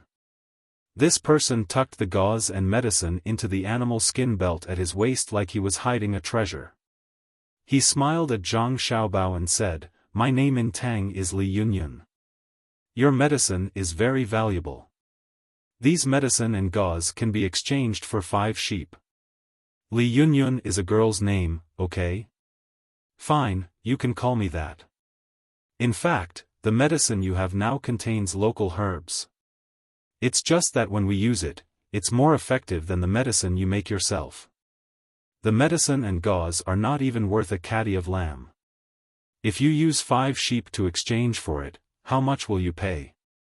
That's why you should go back and tell your king that the current Tang is different from the past Tang. If he wants to destroy you, he can destroy you. If he wants to make your life better, he can make your life better. It's not a complete surrender. In fact, it's just a small portion of you who want to have absolute power over the majority of you. They would rather have a bad life in the tribe than lose their power. It's a very selfish behavior." Zhang Xiaobao continued to say to the man who called himself Li Yunyun. Li Yunyun lowered his head and thought. He ate 2 ribs and even chewed the bones. Then he asked, "Are you willing to give up your power?" "You are asking a deep question." "Of course I am not willing. But I can make the people who give me power live better lives. I also have the ability to maintain my power. I can also ensure that they are not bullied by others. If they bully others, I will help them bully others. Can your king do that?" Zhang Xiaobao frankly admitted that he would not give up his power, but he also pointed out his advantages. Li Yunyun shook his head. "No, but we are willing to fight to the end. The sheep you killed may also think the same. Do you care if the sheep resist? In other words, you don't care about us, right?" "Wrong. We care about you. We don't want to go to that step. We want to continue to expand and fight to the west. I can't sleep well if you are in the middle. What benefits can you give us? Didn't we already give you the technology to build a factory?" "What factory?" Li Yunyun curled his lips. Zhang Xiaobao began to look at him again.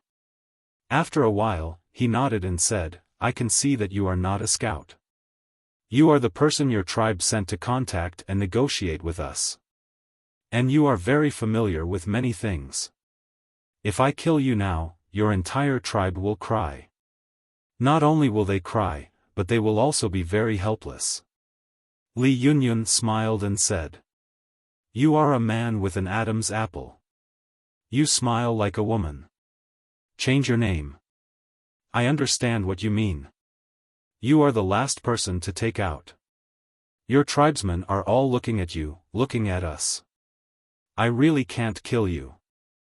I need someone who is familiar with the Tang Empire. The technology to build the factory was provided because you participated in the Japanese's conspiracy against the Tang Empire.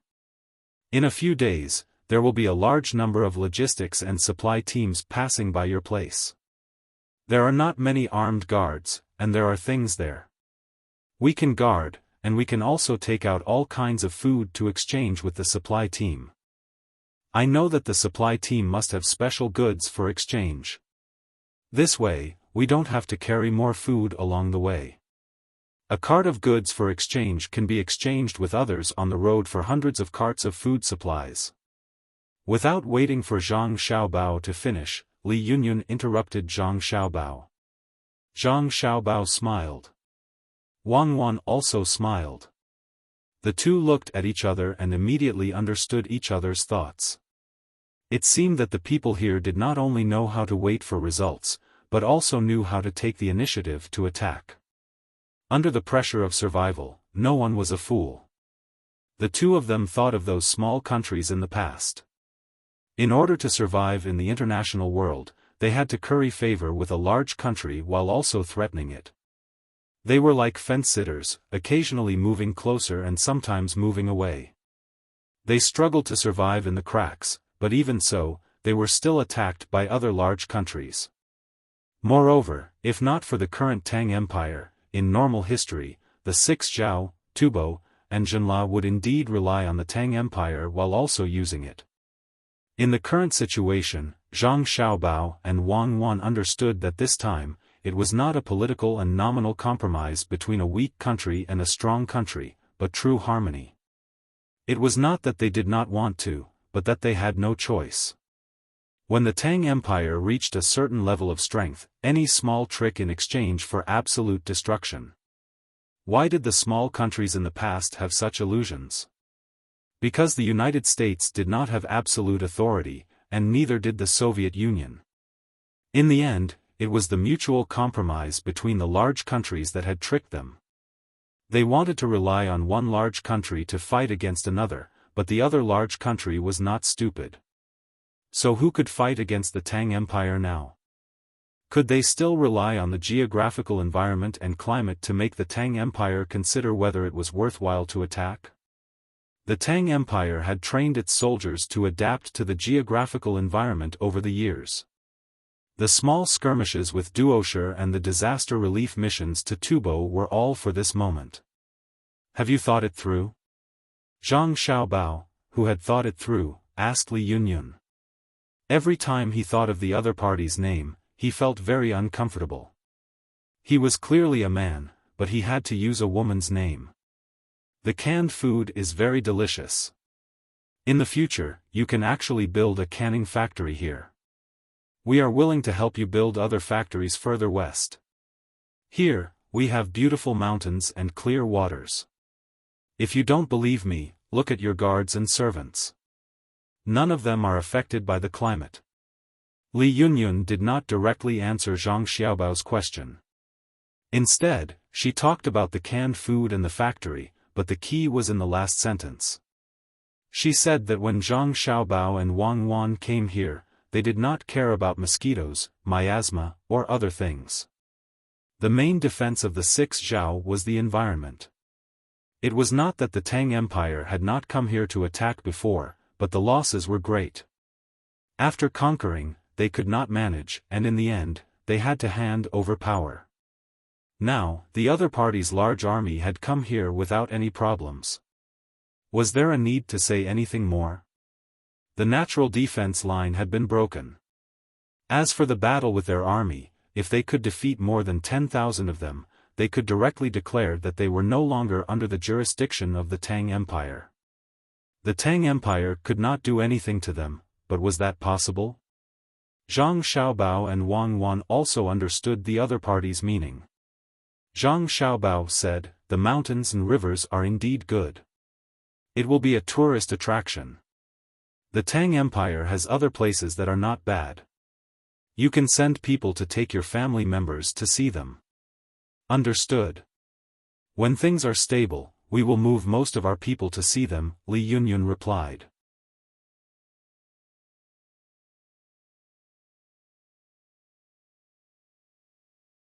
Chapter 13-18. Li Yunyun left. She ate the whole can of food and drank half a caddy of wine. In a daze, she left with a backpack of more than 40 caddies of gifts. Among the gifts, there was a pair of binoculars, a pistol, and 200 bullets. The rest were seeds.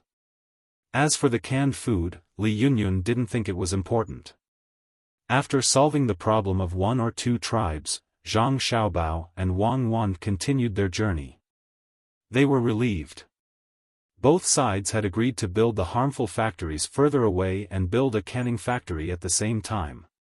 When the situation stabilized, a large number of people would migrate to various parts of the Tang Empire for tourism purposes.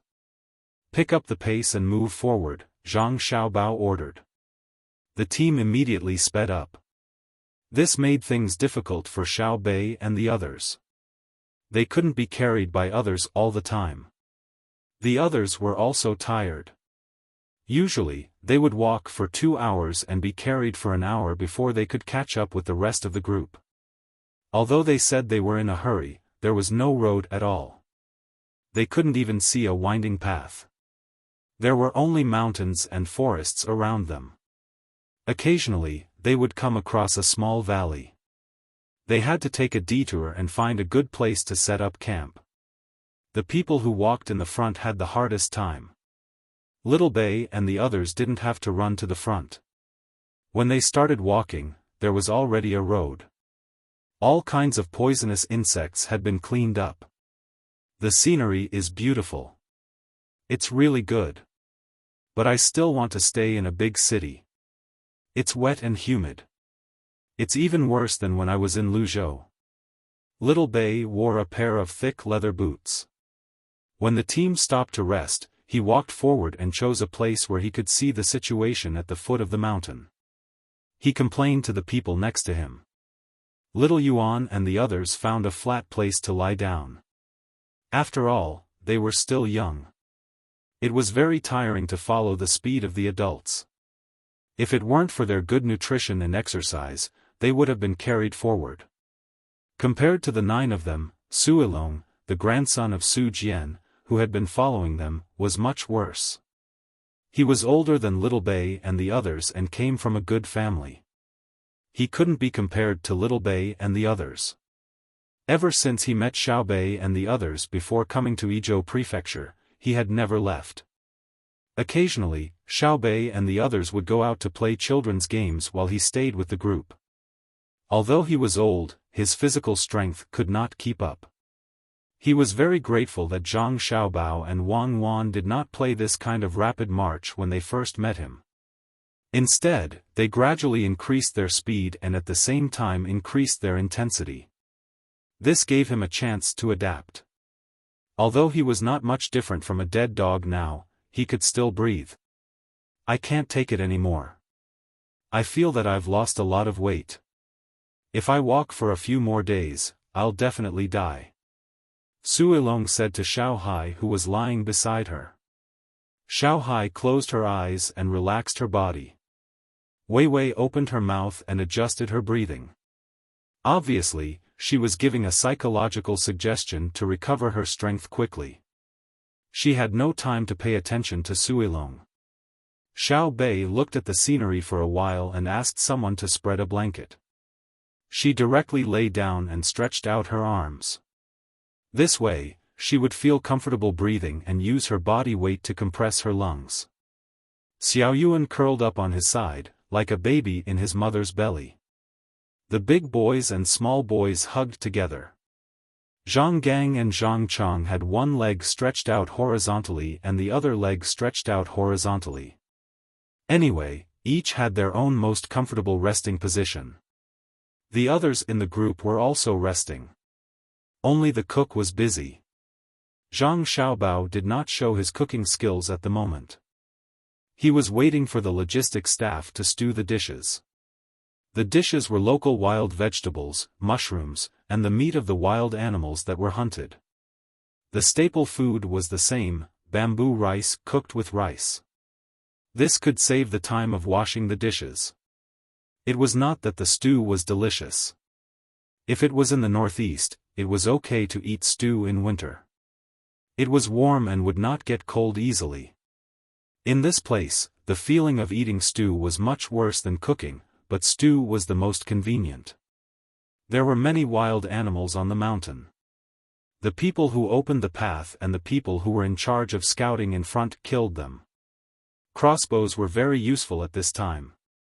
No one used guns, otherwise, they would scare the animals away. After half an hour, the meat was stewed. The cook ate first. When he was half full, he lay down to rest. The others took turns to eat. The meal would probably take another half an hour. Xiao Bei and the others were woken up. They took the split bamboo tube and ate a big mouthful of rice first. Then, they scooped out some vegetables from the pot and put them in the empty space where they had just eaten. They stirred the vegetables with the newly made bamboo chopsticks and ate 2 mouthfuls of the vegetables, leaving more space for them to scoop out more vegetables. Why are the mushrooms so smooth? The taste is not good. Suilong scooped a piece of meat with 2 small mushrooms. She ate one and muttered. Xiao Bei turned his head to look and said to Suilong, "Poor people can't eat good things. This is a very delicious beef liver mushroom. It can be picked and eaten directly. Some mushrooms will be poisoned if eaten directly. It needs to be dried first. You eat the meat and leave the mushrooms to us. The taste is not good, but the taste is good." Suilong immediately corrected her mistake. She did not doubt Xiao Bei's words at all. He was an expert in eating. He could eat a lot of rare things since he was young. It would be a lie to say that she was not envious. She ate the other mushroom with the fastest speed and swallowed 2 mouthfuls of rice. Suilong scooped some vegetables again and looked at them. She showed a troubled expression. Xiao Yuan looked and handed half of his bamboo tube over. "Give it to me. It's just snake meat. Look at how scared you are. Look carefully when you scoop it later. Don't scoop it up if you don't eat it." Suilong happily gave a small piece of snake meat to Xiao Yuan. Xiao Yuan chewed it slowly and nodded repeatedly. She praised, "It's delicious. When it comes to stewing dishes, snake meat is more fragrant. It's much better than rabbit meat. It's very nutritious." When Suilong heard that it was very nutritious, she began to regret it. When she was almost done eating, she wondered, "You guys seem to be able to eat anything. Don't you have your own preferences? No matter what, you're raised by a rich family and you have preferences. Look at the situation now. If it weren't for the fact that I could cook it, I would eat it even if it was raw. It's better than starving to death. It's a pity that we can't eat the snake's gall. I'm afraid that there are parasites. Unless it's made into snake gall wine with strong alcohol, I can't drink it." Xiao Yuan despised Suilong and lowered her head to eat the last 2 mouthfuls of rice. She then scooped 2 spoonfuls of soup and gulped it down. She touched her stomach. "I'm 60% full. Okay, let's continue the journey later." Suilong looked at Xiao Yuan's rice and then looked at his own. He found that the little guy could eat more than him. He was almost full now. After he ate the last mouthful and drank some soup, he estimated that he would be very full. Moreover, he was very envious of the little guys. When they were tired from the journey, they could recover immediately after a little rest. When they were growing, they really could not compare. After the meal, the team continued their journey. No one was injured until they started to set up camp at night. The people who were in charge of protecting the surrounding area cleaned up all the snakes and poisonous insects. As for the legendary terrifying wolf pack, they only saw a shadow and then disappeared from sight. They probably also found out that the crowd was more powerful than them. The meal at night was better than at noon. There were 2 stir-fried dishes and a soup, and there were also pancakes. 5 days later, the team entered the border of India.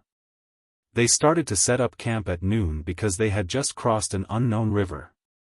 The river was very wide and the current was not fast. It was also not very deep. The deepest part was less than 4 meters. Xiao Bei said it himself. Suilong, who did not know how to swim, was dragged to the shore by the little guys. He felt that he had an illusion before. The team led by Zhang Xiaobao and Wang Wan were not elites who were familiar with the mountainous terrain. Although the speed of walking on the mountainous terrain was fast and very stable, compared to swimming, it was really a far cry. Previously, when the current was fast, they formed a line. This time, when the current was slow, they all went down to swim. The logistics personnel even had all kinds of tools. They actually put the pot on the water, put something in the pot, and pushed it across the river. There was also the infantry cannon that weighed more than 400 kilograms. How could more than 20 people carry it over? Some people went back and forth a few times, and all the things they carried were transported over. This was clearly the navy. They were wearing clothes and were not affected by the river water. When he was dragged over by Xiao Bei and the others, he felt that he could also try to swim, so he let them let go first. As a result, his body sank directly. It was too scary. And when he was dragged over, Xiao Bei let the other 8 little guys drag him temporarily while he caught a fish. He thought that it was just like catching a chicken on land. It was too easy. Xiao Bei, how did you practice to be so good at swimming? After changing clothes, Suilong, who started to wash the clothes before, asked Xiao Bei, who was also washing clothes. When she heard Suilong's words, she tilted her head and thought for a while. Then, she shook her head. I don't know. I forgot. It's just like that. I heard from them that my brother put me in the water at that time. At first, I looked up and floated happily. Later, when I was a little older, I swam next to my brother and listened to him sing while lying on the water. But I don't remember. How do you lie on the water? Is it like this? Suilong stretched out both arms with palms facing down. Xiao Bei shook his head. No, it's like this. Xiao Bei retracted his arms and put his hands under his neck. Wei Wei raised her head. Suilong followed suit, and her face changed immediately. Why didn't you sink? Does anyone dare to lie in the water like this? You just need to move your feet a little. Of course, your feet will sink if you don't move. You're so stupid. Think about it, lying on the water and listening to brother sing is so blissful. Xiao Bei felt that he could not scold Suilong anymore. Her IQ was too low. Suilong nodded and admitted that she was stupid and could not speak reason. The only thing she knew was that some people really could not be looked at with common sense. She was talented and could not be jealous. Then why do all the people in your family know how to swim? Suilong stopped talking about Xiao Bei and changed the topic to other people. It's a request. I heard from my sister that brother doesn't want anyone to have an accident in the water. You will know if you go to Sanshui County. Every once in a while, there will be people patrolling the river or the river. They are afraid that other people's children will fall and drown. So when the children in Sanshui County say that they want to go out to play, the adults are relieved when they know that they are going to the river. It's not like other places where the children say that they want to go to the river to play and the adults don't let them. After Xiao Bei finished speaking, he continued to rub his clothes. He looked very serious. Suilong said understandingly, if it were me, I would also be willing to let the children play by the river in Sanshui County. It's safe and stable. Everyone changed their clothes and began to bathe in batches. Xiao Bei felt very uncomfortable because he could not bathe for a few days.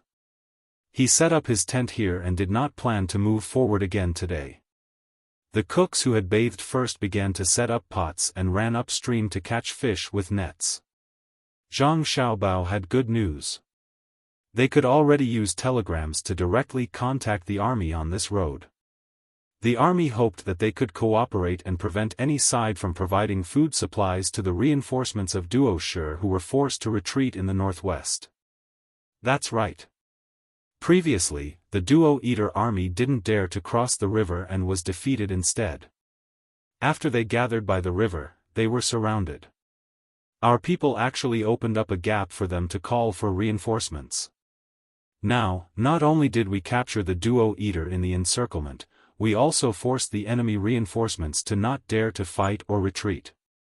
Zhang Xiaobao said happily after reading the telegram. The smile on Wang Wan's face also increased. Of course they don't dare to retreat. If they retreat again, they will give up the area where they are going to harvest the food. It seems that we will have to continue to force our way to the northwest. We will run to the north bank of the Naga River and choose a key area to patrol along the river. We will not let any supplies from the Indian side pass through. At the same time, we will stop the Duoshi people from escaping to cross the river when we attack this line. With that said, Wang Wan opened the map and pointed at the river basin. This time, they could be considered to have completed the strategic deployment with their attacking troops. No matter what, it was impossible to determine a perfect strategy before this. The battle situation could change at any time. Controlling a supply line that might appear and blocking the Duoshi people's path of retreat was a very important strategic arrangement. If their troops did not come, they would not have been able to control this line. The Duoshi people were fighting across borders. They had arranged for manpower in the Indian territory. Originally, it was to attack the Tibetan Lhasa city from this side. Now, it was changed to defense to contain their troops. Otherwise, their troops would continue to head northwest. After crossing the Indian River, they would directly attack the Duoshi people's territory diagonally. Wang Wan still thought highly of this opponent. She said, as expected of the country that once defeated our Tang army. Their strategic deployment is pretty good. The history books said that they made a small country betray us and caused us to suffer a crushing defeat. This time, they also know how to contact India and help them resupply. But we are here. Our troops are too conservative. Why should we control the Naga River? Send a telegram back and tell them that we will march parallel to them to the northwest. We will resupply the horses there. Let them only push forward when the logistics can keep up. The Duoshi people will not know about this.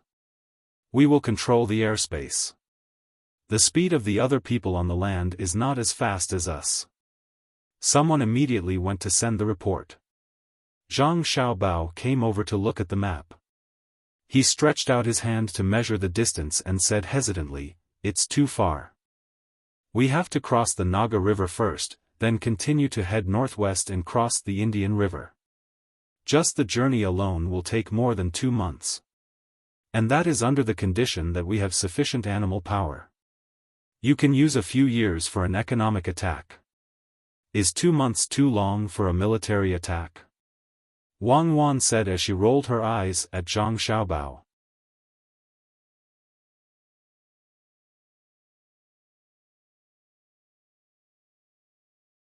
Chapter 1320. Zhang Xiaobao and Wang Wan also heard about Suilong and her brother Xiao Yuan's poetry gambling. The two just smiled and did not pay much attention to it. They knew that it was impossible for Xiao Yuan to take the initiative to propose a bet. It must be Suilong who wanted to make some money.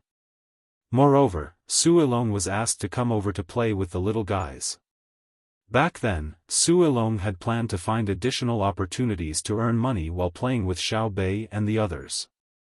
In the end, she did not bring him along. The investment amount of the little guys was too large. He wanted to participate, but he could not afford the capital. After leaving Yizhou, it was even more impossible for him to find opportunities to make money. Earning money in the 6 Zhao places? That was all bartering. He could only follow and watch. Now that he was really upset, he wanted to compete with the little guys and earn some money to comfort himself.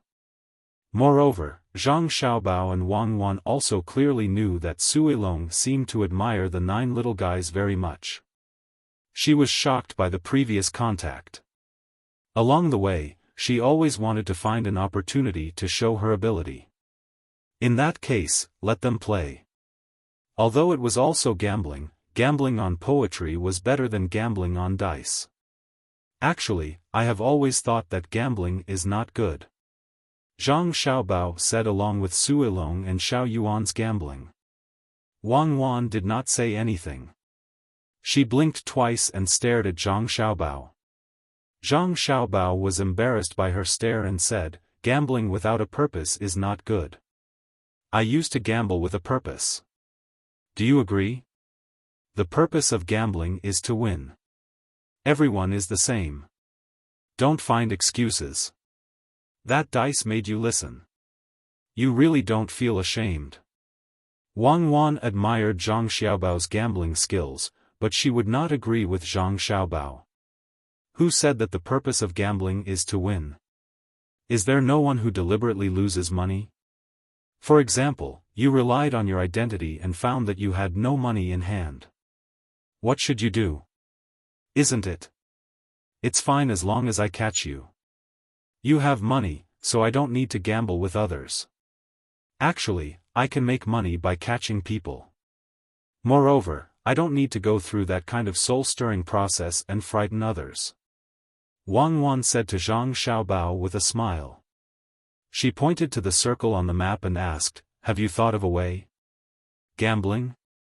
How do you know?" Zhang Xiaobao revealed a shocked expression, and his body even moved backwards to hide, giving people the feeling that his thoughts had been seen through. Wang Wan leaned forward. "I'm your wife. You've already reminded me. Otherwise, why would you mention Xiao Yuan and Suilong's gambling for no reason? Would you care about winning or losing a few hundred hits? Husband. Am I right? Don't. Many people are watching." Zhang Xiaobao had a bashful look on his face. The people around him didn't look at him and didn't move their ears. Obviously, they were used to it. If it were other rich people, this would be very rude. However, they felt that it was normal for their young master and young lady to flirt together. Only mortals would care about other people's thoughts, while little immortals were unrestrained. Moreover, although the two people were so intimate, the plan that came out during the intimate process was accompanied by blood. Listening to it could also increase one's knowledge. The people beside the donkey cart, including the donkey pulling the cart, were very calm. Zhang Xiaobao was even more calm. Seeing Wang Wan's beautiful big eyes staring at him, he said gently, "Madam, you've seen through my little plan. Since that's the case, why don't we have an in-depth communication?" "Okay." Wang Wan's voice was even more charming. "Husband, how do you want to communicate? How do we go in depth? For example, we can compete with them in hunting in the mountains and diving in the lake. The two of us and the 9 little guys will participate. I believe that Xiaobei and the rest won't drop the ball at the crucial moment." Zhang Xiaobao said. That's deep enough. How do we communicate?" Wang Wan also did not doubt that her younger brother and sister would be worse than others in the water. Especially Xiaobei, whose talent in the water was almost demonic. After this battle, they would go back and hold a large-scale sports meet between the Tang Empire and the surrounding countries. Then, they would let Xiaobei participate in water sports, such as diving, swimming, and so on. They would use a video recorder to record it and show it to the people of the Tang Empire. Zhang Xiaobao also had the same idea. He wanted to add a few more sports, such as shooting. When the others were absent, the people of his country could compete by themselves. He and Wang Wan could also participate in the frisbee game. He had not played for a long time and missed it. "What else?" Wang Wan asked again. "I plan to get their people to follow the team. Otherwise, it would be a pity to kill them. To be honest, when you mention Tisper, I don't think of India, but Chronicles of the Western Regions.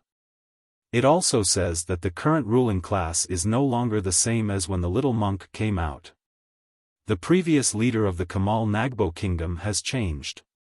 And I remember that around this region, the religions are very chaotic. Of course, it's not as chaotic as my Chinese religion. When a religion exists in a place, not only does it show that there are different beliefs, but it also reflects war, bloodshed, and sacrifice. The conflicts between religions are no different from the conflicts between countries. And some countries are religious countries themselves.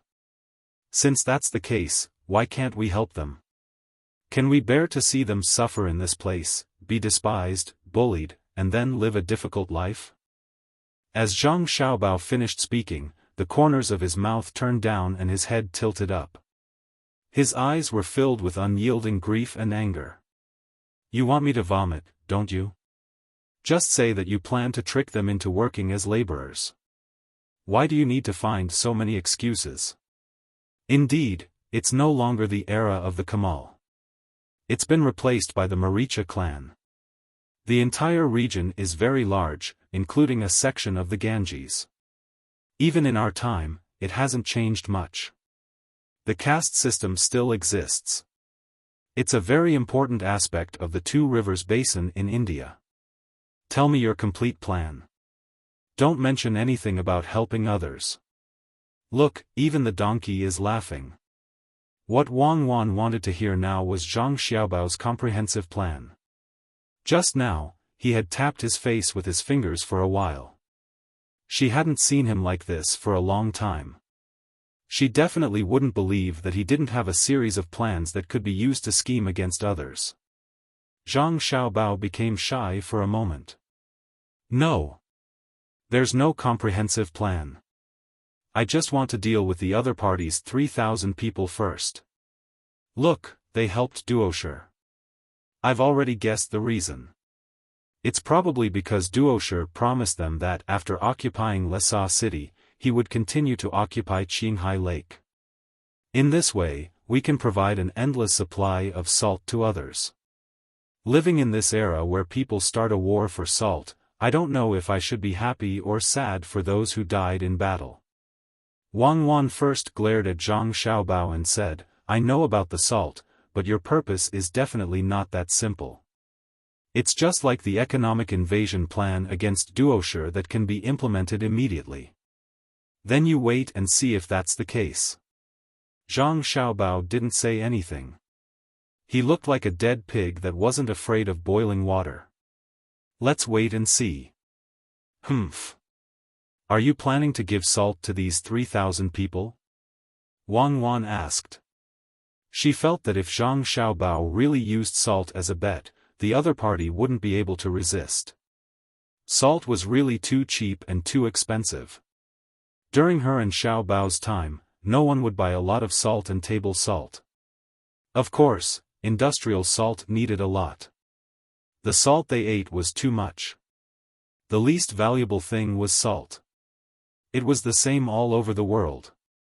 It wasn't because salt couldn't make money, but because no one dared to use salt to make money. Many countries were destroyed by salt. As long as a salt tax was collected in every dynasty, as long as a portion of people controlled the price of salt, it meant that the dynasty was about to end. Salt was the most basic standard to measure social stability. It was more forward-looking than food. The lack of food was the fundamental impetus for a country's instability. The rise in the price of salt was the beginning of the instability. It was such a common thing that no one could live without. Therefore, the people who enjoyed the low price of salt should be grateful to this regime. Zhang Xiaobao and Wang Wan's thoughts were the same, so the words he replied at this moment were also in line with Wang Wan's thoughts. I want to give them some salt first, then bet on their ability to survive in the jungle and mountains, the ability to dive and catch fish, or the speed of swimming, etc. If they win, we'll keep half of the salt and guarantee that the salt they eat in the future will be free. What if we win? Wang Wan played along and asked. If we win, they have to follow our team forward. We'll provide them with the salt they need along the way, and they'll help us hunt and pick wild vegetables. At the same time, after we win, we can still provide them with a large amount of salt, but they have to work in exchange. As long as they work for a day, they can get 20 to 100 grams of salt, depending on their efficiency and the danger of the work. For example, mining. In just 12 hours of mining, they can get 100 grams of salt, 100 grams. Zhang Xiaobao said seriously, as if the reward was very high. Do you dare to say this to the people of our time? 100 grams is equal to 2 taels of salt, right? A good well was 5 yuan per caddy, so you can earn 1 yuan per day from mining, right? A caddy of ordinary northeastern rice is more than 7 yuan. Wang Wan was amused by Zhang Xiaobao. Zhang Xiaobao's expression was so serious that it made people feel that it was not 100 grams of salt, but gold. Zhang Xiaobao was discouraged and said with a smile, "I'm telling the truth. You can't always use the rules of another era to measure the things in front of you. I know that salt is worthless, and gasoline and diesel are worthless. Maritime satellite phones have been eliminated, because all mobile phones are directly connected to satellites and have global coverage. The problem is, do you have it now? If you really want to talk about it, who will give me my yachts and private jets? Do I need to take a donkey cart? I'm not here to experience life as a tourist. This is the happiness and sorrow of the era, and the helplessness and suffering under the suppression of technology. Let's help them. I think we can just use salt to open the road in the future. We don't need to exchange other goods, especially your follow-up economic means. Why use this and that? Salt is enough," Wang said. No, there needs to be luxury goods for the upper class. The better the upper class enjoys, the angrier the people are. When a regime is rotten to a certain extent, it is the moment they enjoy the best luxury goods. Take this opportunity to attack them, and their people will no longer support their upper class. When the people of a country ruled by a regime are living well, and the power of the ruler is restricted, you must not attack. You can't win, just like America.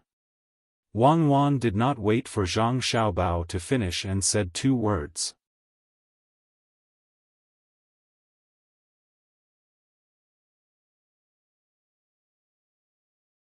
Chapter 13:21.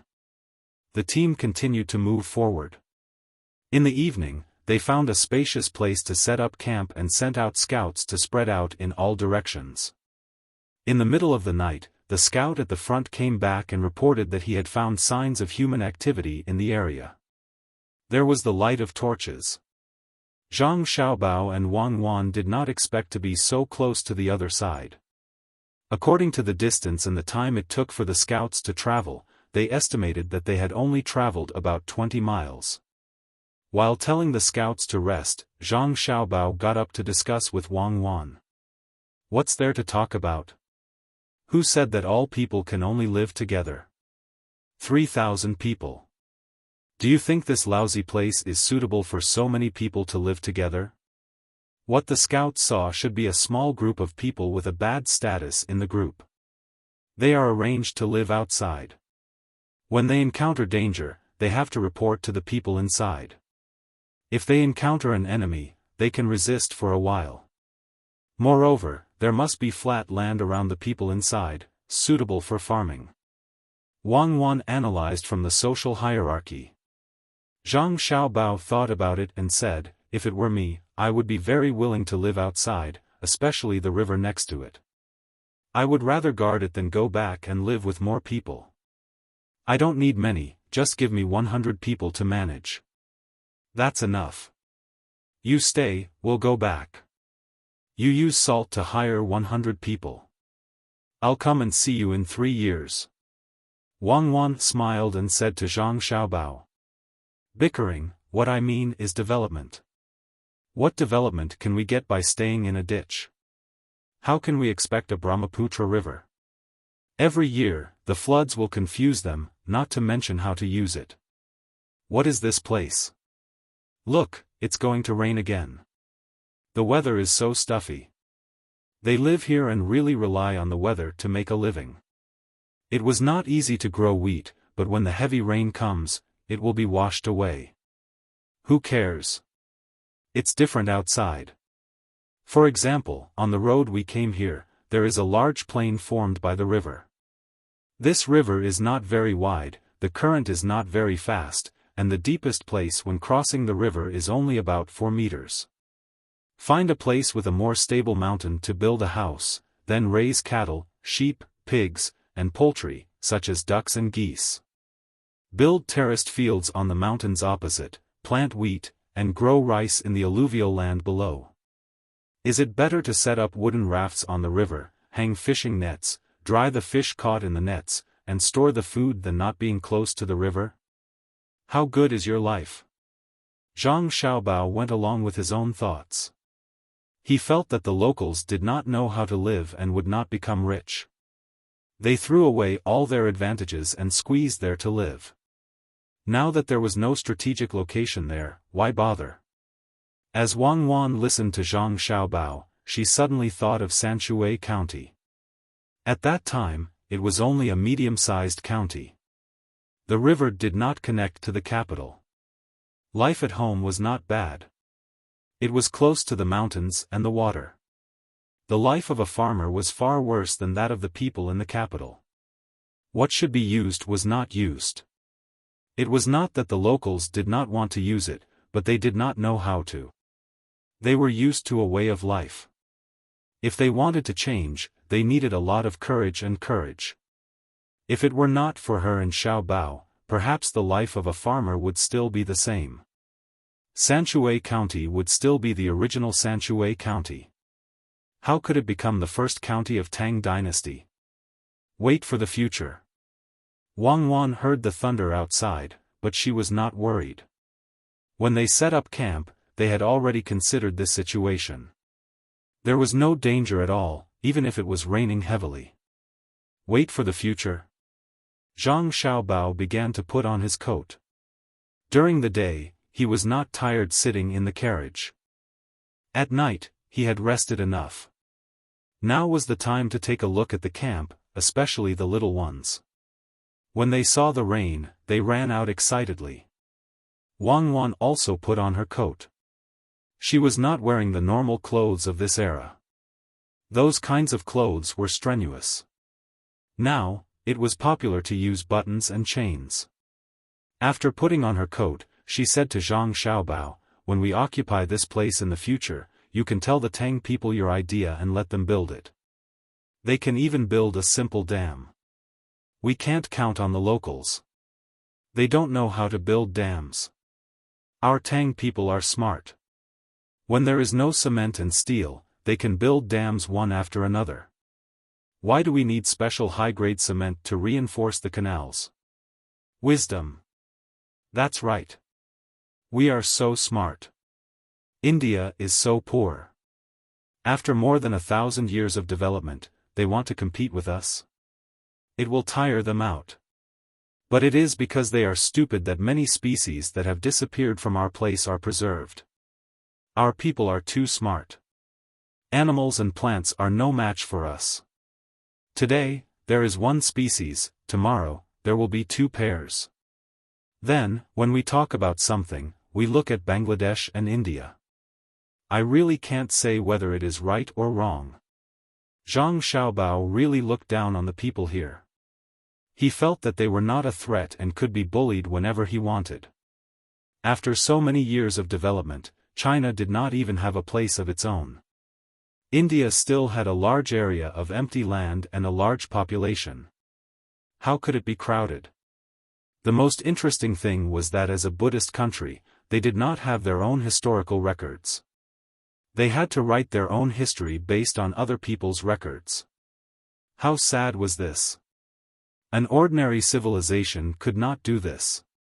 Thinking of history, Zhang Xiaobao could not help but laugh.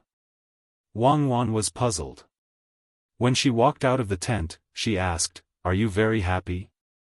Just as so. When the little monk came, he made people speechless. He called him Mahayana God, liberating God, and so on. Later, when I write a travel book, India will use it to compile its own history. Now, let's have someone write a history and tell the Indians that they used to be slaves of the Tang Dynasty. They should continue to be slaves.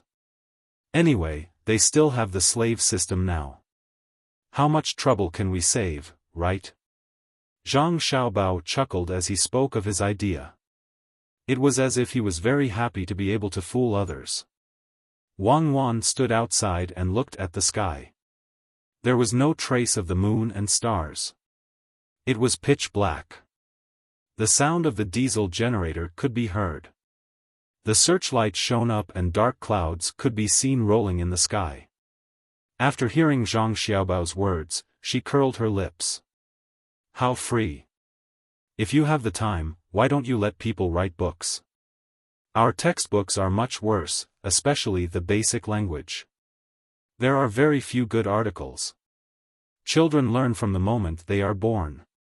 Their intelligence can't keep up. Do you think they are like Xiaofan?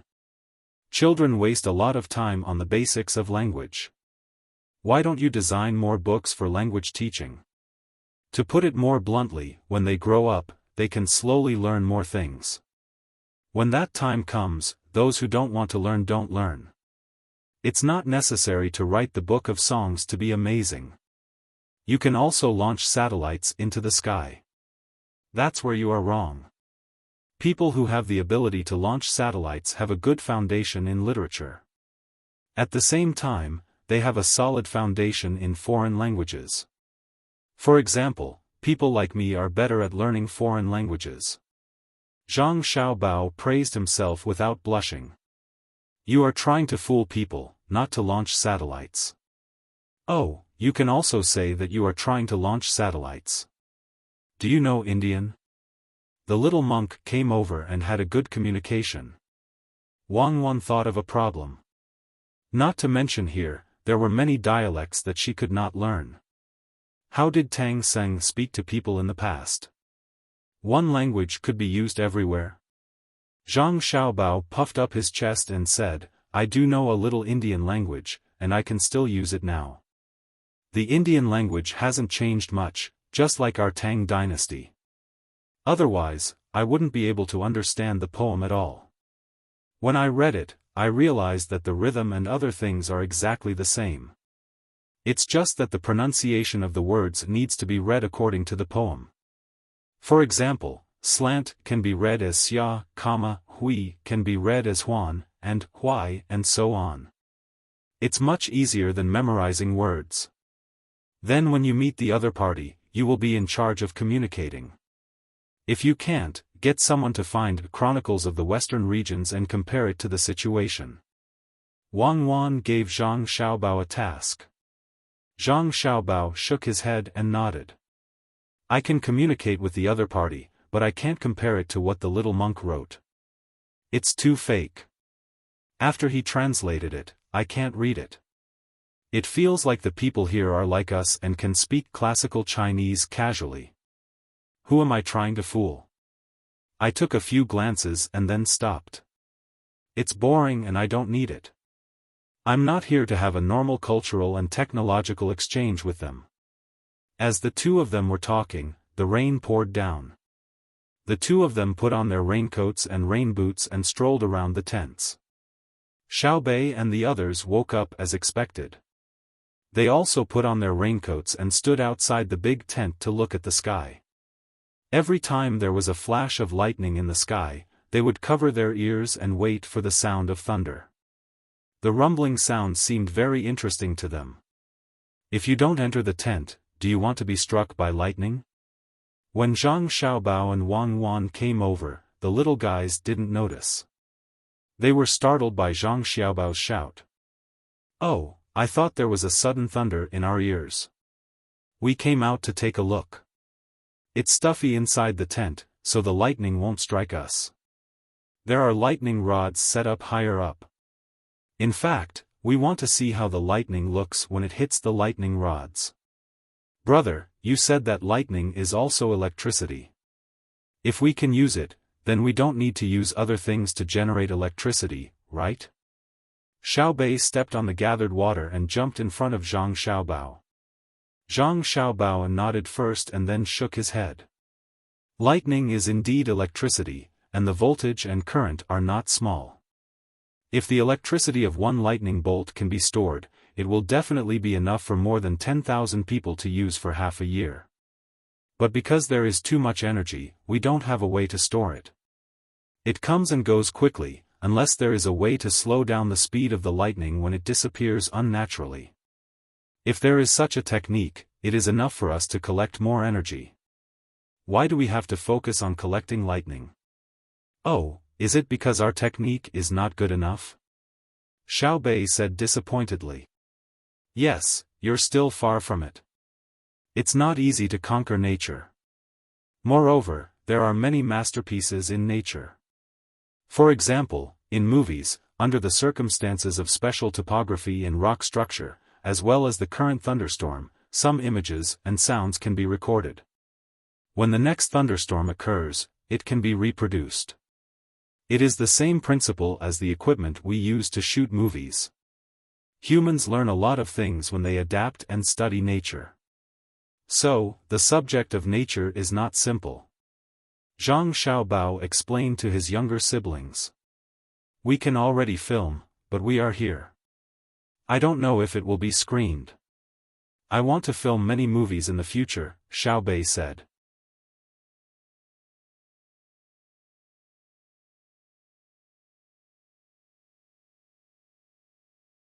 Chapter 13:22. Due to the shape of the earth and the fact that he had nothing to do, the morning in Chang'an came earlier than where Zhang Xiaobao and Wang Wan were at. Li Longji woke up not long after Xiaobei said that she was looking forward to him making many movies. Last night, he slept with the Empress and concubine Wu. He didn't dare to let the ministers know about this. Otherwise, they would definitely postpone other matters during the morning court session and start discussing etiquette with the emperor. After all, the empress had a high status and couldn't sleep with other women. If Li Longji wanted to sleep with a few more women, he could, but he had to get up and move to another place. It wouldn't be easy for him to sleep with 2 or more women. Not only did the ministers refuse, but the women also refused. Unless he didn't say that he was the emperor and went to a brothel, then there wouldn't be a problem. Of course, it wasn't just 2 women. Even if it was just 1 woman, it couldn't be during the day. Otherwise, the ministers would object and find many reasons to make the emperor lower his head. It wasn't that Li Longji hadn't been pointed at and scolded in the morning court session, but he hid his matters with women well. The palace maids and eunuchs wouldn't talk about it. Empress Wang and concubine Wu, who shouldn't have been able to spend the night with him, agreed to it now. The 2 of them also couldn't talk about sleeping with the emperor at night. Otherwise, the people who heard them would go crazy. Li Longji, who woke up early in the morning, was full of energy and didn't look weak at all. Previously, during the morning court session, the ministers said that the imperial physicians should be heavily rewarded. They were the ones who took good care of the emperor's body. Li Longji rewarded the imperial physicians according to the minister's words. The imperial physicians took the reward money and sent half of it to the savant's restaurant to be deposited in the donation box. First, it was to repay the kindness. Their medical skills were getting better and better because of the medical school. The medical school had 2 sets of profits. One was the normal profits of traditional Chinese medicine, and the other was the utilitarian profits. They would give eye drops when their eyes hurt, and not use the bees or detoxification pill to check if the patient was heady. The 2 theories could influence and promote each other, making the imperial physicians' medical skills even more exquisite. Sometimes, when they encountered an official who was ill, they would also give him anesthetic to perform surgery to save time. Otherwise, if they used acupuncture and ointment, the treatment would take several months. Secondly, the imperial physicians knew that the emperor's good complexion was not only due to their help in looking after him, but also because of the emperor's own judgment. The emperor was in a good mood, and his diet was good. He was not tired usually, and when he had nothing to do, he would go out of the palace for a stroll. Of course, he would be healthy. However, the credit didn't fall on their heads. It was Xiaobao and Cuckoo who planned it well. Unlike the previous emperor, who was washed away by water today and had no money or food, and who was crushed by snow the next day and had no people or goods. The ministers came up with a plan. They needed to repair the river banks and pave the roads. The national treasury was still in debt. In addition, the people in various places were playing the game of rebellion, and the surrounding countries were attacking the passes and border areas. When the imperial physicians thought about it, they felt scared and worried to death. That was why they said that it was not easy to be the emperor.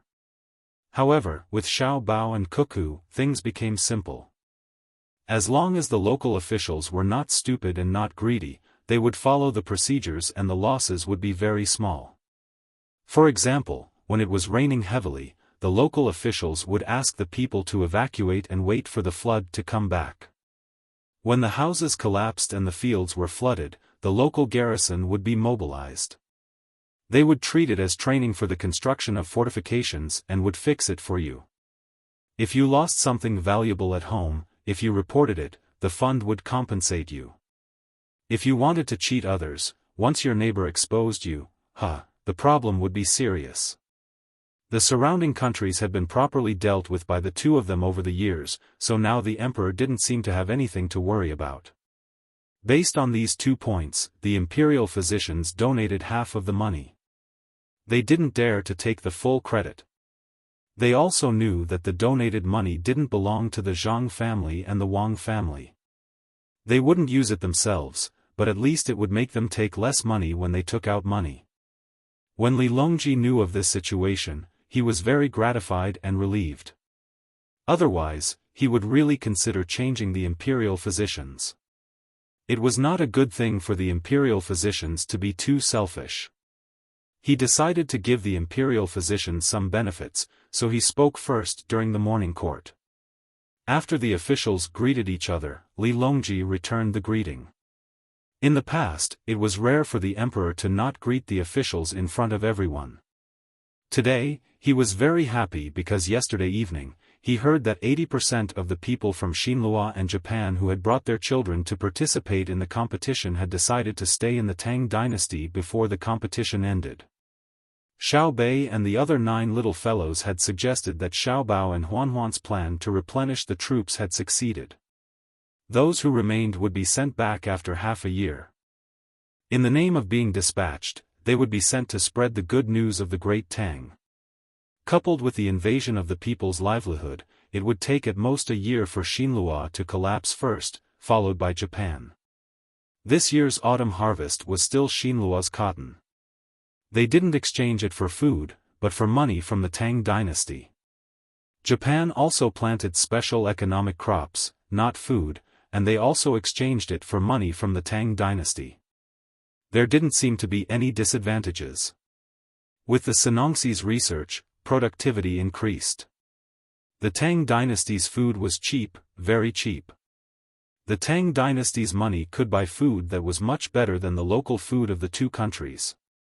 However, the problem lay in the human nature that Xiao Bao and Cuckoo said. To them, the Tang Dynasty's money was foreign exchange. Foreign exchange could be used to buy food, and they wouldn't be able to finish it even if they ate. In reality, the ruling class wouldn't buy food. They would use the money to buy luxury goods. The result was that the common people did not have enough food. The common people were not fools. They knew how much grain the great Tang could buy with the money they had spent on 1 mu of cotton. Normally, half a mu of cotton could buy as much grain as they could buy with the money they had spent on 1 mu of cotton. Under such circumstances, if they planted cotton and realized that they were hungry in the end, what would happen to the money? They would know that the money was changed into beautiful clothes and ornaments by the people above them. At the same time, the descendants of the people above them would take the money to the Tang Dynasty to enjoy life. The hidden danger of the people's hearts had been buried for several years. This year, they would work harder. He didn't believe that they wouldn't give up their traditions and completely submit to the Tang Dynasty. The more Li Longji thought about it, the more excited he became. He only doted on 2 women at night. Empress Wang and Wu Huifei were also happy about this matter and accompanied the emperor for half the night. I'll say 3 things first. Li Longji, who was happy and spoke first, said into the microphone. The officials began to look for a seat. There were small tables, stools, tea, and fruit juice behind them, but there were no snacks. They had to be prepared by themselves. But when it was time to eat, they would call you. Don't choke. Most of the officials sat down. They knew that today's morning court would take a long time. If they were tired from standing, they wouldn't have the energy to do serious things when they went back. Only a small number of newly promoted officials participated in the morning court for the first time today. They didn't expect that the morning court would be like this because no one told them. Sit down. I feel annoyed when I see you standing. Those who stand may not be respectful to me, and those who sit may not be unsupportive of me. You'll get used to it in the future. Right now, Li Longji liked this kind of atmosphere. He had been standing there for 4 hours, and when he turned around, he had taken what he should have taken. What was the use of him feigning compliance? Xiao Bao and Cuckoo had always not stood if they could sit, and they didn't sit if they could lie down. On the surface, they didn't seem to be respectful to him, but they did things beautifully. How much less did it make him worry? Those who were standing didn't dare to continue standing. Since the emperor had spoken, those who were standing might not be respectful.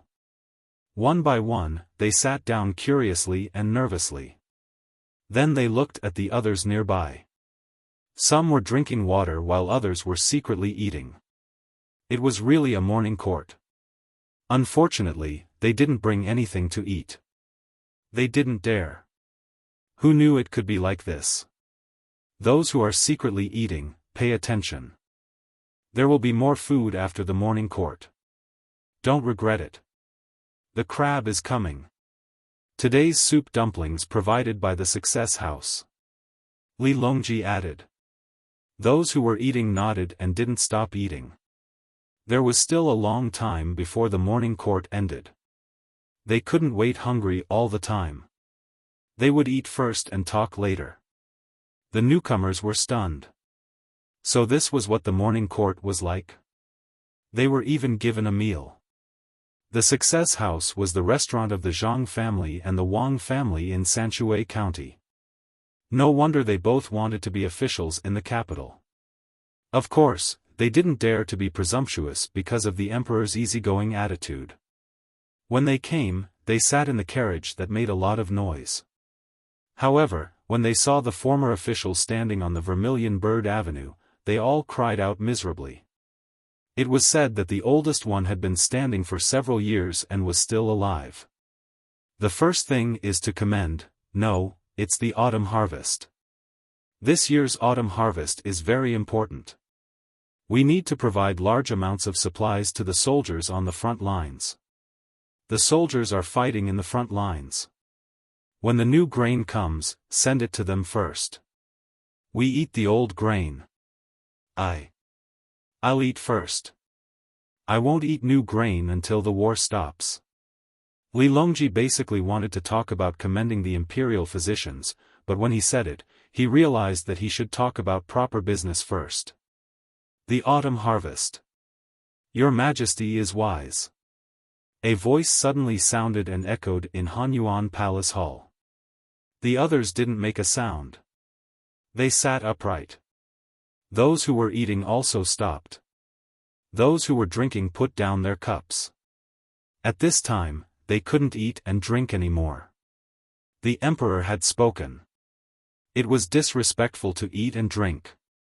The person who shouted had a flushed face. He was new and thought that everyone would shout. However, he found that the surroundings were too quiet.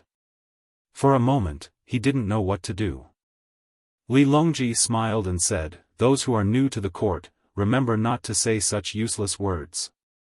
Of course, I'm wise. The second thing is to reward the imperial physicians with a chance to film a movie. We'll publicize the deeds of the physicians in Tang Dynasty." The crowd didn't make a sound. It wasn't a big problem. It was just a movie. After all, Zhang Xiaobao and the others were paying for it. If they wanted to film a movie in the future, they could find Xiaobao and Cuckoo. The third thing is that my movie is already out and there are many copies.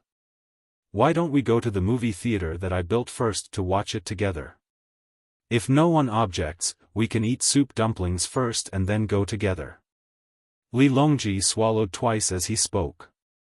He was also hungry. This subject dares not agree. Yu Wenrong stood up and looked directly at Li Longji. There's no harm in you saying it. Li Longji knew that things wouldn't go so smoothly. This subject hasn't discussed the matter at hand. It's not good to go watch a movie now, right? This subject thinks that we can get off work early in the afternoon and then go watch a movie together. The autumn harvest is waiting. Yu Wenrong changed his righteous attitude and spoke as if he was chatting.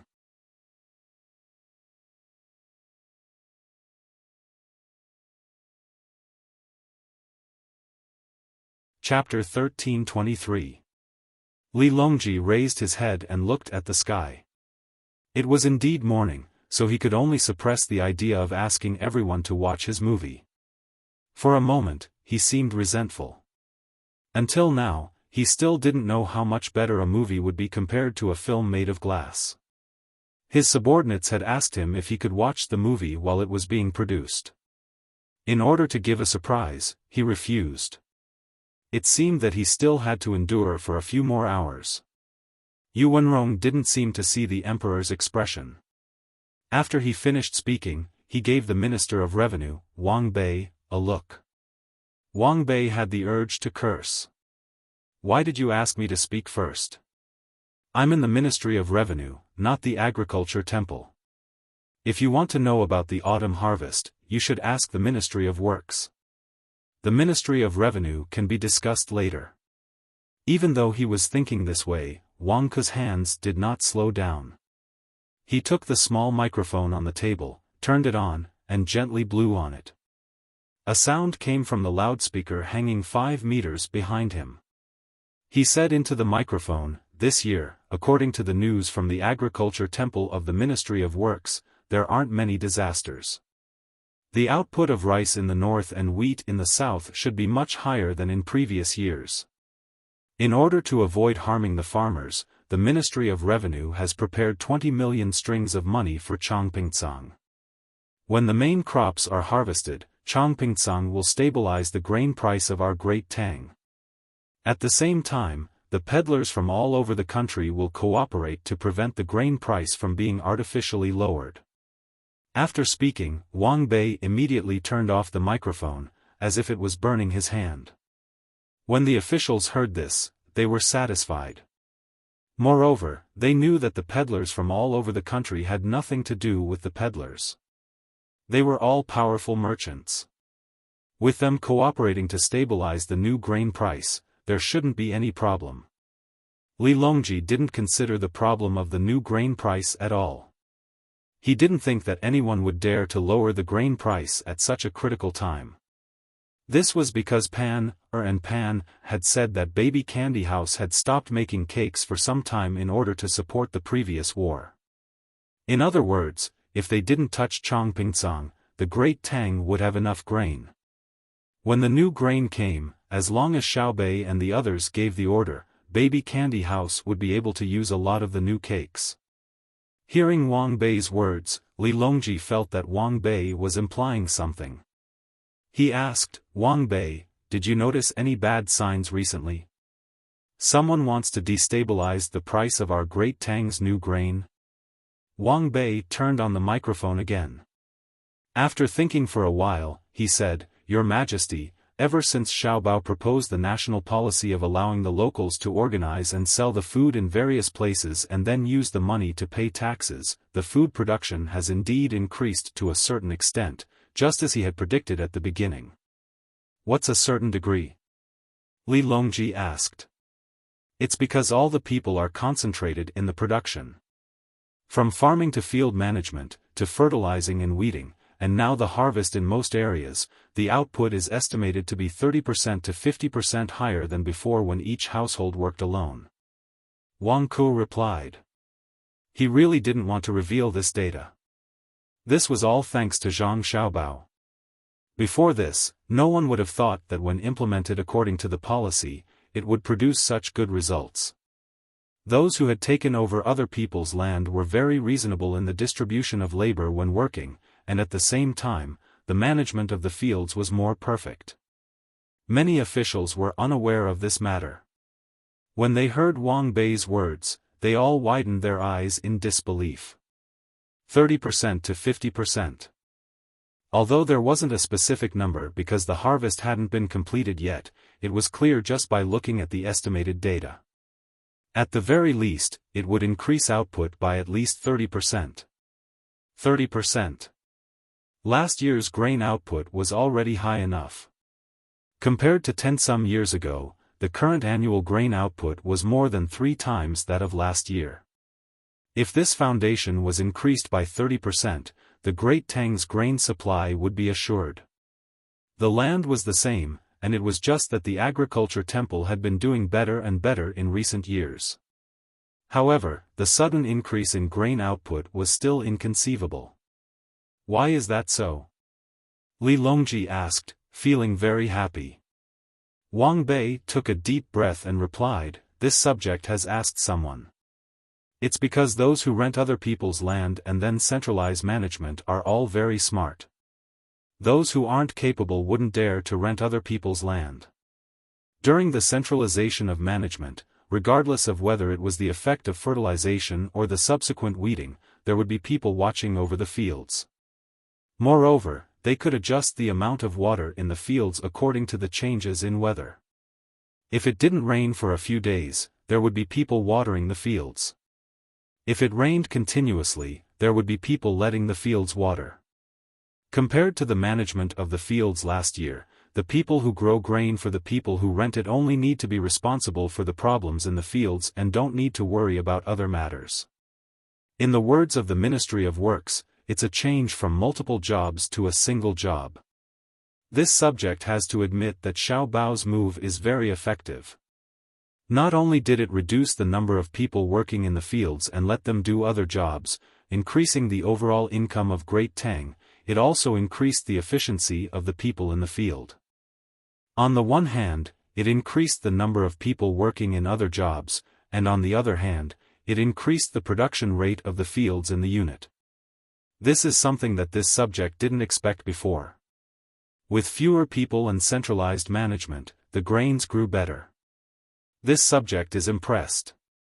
As for the other matters, this subject feels that it's better for the Minister of Works, Zhang Zhong, to explain. He knows more than this subject. Wang Bei unwillingly used facts to praise Zhang Xiaobao, and then threw another matter to Zhang Zhong to see how Zhang Zhong would explain. A few other people who knew the inside story began to snicker. They felt that the battle between Wang Bei and Zhang Zhong was very interesting. Both of them used various methods to carry out a tacit exchange of interests. It was impossible to say that they were supporting each other, but it was impossible to say that they were undermining each other. It depended on the specific situation. Sometimes, they could even work together. This kind of battle would definitely be very annoying to ordinary people, but it was a scene to see in the court. It was just a game. In any case, it was impossible for one of them to really kill the other. If Wang Bei really had the opportunity to blacken Zhang Zhong through this kind of battle, and then the emperor ordered Zhang Zhong to be killed, it was likely that Wang Bei would first stand up to protect him. On the other hand, if it was Wang Bei, Zhang Zhong would also stand up to protect him. The two of them each had their own forces. They just liked to fight, but they didn't intend to kill each other. They didn't even want to fight each other to the point that the other party quit. How boring would that be? Now that Wang Bei had handed the troublesome matter to Zhang Zhong, a portion of people who knew the inside story watched the show. Zhang Zhong still had that simple and honest appearance of his that was wholeheartedly devoted to the country. In addition, he was still holding a pencil and moving it around in a notebook. At first glance, he gave people the impression that he was an honest person who worked seriously. After Wang Bei changed the topic, Zhang Zhong was still writing something. Li Longji coughed into the microphone, and Zhang Zhong continued to write. "Minister Zhang, Yongcheng, it's your turn." Li Longji had no choice but to use a more serious tone. Zhang Zhong, who was writing something, raised his head as if he had just woken up. He looked at the emperor blankly. Li Longji was puzzled and said, "Minister Zhang, stand up that notebook of yours and let me see." Zhang Zhong didn't dare to disobey and could only stand up helplessly. The people nearby and across from him saw that there were a few cute cartoon pigs drawn on the notebook. There were even circles of lines that the pigs were saying. The words weren't small, so Wang Bei, who was beside Zhang Zhong, deliberately read it out loud, "I am a good little pig. I sleep early and wake up early. When I eat until I'm full. The flowers and birds smile at me. Brother Yongcheng, good poem." I didn't expect that the top scorer, Brother Yongcheng's writing is better than before. When the others heard Wang Bei read it out loud, they couldn't help but laugh. Even Li Longji couldn't help but laugh. This was someone who had once been the top scorer in the imperial examinations. How could he write something like this? Zhang Zhong's honest face blushed slightly, and he hurriedly explained, "I wrote a children's song for my family's auspicious luck. Xiao Bao and Cuckoo aren't around, so my family's inner court has been taking care of it. As a father and uncle, I should write something for my family's Xiao Bao and Bei Bei. I would like to write, today's spring is waiting for autumn, the flowing water and floating clouds should be like this, but the little ones have to be able to understand. If Xiao Bao and Yao Wan were here, I wouldn't have to practice such ugly stick figures. For the sake of the children, so what if I'm the top scorer?" After Zhang Zhong finished speaking, everyone stopped laughing at him. Even Wang Bei, who was nearby, gave Zhang Zhong a blessing smile. Everyone knew that Zhang Zhong's son and daughter-in-law weren't able to play with their younger siblings at the moment. They were fighting for the country at the borders. Thus, the education of the four little fellows had to be handed over to others. However, the results couldn't compare to Zhang Xiaobao and Wang Wan's personal education. This was a sacrifice. If anyone was unconvinced, they could take a look at Bei Bei's 9 children. At that time, they would understand everything. "Yongcheng, you've worked hard. Now, let's talk about the consequences of Xiao Bao's policy. After the royal court, I'll personally visit the 4 little fellows and bring them to watch a movie together. We're very willing to do something for the soldiers at the front lines." Li Longji looked to the west and sighed emotionally as he spoke to Zhang Zhong. Zhang Zhong put away his notebook and smiled embarrassedly at the others. He asked in a low voice and knew what Wang Bei was talking about. He said, "Xiao Bao's policy has increased the production efficiency of our great Tang's various industries to a certain extent. However, due to the policy, it has also revealed a portion of the smart people. This portion of smart people not only have strong coordination and management skills, they also know how to maximize their own benefits. This subject has heard that a portion of them have already banded together to increase their income during the autumn harvest. They intend to not sell their grain and create a situation where there is a shortage of grain in the market. This will raise the price of the grain in their hands. This subject has already contacted Xiao Bao, but there hasn't been any news yet. I believe that it won't be long before Xiao Bao's countermeasure reaches this subject. At that time, this subject will follow the plan."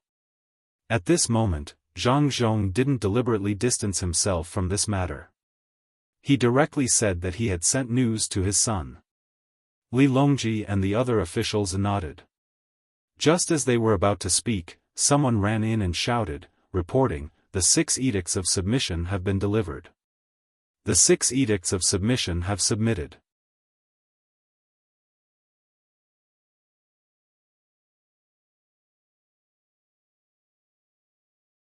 Chapter 13:24. The officials were confused. Li Longji stared at the newcomer. He knew him, Luo Bin, a eunuch who had been with him for a long time. He was now in charge of the emergency messaging between the Zhang family and the Wang family. As long as a telegram was sent to Luo Bin's department, it would be delivered to him whether he was sleeping or sleeping. Even if he was sick, as long as he was awake, the message would be delivered to him. What did he mean by saying that the 6 Zhao had submitted? The 6 Zhao didn't submit? Where did he get the news? Obviously, it wasn't something that Xiao Bao and Cuckoo could send. The officials also knew Luo Bin's identity. The eunuch from back then was now old, but he didn't have a wife. He said that he didn't want to harm other women, but he sent a lot of money to his family.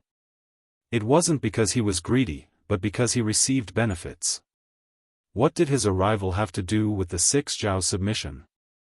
Many people looked at Zhang Zhong, but Zhang Zhong returned a look that said, "I don't know either." Yuan Xianyao turned on the microphone and coughed lightly. He asked, "The 6 Zhao have always belonged to the Tang Empire. Why would they submit?" Luo Bin looked at Yuan Xianyao, then at His Majesty. Seeing that His Majesty nodded, he wanted to shout at the top of his lungs. Suddenly, he reacted and ran to the nearest official, picked up the microphone on the table, and turned it on. "Your Majesty, it's true that the 6 Zhao have always belonged to the Tang Empire, but the 6 Zhao have their own territories. Although there are hostages in the capital, they resist the Tang Empire's orders. They don't pay taxes and only pay tributes. The value of their rewards is always more than the tributes they pay. Now, the people left behind by Xiao Bao and Cuckoo in Kuan province are helping them to send secret messages to the hostages in the capital. The hostages will write the submission letters on their behalf. Before I came, I went to find the 6 Zhao's hostages and waited for them to finish writing the submission letters before coming." Luo Bin raised his hand and shook the few submissions he was holding. The officials, including Li Longji, understood a little, but more were still puzzled. Xiao Bao and Cuckoo's last telegram said that they had left Yi province for Kuan province. They had probably arrived there, but they didn't understand the meaning of asking them to write another submission letter. "What else did the telegram say?" Li Longji asked. "Replying to Your Majesty, it also said that when we saw the telegram, Xiao Bao and Cuckoo had already gone deep into the Indian region and were cooperating with our army on 3 fronts. We hope that the imperial court will take good care of the migration of the 6 Zhao people." Luo Bin replied respectfully. Zhang Zhong suddenly understood and said, "Xiao Bao and Cuckoo went to Yuzhou and left after seeing the people of the 6 Zhao. Did they leave some people behind?" "Yes, it was mentioned in the telegram." Luo Bin nodded towards where Zhang Zhong was and gave him a big smile. As for whether Zhang Zhong could see him from so far away, he didn't care. Li Longji waved his hand, and Luo Bin immediately trotted over and placed the 6 documents and a telegram on the table in front of His Majesty. Li Longji waved his hand again and waited for Luo Bin to retreat to the side. He picked up the telegram and looked at it. He nodded as he looked at it, and a smile appeared on his face. He then looked at the 6 submissions, and the contents were basically the same. It said that the great Tang had obtained the power of the heavens and was willing to lead its own tribes to submit. Li Longji put down the submissions and said to the anxiously waiting officials, "We will tell you all about the situation. It's like this." Xiao Bao and Cuckoo left Yizhou to scare Zhenla. But before they reached Kuan province, Zhenla was really scared and thought that they were going to continue south. Thus, he sent an envoy to hurry and send someone to the Annan Protectorate. Yes, Zhenla was very anxious. They didn't care about the large number of troops stationed in the Protectorate, but they didn't dare to be unafraid of the 12,000 people led by Xiao Bao and Cuckoo. As for why, I believe all of you should know, he. Li Longji then explained the situation of Zhenla in detail. He. The officials also laughed. Of course, they knew that the combat power of the 10,000 people was not something that the tens of thousands of permanent border soldiers could compare to. Especially when their commander was Cuckoo. When they went to fight Tubo, they were temporarily recruited. Now, they had undergone many years of training. They could easily crush a small country like Zhenla. Even if it was the 100,000 regular soldiers on their side, they wouldn't dare to fight against the 10,000 personal guards of the 2 of them. They weren't even on the same level. Li Longji heard the laughter of the officials and gulped down 2 mouthfuls of tea. He then picked up the teapot beside him to refill his tea. He put down the teapot and continued, "Thus, when Xiao Bao and Cuckoo realized that Junla didn't send any more troops, they didn't care about them anymore. Instead, they stayed in Kuan Province's Dianqi Lake area and helped to point out the places that produced salt. They planned to transform Dianqi Lake in the future. At the same time, they discussed the issue of submission with the locals. They promised some benefits and left behind 200 people to help with the construction. When the people agreed, it was from the bottom of their hearts. They didn't use force to threaten them. Do you believe that? Do you? Yuan Xianyao said without much confidence. Furthermore, it was a question. I believe that with Xiao Bao around, there was no need to use force to deter them. Xiao Bao would give them good conditions. After that, the two of them continued to head north. When they passed by a few other places, they reached an agreement with a local person who was proficient in the affairs of the great Tang. This person was jointly sent by the other few Zhao. When Xiao Bao and Cuckoo left again, they sent people to the vicinity of Dianqi Lake. After discussing with each other, they used the telegrams in the hands of the 200 people left behind to send secret messages to their permanent hostages in the capital. Li Longji told the officials like he was telling a story. As the officials listened, they all had complicated emotions. They looked at Zhang Zhong with jealousy in their eyes. Wang Bei, in particular, was full of criticism. Wherever they went, it was peaceful. When they wandered around the Great Tang, everywhere they went, the local development would definitely speed up. When they wandered around the border, all the mountain people and barbarians would submit to them. What others could not handle, they would not have a problem when they arrived. It was the same for Lu Zhou.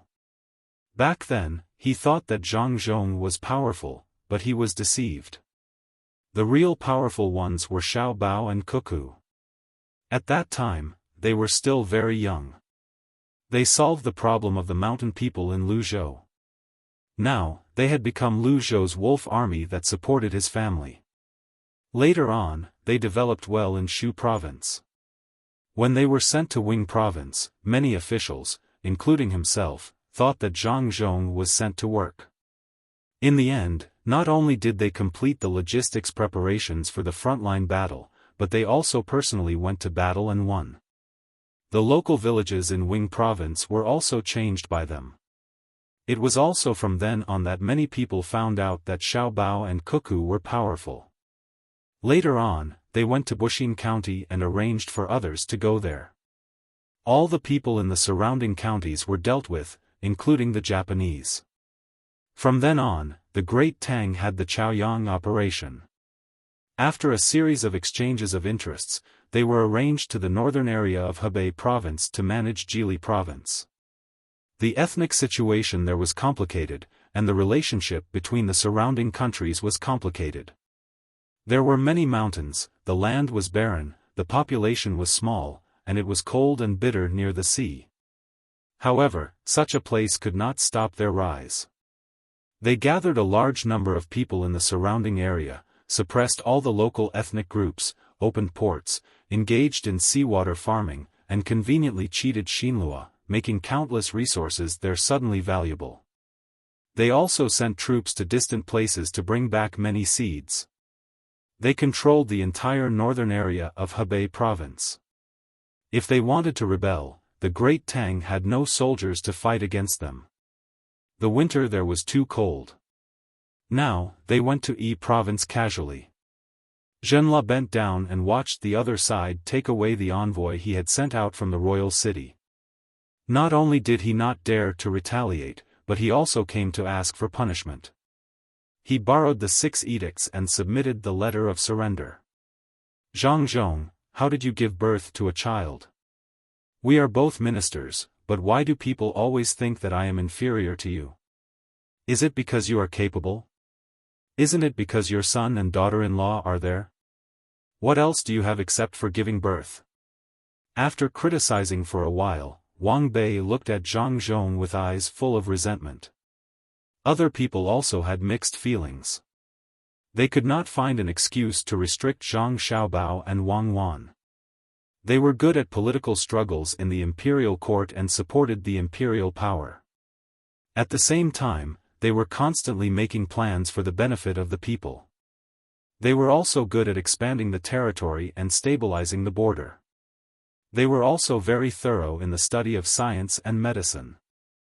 If such people wanted to find a fault to impeach, the result would be miserable. Even if His Majesty did not say anything, Zhang Xiaobao and Wang family would withdraw the benefits of this person, and the impeacher would inevitably be isolated. What kind of situation would it be to be isolated in the officialdom? The impeacher could ignore the benefits of Zhang Xiaobao and Wang family, but other people could know the attitude of Xiaobao and Cuckoo through the withdrawal of this benefit. It was too terrible. If one was isolated among colleagues, one's subordinates would naturally be isolated. Who would dare to follow one's lead? You are an official of the capital, but you have offended Xiaobao and Cuckoo. If local officials like us continue to follow them, we will end up in the same situation as what happened to Lu Zhou's provincial governor, Su Mingyang. There are countless delicacies in the city, but we can't eat a single grain of rice at home, and the people will refuse to sell to us. Everyone was thinking about their own matters. For a moment, Hanyuan Palace was quiet. The newly promoted people to participate in the morning court finally felt the power of Xiaobao and Cuckoo. They were thousands of miles away, but their influence on the imperial court was so great. Life was like this, and there were no regrets. Li Longji sat on the throne and slowly tasted his tea. The new tea that had just been delivered for more than a month, Westlake Longjing, was named by Xiaobao. It was not considered a tribute. It was just that the people of Xiaobao and Cuckoo's families would send tea when they had it. If it was not a good year, it would not be available. It was not a rule that tributes had to be sent every year. At the same time, it had to reach the best standard. If that was the case, he would not be able to drink good tea. If the year was not good and the tributes did not produce good tea, the person who sent the tributes would be punished. Therefore, the tributes were usually not the best. Xiaobao was right. There was no need for tributes. If the weather was good this year and there were good things, they could send them over if they were willing to. If there was not or did not want to send them next year, they would not have to send them. They would always be able to enjoy good things. The Longjing tea that he was drinking now was sent by the logistics of Xiaobei's precious candy house. It was said that it was for Uncle Emperor to drink good tea. He did not know how much hardship the little fellows had suffered following Xiaobao and Cuckoo on the long journey. As Li Longji drank his tea, he thought of Xiaobei and the others. The corners of his mouth unconsciously curled up, and there was a trace of longing in his expression. As for the silence in Hanyuan Palace, Li Longji did not care. It would be fine in a while. If there was a delay, he could just postpone the movie. After a while, Zhang Zhong broke the silence of the morning court. Your Majesty, this subject would like to know, what is the difference between this time's submission and the previous submission? You're tuning into the Xiaofan's Wuxia Tales YouTube channel. Don't forget to subscribe and join us on this journey to catch the most captivating stories.